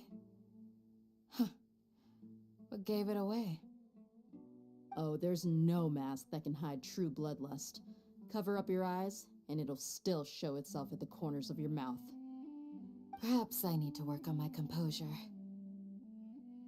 Still, it's perfectly understandable why I'm angry. I'm sure everyone present would agree. Yes, ma'am. Please, don't beat us anymore. We're gonna die. Yes, you absolutely will die.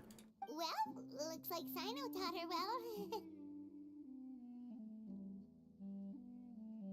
well. She mastered quick. She mastered quickly too. Now she's just as terrifying as he is. You fear death yourselves, yet you do not hesitate to place the lives of others at risk. The absurdity is mind-boggling. The ones you call mad scholars are known to us as the Village Keepers. They are vital members of our community, and some even count them as family. You come here to my village, and you treat my people as nothing more than stepping stones towards your goal. Tell me, what would you do to you in my position? Mercy! Please have mercy! You've made your bed. We may both be desert dwellers, but there is one thing that I understand better than you. The resurrection of the Scarlet King will only result in war. And war serves no one. The people of Aru Village care little about which god is in power. Life may be tough and tiring, but we wish to preserve our way of life. A war would only cause us to lose all that we have. And that is not a responsibility that you can afford to shoulder. We understand. We're sorry. I'll tell you everything I know. Please, just let us go. I'm listening. You might not believe this, but it wasn't us who came up with this idea. Someone was spreading rumors in the tavern. That's how we ended up hearing about the Scarlet King's resurrection. Some Mystery Man told us that mad scholars will make the perfect sacrifice to usher in the Scarlet King's resurrection. They give their lives, and we can get anything we wish for. They're called Village Keepers. Slip up again, and you'll regret it. Yes, sorry. It was all that Mystery Man's doing. He told us to spread word about the Scarlet King's resurrection and talked us into helping him. In return, he said he'll help facilitate the resurrection process. Where are the village keepers now? I'm not sure. That's one. Huh? One what? Strike. You get a total of 3. Then, you die by my hand. Wait, I'm telling the truth. We don't know anything. It was all him. 2. He got us to lure them out of their houses in the night with some kind of incense. We take them to a junction outside the village. Then the mystery guy takes them from there. You gotta believe me, please. I'm telling the truth, I swear. Just ask them if you don't believe me. That was indeed the truth. Traveler, go on. My turn. Do you have an idea who that mysterious person might be? You have to believe me. If I knew that, I would have told you his name right away. I'm not risking another beating to keep his secrets. No way. That guy, he wears a cloak, and he's always careful to cover his face. He calls himself the Scarlet King's envoy. I believe I may know what's going on. Uncle Anpu? What do you mean?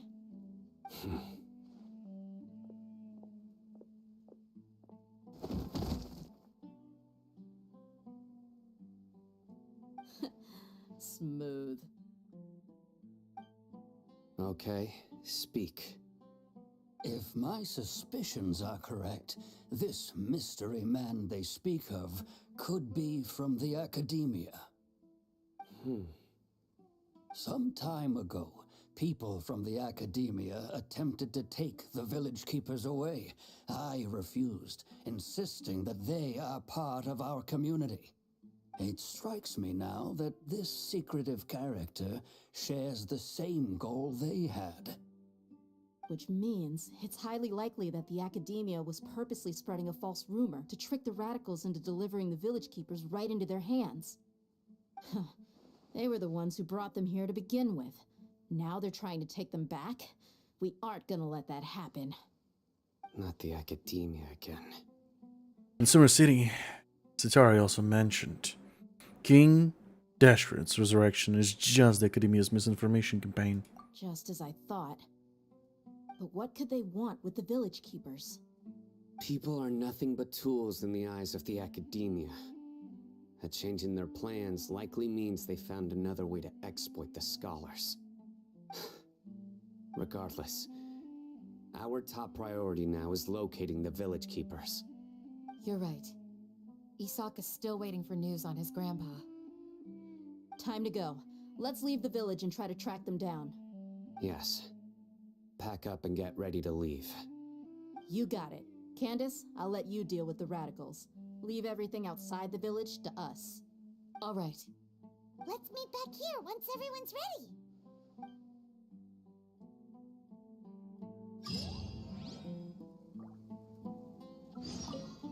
What scheme is the academia brewing now?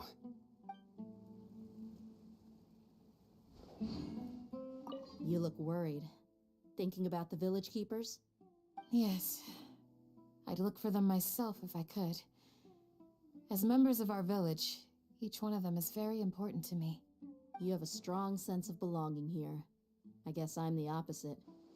Mercs are stray dogs, wherever they go. Dia, don't say that. You can be a part of this community too. Thanks. I'll let you know when I feel like joining. I just hope everyone's all right.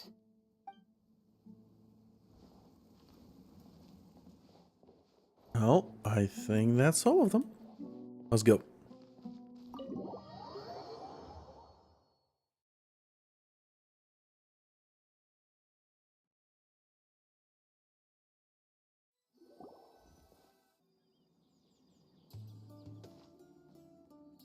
Let's get some food in us and then we'll... Woo! Good voice acting. Where did you come from? Well, as you can see, I am merely sitting here and reviewing what we have deduced thus far. You were gone for ages, and now you're suddenly sitting here musing to yourself? Where have you been anyway? Hey, what's with the silence? You never think things through before asking questions. I'm giving you some time to make up for that. Paimon's so mad! Paimon's gonna give you an ugly nickname! Yeah, go ahead. I won't stop you. Never mind. Paimon's got nothing. There's just nothing super obvious to pick with this guy. It makes it so hard. Well, you've heard nothing to suggest I left this whole time. So clearly, I stayed in the village to investigate. Anyway, you plan to leave Aru village and keep searching for the truth of this matter, yes? Yep.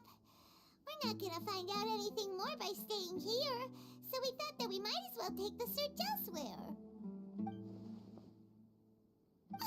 Enough with the silent treatment! Maybe he was giving us time to think. No. I'm just surprised that you decided to team up with him.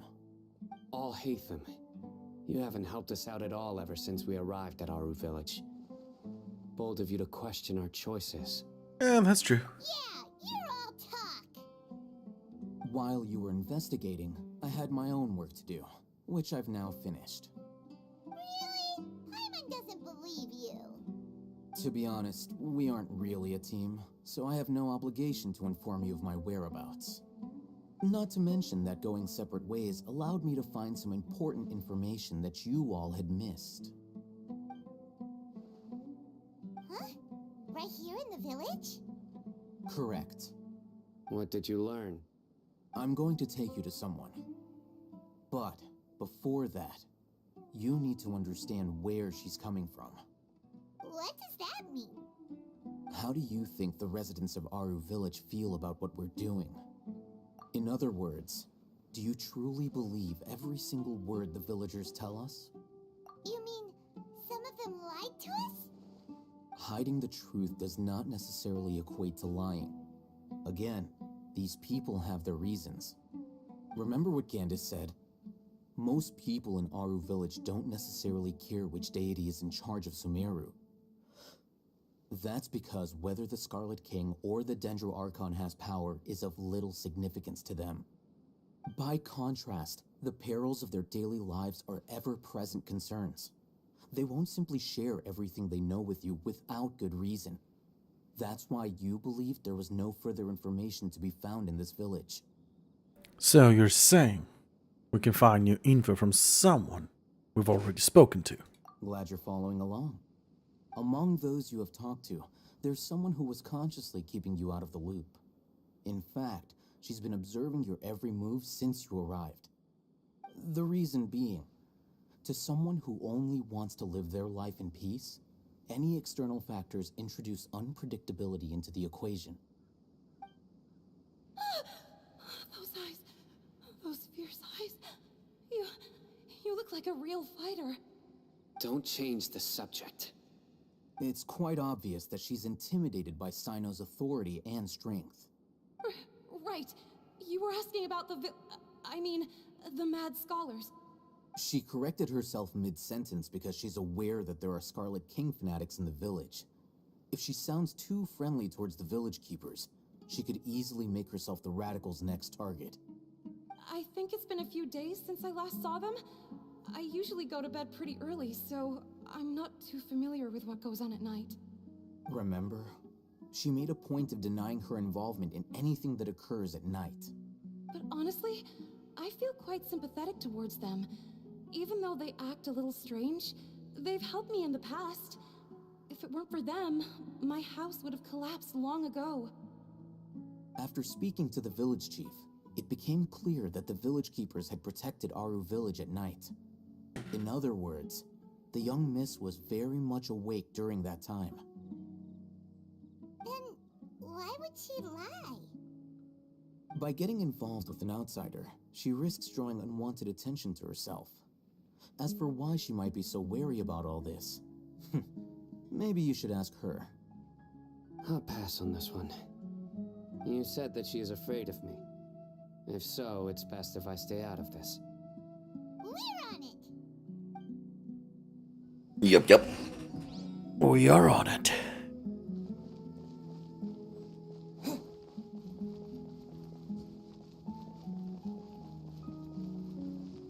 Well, that looks awesome. Wait, where is she? Knock knock! Miss Shawnee, as we discussed earlier, I've brought someone with me. Mr. Alhaitham, I'm aware of where you stand, but how can I make sure that your friends think the same as you? Huh? What do you mean? We need to clarify our stance or something? Go ahead and talk to her. You'll get the answers you want. Go on. Earn her trust. Is it really that simple? May I call you Traveler? Sure thing. Hi, Miss Shani. Hi, Traveler. I want to ask you something. Do you think the resurrection of the Scarlet King can truly change Sumeru for the better? No, Why's that? because it'll only result in conflict. That's very similar to what Miss Candace says. I know you two are friends. That's why I'm willing to talk to you, even though I do have some reservations. Before, I wouldn't even have the courage to ask something like this. Traveler, do you believe our lives will get better? I can't promise anything, but I'll do the best I can. Yeah, we came here from another nation, so it isn't wrong of you to be weary. And we aren't really residents of any one nation. But even so, we've met lots of people from different places, and we've always fought for what we believed in. We have friends in Sumeru, and we want to help them. That's why we decided to stay here for a while. I want to trust you. My apologies for posing my questions like that. To be honest, I didn't expect you to come back for more information. Alhaitham told us you have your reasons. It's okay, we understand. The fact is that only one side of my family is desert folk. I don't really fit in anywhere in Sumeru. Some believe in the Dendro Archon, while others believe in the Scarlet King. I don't belong to either side, and neither side would want me. Speaking of which, the radicals mentioned that they despise traitors. Do they just think that anyone who's different from them is a traitor? Yeah. Some people can be so narrow-minded when it comes to bloodline and beliefs. It makes no difference what I say or how I behave. I'll always be suspected of having ulterior motives. Slowly, I just stopped talking to people. I pretended not to hear or see anything. All I want is to live my life in peace. And then it happened. The village keepers who had helped me disappeared with no explanation, and I didn't dare breathe a word about it to anyone. Until now. You can tell them. I'm sure he'll keep your secret. All right. I'll tell you what I told Alhaitham. I actually have a sharper sense of hearing than most. Sometimes, I hear strange crying sounds in the night. There are ghosts? Perhaps. I'm not sure.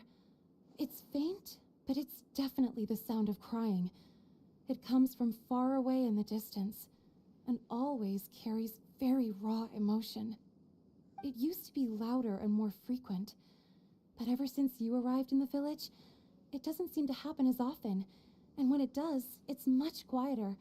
I have to focus really hard to make it out. I confirmed this with the guards on night duty. They also have someone with a good ear, and he's heard similar sounds at night. But, because we're in the middle of a desert, he would rather believe that they are the cries of beasts than ghosts. Could you make out where the sound were coming from? There's really nothing around these parts, except for an old hospital not far from the village. I think they used to use it for treating Elazar, but it's been abandoned for years. We need to check out that hospital. Yeah, let's go!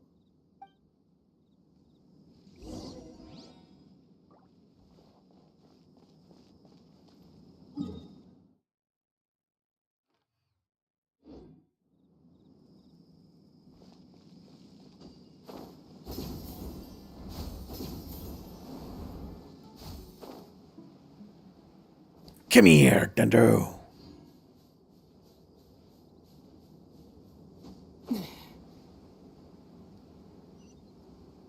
And we got a Celio. Let's help that ceiling. Just in case.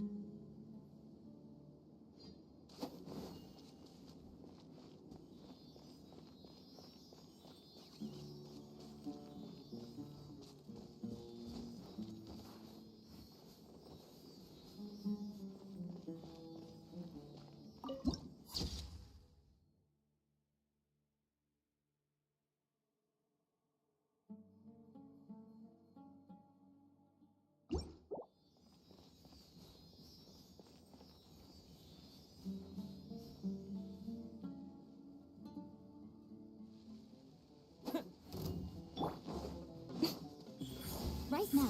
Come on now. Cut to the chase.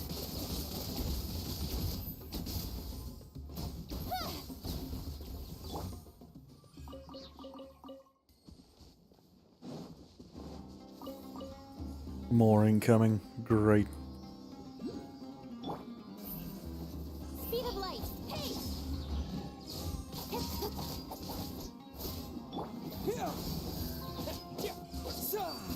Nowhere to hide.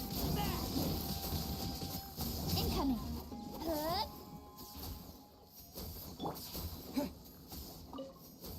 Well, he tried. I'll keep this close.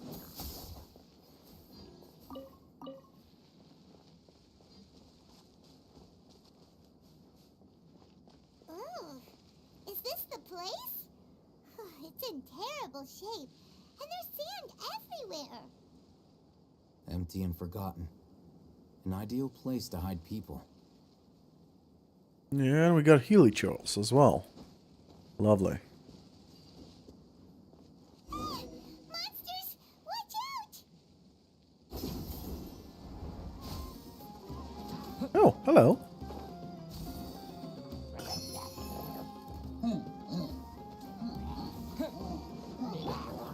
Oops. Emerge. I'm always watching. Show them. Right here. Oh, crap. Don't blink.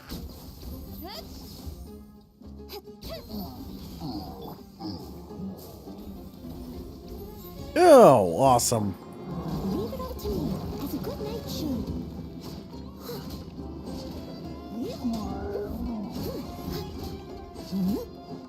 Right now, right here. Emerge. Incoming. Hey! Cut to the chase. Nothing lasts forever. Come on out, right here. They were easier to deal with than Paimon had expected. Yeah. What were you even expecting? Super strong bandits? Or monsters taller than buildings dropping out of the sky? Or, something like that. Well, we did get a tall monster. He looks super serious. We gotta stay on our A game too. This is the one.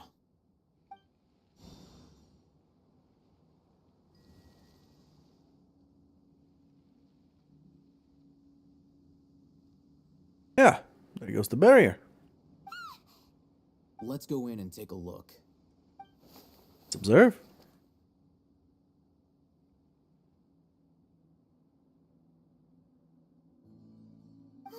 Hey, Hatham, we haven't found Squad. Are you sure we aren't wasting our time here? Patience.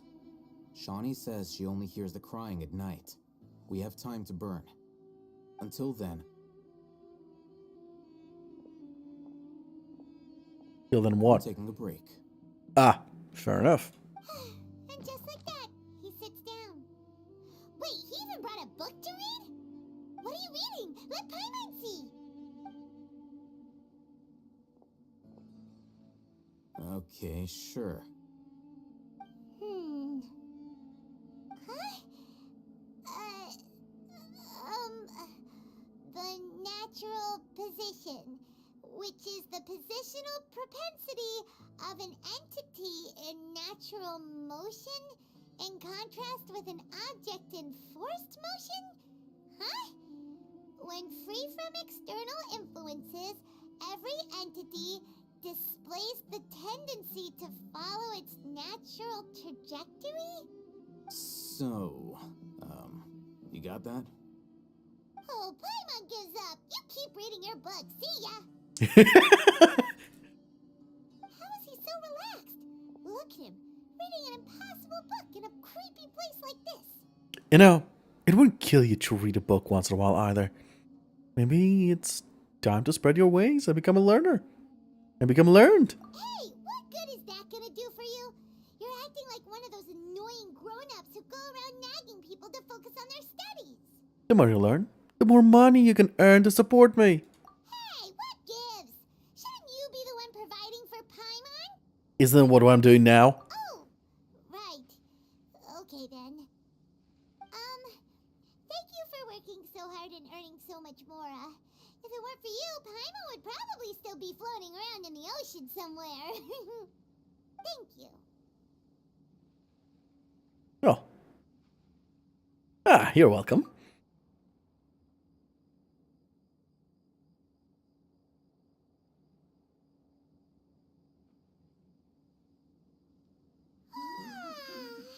Paimon's getting so sleepy. Hmm? Huh? What was that sound? There it is. It's coming from that direction. Is the sound coming from here? Huh. Paimon's not seeing anything. Hmm? It's from below. But there's no way we can get down there. Oh, please. Something is off about the interior here.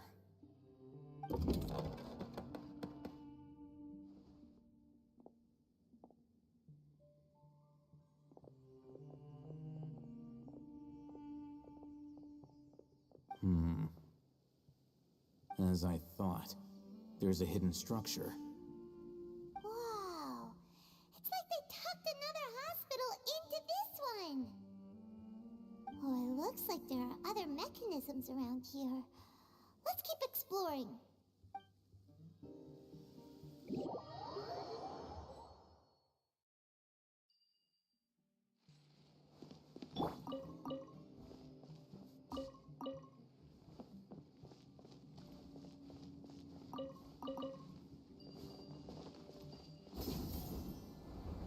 Hello. Propagate!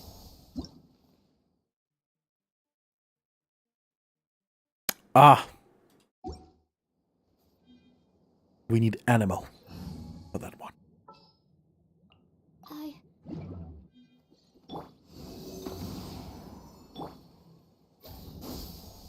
Are you shitting me?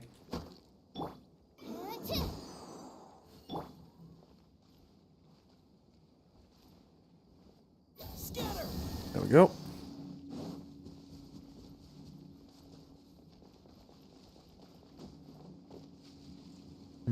There's a sealed one over there. Aha. One at the top.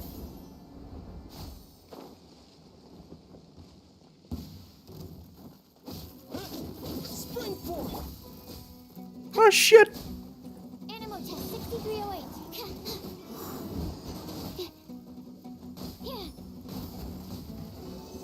Hey! Welcome back. How are you? What were you doing? And jump. Wait, you eels? Sand eels? What the fuck is that? Emerge right here, right now. Ow, ow, ow.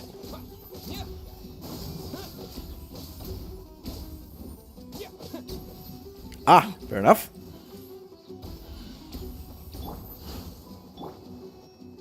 Emerge right here. Ah! Come on. Win this fight. Win this fight faster, because I gotta go to the toilet. There we go. All right. I'm gonna take a 5-minute break. I need to go to toilet. Enjoy some yai. Be right back.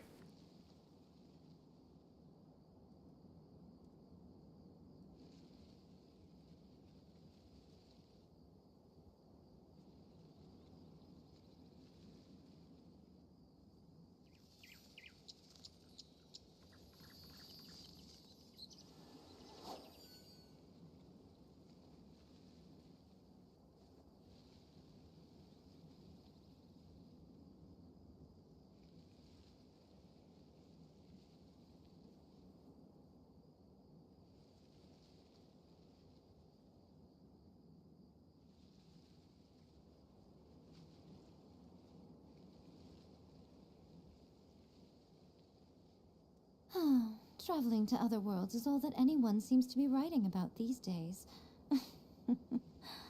Goodness knows what they find so disappointing about their own world.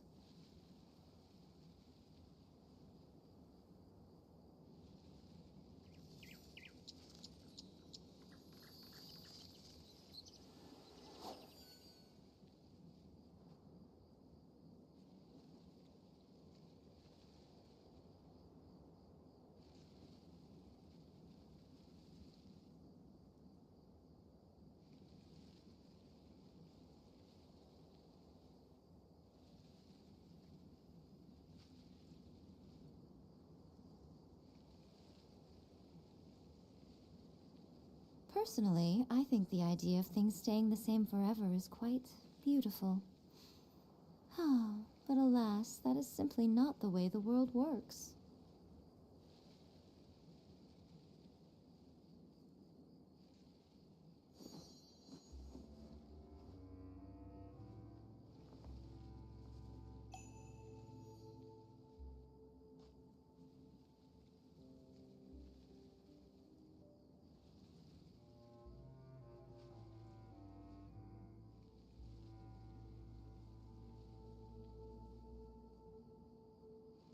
Most humans could have the entirety of their fleeting lives chronicled in but a few short lines. Their stories really make for terribly dull reading.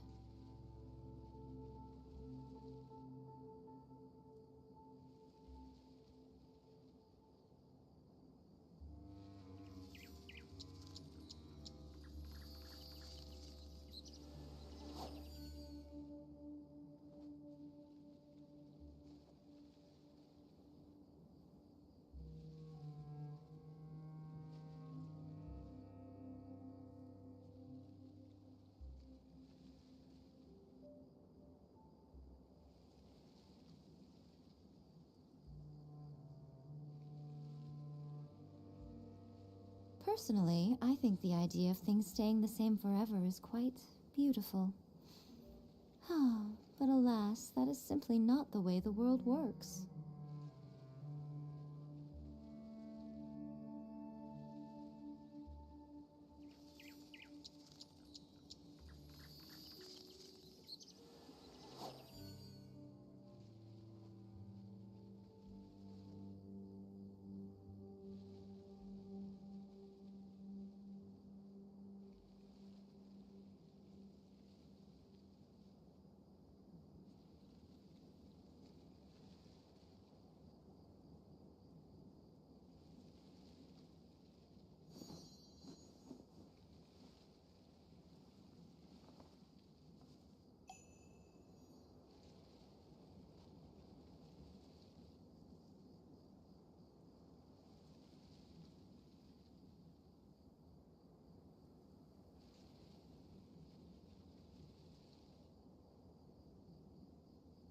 Most humans could have the entirety of their fleeting lives chronicled in but a few short lines. Their stories really make for terribly dull reading.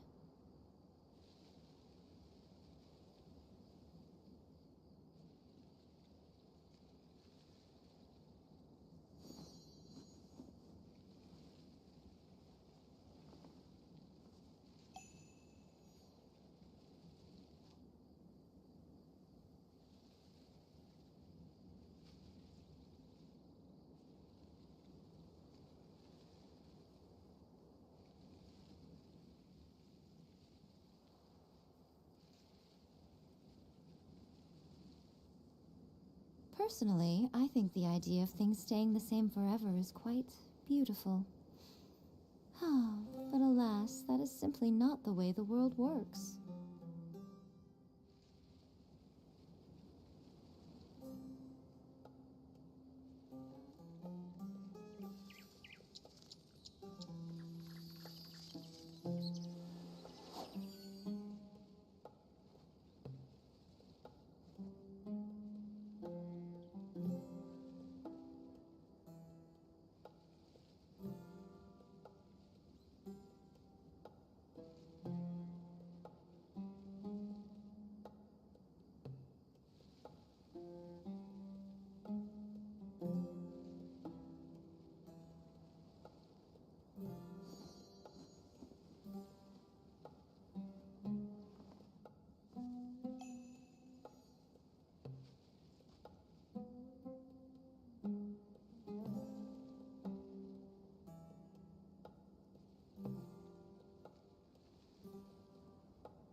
Most humans could have the entirety of their fleeting lives chronicled in but a few short lines. Their stories really make for terribly dull reading.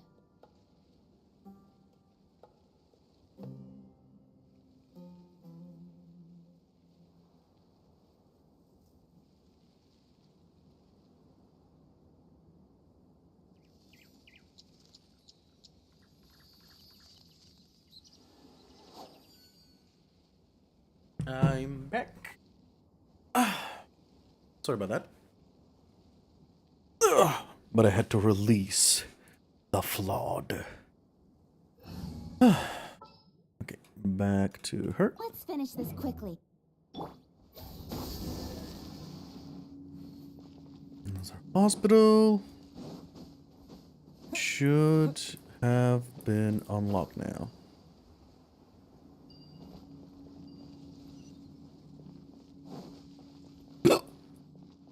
Oh, pardon me.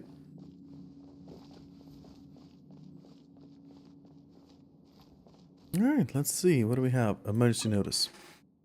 Patient Abbas, male, 23 years old. Mole on the left side of forehead and left-handed.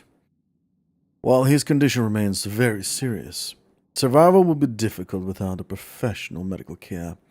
The patient's survivability, once found, immediately inform. Don't give up, stay positive. All beings are under the watchful eye of the divine, so don't ever give up. The rest of the documents have been rendered unreadable by weathering. Keep a balanced diet, rest regularly, and maintain a good mood. Monday, mint bean soup. Tachin, lunch, curry shrimp, panipuri. Tuesday, salad, biryani, fish with cream sauce, potato boat. Wednesday, shakshuka, bean cake, lunch. The remaining sections are blank.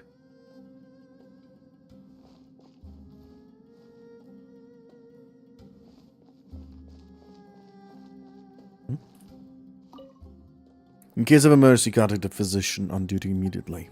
Monday, Ibrahim. Tuesday, unknown. No, it's not unknown. Tuesday, classified. Let's go with that. Wednesday, Amodi. The remaining sections are blank.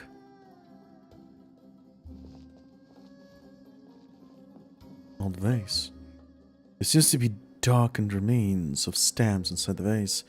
It's probably used to hold flowers. The words for Avon are at the bottom of the bottle. It seems to have been given to someone named Avon.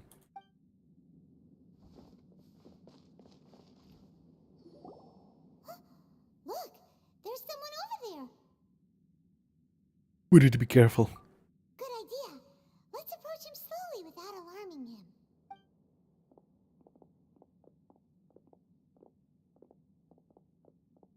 Wait.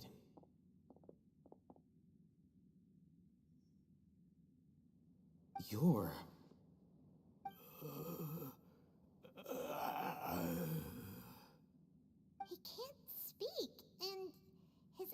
unfocused. But he looks too young to be anyone's grandfather. Also, why is he the only one here? Didn't expect to see him here.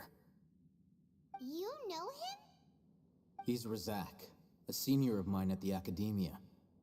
He's a scholar too? Is he the kind that holes up in a forest and mumbles stuff about training? No, and that's the problem. Razak was never involved in any of those things. He never trained in the forest, let alone reach Satyavada life. So, how do you become like this? Leaving that question aside for the moment, him being here alone means that we might be too late. Looks like they've already taken everyone away. For whatever reason, they left Razak here. Perhaps they simply didn't have time to come back for him. There are drag marks on the ground. They're clearer by the doorway. Someone was forcefully drawing a cart that was loaded with something heavy. Loaded with people? That is one possibility. It looks like they were in a hurry, as if they were afraid of being caught. In their haste, they failed to notice Razak hiding in a corner.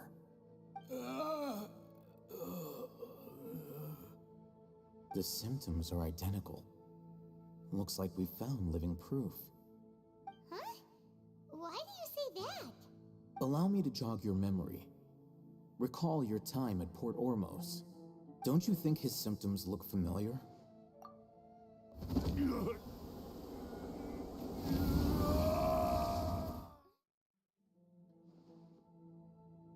The Aramite guy who went mad. Oh, now that you mention it, they're acting the same way. Correct. The Academia is behind all of this. It isn't difficult to deduce their rationale. First, the Academia spread a false rumor of the Scarlet King's resurrection, emphasizing the role of the village keepers, the mad scholars who were exiled to Aru village. These rumors were all the persuasion that the radicals needed, and those based in Aru village leapt into action. Unbeknownst to them, of course, through rounding up the scholars, they were actually helping the Academia.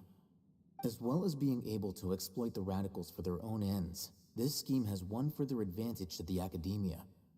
All the risks and responsibilities are offloaded onto the Scarlet King's followers.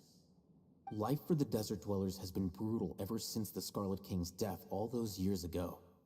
Beneath the surface, feelings of desperation are widespread. Many would give everything they have for the prospect of something better. Anyone looking to exploit that for their own ends simply needs to make a few empty promises. Even if complications arise, people will see that those involved are all followers of the Scarlet King and look for no further explanation than differences of belief. A deep-seated mistrust of the desert and everyone in it by the rest of Sumeru will make sure of that. The notion of an Academia plot wouldn't even cross their minds. It may seem like a simple strategy, but it is able to work wonders under Sumeru's current circumstances. Oh, that makes a lot of sense. It's in line with the village chief's theory, too. But there's still one very important question. Wasn't it the Academia that brought the scholars to Aru village in the first place? Why does it want them back now? Throughout this process, one thing has changed. The scholars' identity. First, they were scholars. Then, they became lunatics. After that, they were exiles. And finally, they become missing persons. I see. An exile is still patently a living, breathing human being. But when someone becomes a missing person, that is brought into question. If you can't find someone, you have no way of knowing what exactly happened to them. That makes missing people an ideal resource. Resource? For what exactly? One possibility is that the information in their brains could be extracted into knowledge capsules. Extracted? You mean canned knowledge comes from people's brains? With the technology of the Sumeru Academia, it's entirely possible. Perhaps the process caused them great suffering, which is why they cry out in the dead of night when no one is watching them. So, the human brain... Nope, nah, Hyman doesn't want to think about this. How did you learn of this technology? I'm the Academia scribe, after all. I'm familiar with their projects. Anyway, judging by Razak's state, the contents of a divine knowledge capsule were extracted from his mind. But something went wrong in the process. Or perhaps his curiosity got the better of him, and he used such a capsule for himself. But Paimon's a little confused. Can they just use anyone's brain? No, that can't be right. Most of the mad scholars had made contact with the divine consciousness in the forest. That's what the Academia is after. It's also safe to assume that this knowledge has something to do with the Fatui, the Doctor, and also the Balandia. They're using divine knowledge capsule to turn the Balandia into a god. The look on your face tells me you've realized the answer. The Academia needs people who have been exposed to the divine consciousness. That's right. To some scholars, gaining knowledge about the gods is their entire life's pursuit. Extracting canned knowledge is just one of the extreme measures they turn to. However, I can't help but wonder, what do they seek to gain from divine knowledge? The Academia is going out of their way to look for forbidden knowledge, but what is their ultimate goal? I've spent quite some time trying to analyze the contents of the divine knowledge capsule, but to no avail. It seems like my way of thinking is too different from theirs. You mean you're not even slightly interested in getting your hands on this forbidden stuff? All scholars seek to expand the horizons of knowledge, but I'm not particularly interested in gods, so I don't share their degree of zealotry. Extracting information from people as if they were lifeless objects? If this is the direction of academic progress, then the Academia may as well shut its doors. Sounds like you're really against all this. Of course. The Academia's actions run contrary to their rules. Whether it be academics or knowledge, everything has its boundaries. If those lines are crossed, the rules and order that govern everything in the world will be destroyed. This matter needs to be corrected, just like fixing a typo in a book. Wait, didn't you step in to help because you felt sympathy for those poor people? Not to be callous, but no. My criteria are a little more restrictive than that. There is no shortage of suffering in Sumeru, and the same can be said for the rest of Teyvat as well. What do you plan to do about that? Save every last person? Probably not. Paimon's not sure. Your motives are more specific than personal. You can say that. Simply put, I don't blindly place my faith into strength or heroism. I do what I want. The divine knowledge capsule is something I want to investigate in full. That doesn't mean I'm willing to take action for the sake of a few strangers. Though he rejects the notion of greater moral responsibility, he justifies his actions because they are true to his personal motivation. Someone like him might actually make for a better ally. Paimon's been wanting to say this for a while. There are a lot of bad guys in the Academia. You're not one of them. You're their weirdo.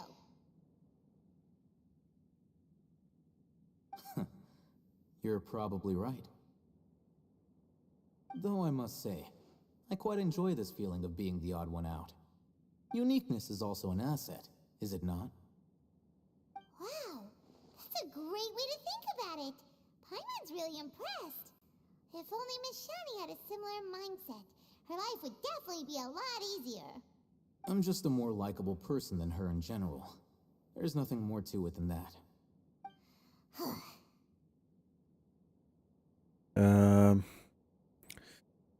So, what do we do with him? He won't last long if we leave him here. Let's take him with us. We'll work out our next step after we return to Aru Village. Roger, roger.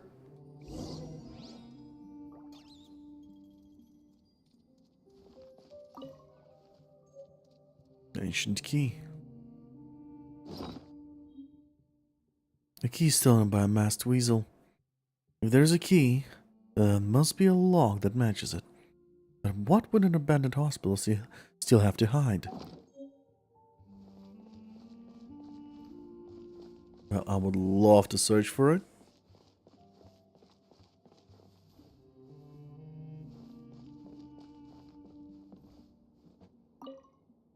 There's a name inscription on the ball. Avon.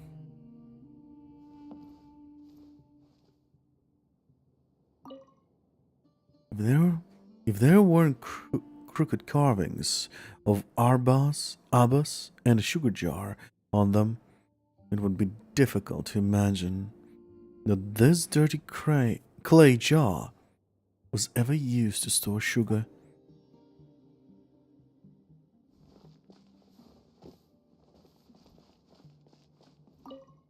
There's a name inscribed in this bell. Hakim.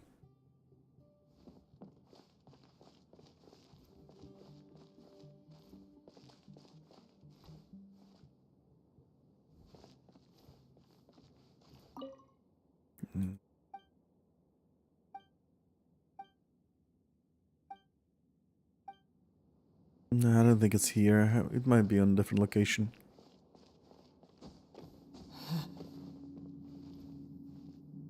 Wait. What's this? Baba wonders what sort of treasure we'll find here. The shelves are full of thin books. You browse through them and find that they seem to be hospital documents, such as medical records or financial statements. You shut the door in disappointment. I thought there would be some special treasures inside. Even the wooden barrels and crates we find on adventures are better than this. At least those had cabbage or fowl inside. Yeah, what's this? It looks like it fell out from over there. Let Brahman see. Maybe it'll lead us to treasure. Patient name, Abbas. Gender, male. Occupation, farmer. Basic status of admission. Scab scan at limb extremities. Multiple ulcers on the back, chest and other bodily surfaces. Weakness of limbs and poor mobility observed. Mental faculties are coherent, though there are clear signs of fatigue, poor sleep quality, and poor appetite. Doctor in charge, Amudi. Week 1 of hospitalization. New scabs at limb extremities, and enlarged ulcers. The left arm seems unusable and is in pain. Mental faculties are coherent, though there are clear signs of fatigue, poor sleep quality, and poor appetite. Doctor in charge, Amudi. Week 3 of hospitalization. The scabs are scale-like and have spread across the surface of the body. There is necrosis and multiple ulcers. The patient has fallen into coma. Doctor in charge, Amudi. Week 9 of hospitalization. The necrosis of the ulcers has been effectively kept under control, and no new scabs have appeared on the surface of the body. The patient is in a comatose state. Doctor in charge, unknown. Week 15 of hospitalization. The wound from the replacement treatment has not healed, even after a long time. No new scabs have appeared on the surface of the body. There is weakness in the limbs, and the patient cannot grasp items on their own. The patient is also experiencing fever and vomiting. Mental faculties are coherent, though fatigued. Poor sleep and unable to eat. Doctor in charge unknown. Week 21 of hospitalization. We've started to manage to keep the scabs of the body's surface under control, and the new limbs' function has been restored. The patient is experiencing chronic coughing and is prone to fainting. Mental faculties are coherent and in good state. Sleep quality and appetite are decent. Doctor in charge, unknown. Yeah, those are so scary. What does the other document say? Treatment subject, Abbas. Gender, male. Occupation, farmer. Doctor in charge unknown. Status. After 20 weeks of treatment, Specimen 4's new skin and new left arm have recovered well. No changes in appetite or sleep. Mental state fluctuates beyond the normal range. There have been multiple attempts to leave the care area. God's voice guides me. Is cited as motivation. And the specimen is believed to have delusional tendencies.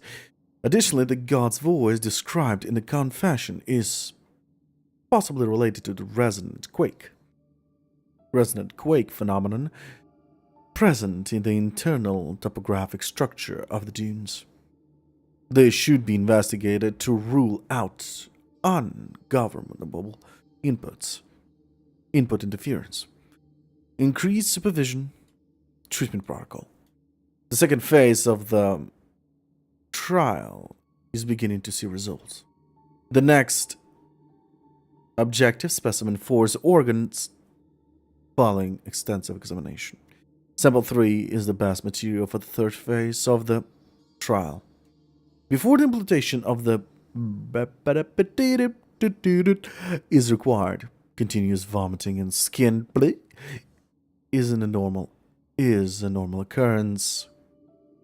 Must be prepared beforehand for Specimen 4 to maintain the circulation of. After completion of the basic operation, observe the subject for 1 week. If only psychological activity is observed in the organs, the rate of deterioration of surface scabs is reduced and limb function is restored. The next phase of the redacted trial can commence. Physician's note. All specimens have one thing in common. Body elemental quantities were at abnormally high levels and were positively correlated with the severity of the disease. After the redacted experiment, body elemental quantities were reduced and samples self-reported a reduction in symptoms.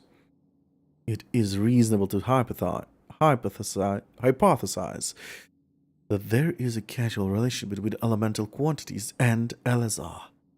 More controlled trials should be conducted to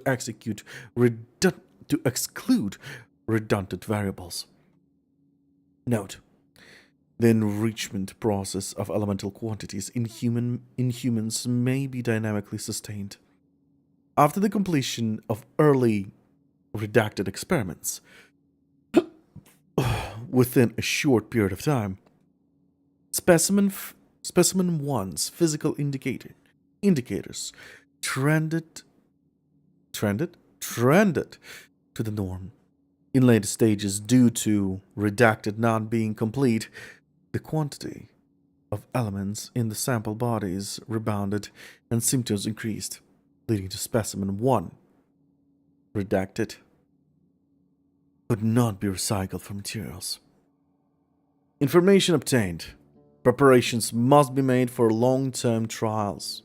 Redacted cannot be stopped before the specimen's symptoms have stabilized. Due to the nature of the trial, there must be method to stabilize the sample's mode. Removal of redacted may be attempted. Following the new method, the material rejection rate has been significantly reduced. Specimen 2 and 3 developed mental instability due to associative connections to fundamental inner qualities of redacted, and tended to attribute the disease to unverifiable divine punishment, consequently considering it blasphemy to accept redacted as treatment. It is a very interesting thought. Exploring neurostimulation and the resulting cognitive shifts could be a future research topic. Due to the above uncontrollable variables, they halted at stage 2. Shame. However, the materials provided by these two samples were the best quality materials so far.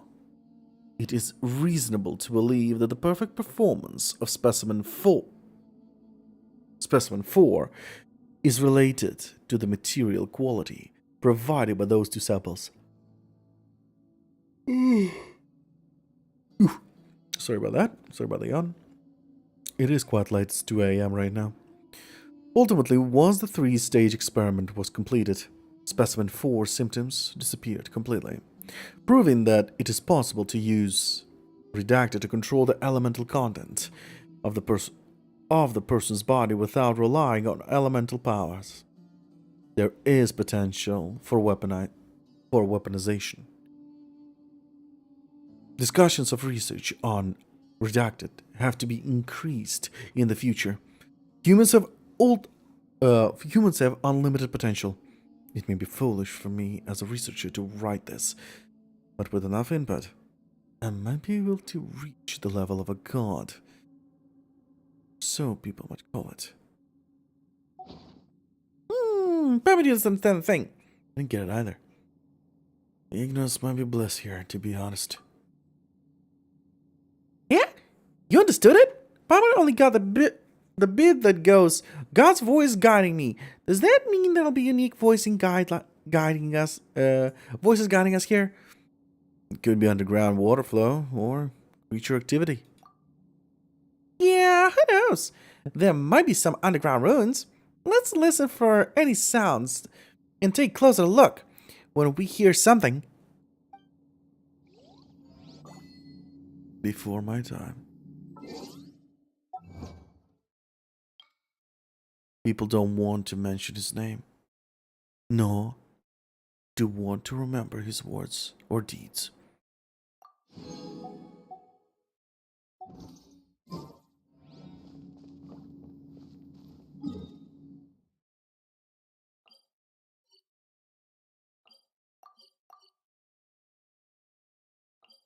Today? Oh. Did I accidentally cancel new mail? Ooh. We got new gifts.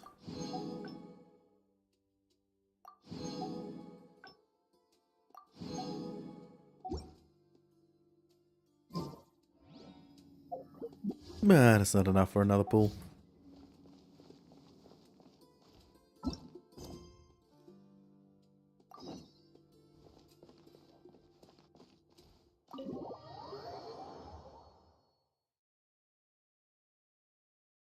I think after this conversation, I'll stop for today. We're back! You must be tired. You should rest and take some water. What's the situation? Who's this? Unfortunately, somebody who's too young to take on the role of Isak's grandfather.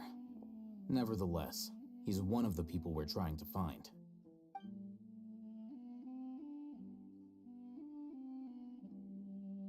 So, at one point in time, the abandoned Elazar hospital served as the academia's site for extracting divine cant knowledge. Yep, pretty much. Their plan must have been implemented at some point before we arrived at Aru village, since divine cant knowledge has been in circulation for a while now. Yet, they fled once we were headed to the village, almost as if they knew we were on their trail. Why is that? Yeah, why is that? We may have a mole in our midst. One of us could be secretly revealing our whereabouts to the academia. Huh?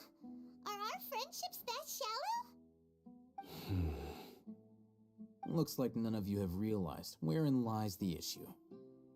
Care to share your thoughts? Sino, you're the reason why they can predict our movements. Wait, what's that supposed to mean? Choose your next words very carefully. It is simply a logical inference. I have my reasons. So what you're saying is, Sino's the mole. Interesting. And here I thought you were the most suspicious one, Alhaitham, since you were always acting alone. I know. You have a point. But I realized something as we were returning from the hospital. Sino isn't like any of us. What are you trying to say? Do you still remember who you are, General Mahamatra? As a Matra, you are no doubt privy to certain kinds of information. Before you can take action against someone, you are required to have all the facts available, including the less than savory details. Simply put, the academia has traditionally allowed you access to a wealth of sensitive information. Knowing their modus operandi, wouldn't you expect them to take precautions against you? If you want to raise a vicious wolf, you need to make sure that you can avoid its bite. The academia is monitoring me? It's not that simple. The academia has eyes all over Sumeru, but they have a special protocol for dealing with you. Every so often comes a Nyagarbaha Day. On this day, the academia enters new information into the Akasha through knowledge capsules. I remember seeing a thick notebook next to the control panel once. Its contents were all about the General Mahamatra, his activities throughout the day, preferred methods of enacting judgment, everything. You're saying that the academia entered my information into the Akasha too? But what's the point in doing that? My actions aren't important enough to be added into the Akasha. The Akasha is capable of computation. The Akasha's algorithms are entirely capable of predicting your movements using the data entered. When you would depart, the route you would follow, your destination. It knew all of this. It predicted my every move. The academia has been watching you longer than you think. So that's how it is. Sino adheres to his principles so strongly that he's actually a thorn in their side. Tenacity of will and steadfast faith are worthless to the academia. They need scholars who are easily pliable and mindlessly go after anything they can profit from. Sino, don't take it to heart. This just proves how much of a trustworthy ally you are. They escaped because of me. Don't blame yourself. It's not like any of us would have known. Exactly. I have an idea.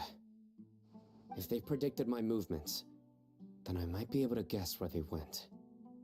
Whoa, you bounced back fast. There is always an opportunity for safety after danger passes. Oh, so that's how it is! Paimon gets it now! If the academia is trying to avoid Sino, then the safest place would be... One step behind him. Yep, that's right! They'll want to proceed in the direction opposite of where I'm going. You're getting smarter, Paimon. I must go. There's also something I want to investigate. Let's go, guys! After him! Please, wait! I want to go too! You want to go too? If so, you have to promise you'll stay safe. I want to find Grandpa. I promise I'll be careful and not cause any trouble. Everyone, I leave him in your hands. All right. Yay! Let's go! Remember to pack some food with you! Yeah, Paimon. Paimon feels like we're missing someone, though.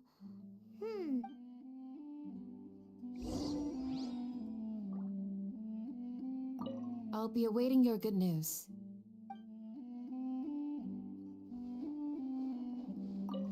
Please, stay safe, everyone. Sure.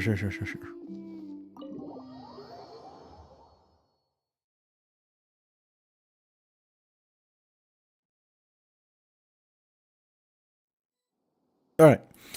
I would continue today. I would continue this, but I'm getting sleepy, so I'm gonna go waste some resin, and I'm gonna go to bed. Yeah, I don't care. Let the strange mark appear. I don't care. I'm gonna go to bed. I'm literally falling asleep as I sit.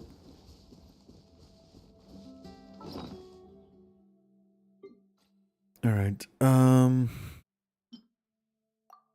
attack increased, defense increased, stamina stored. Let's go. Oh, right. I kind of butchered this. I might have to eat again. Yeah, I'll have to eat again. Oh no, it works. It works on everyone. That's good to see.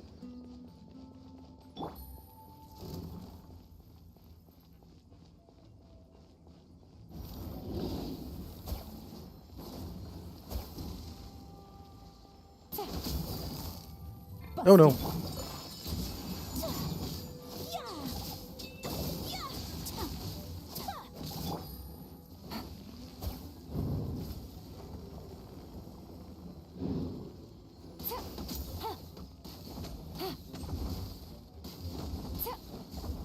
Quietly.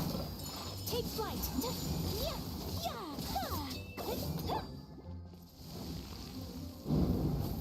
Game's up. Fun's over. My apologies.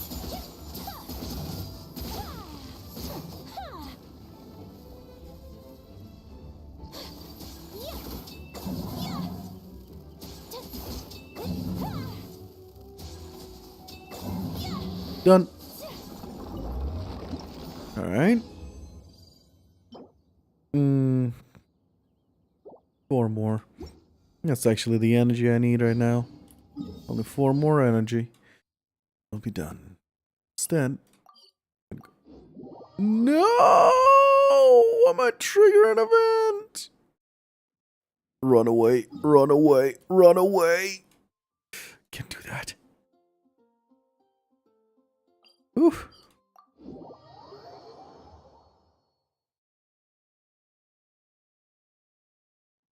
To finish the main story and then I'll start the event. Hey, Catherine! Add Astra. I'm happy to see you're alive.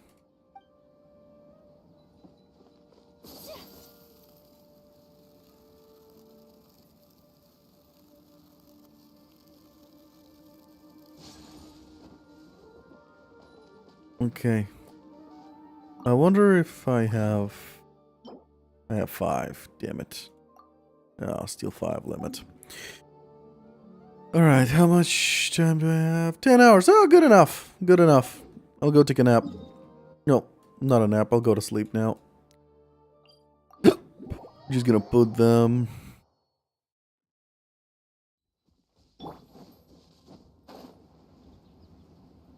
I'm just gonna put this team right here.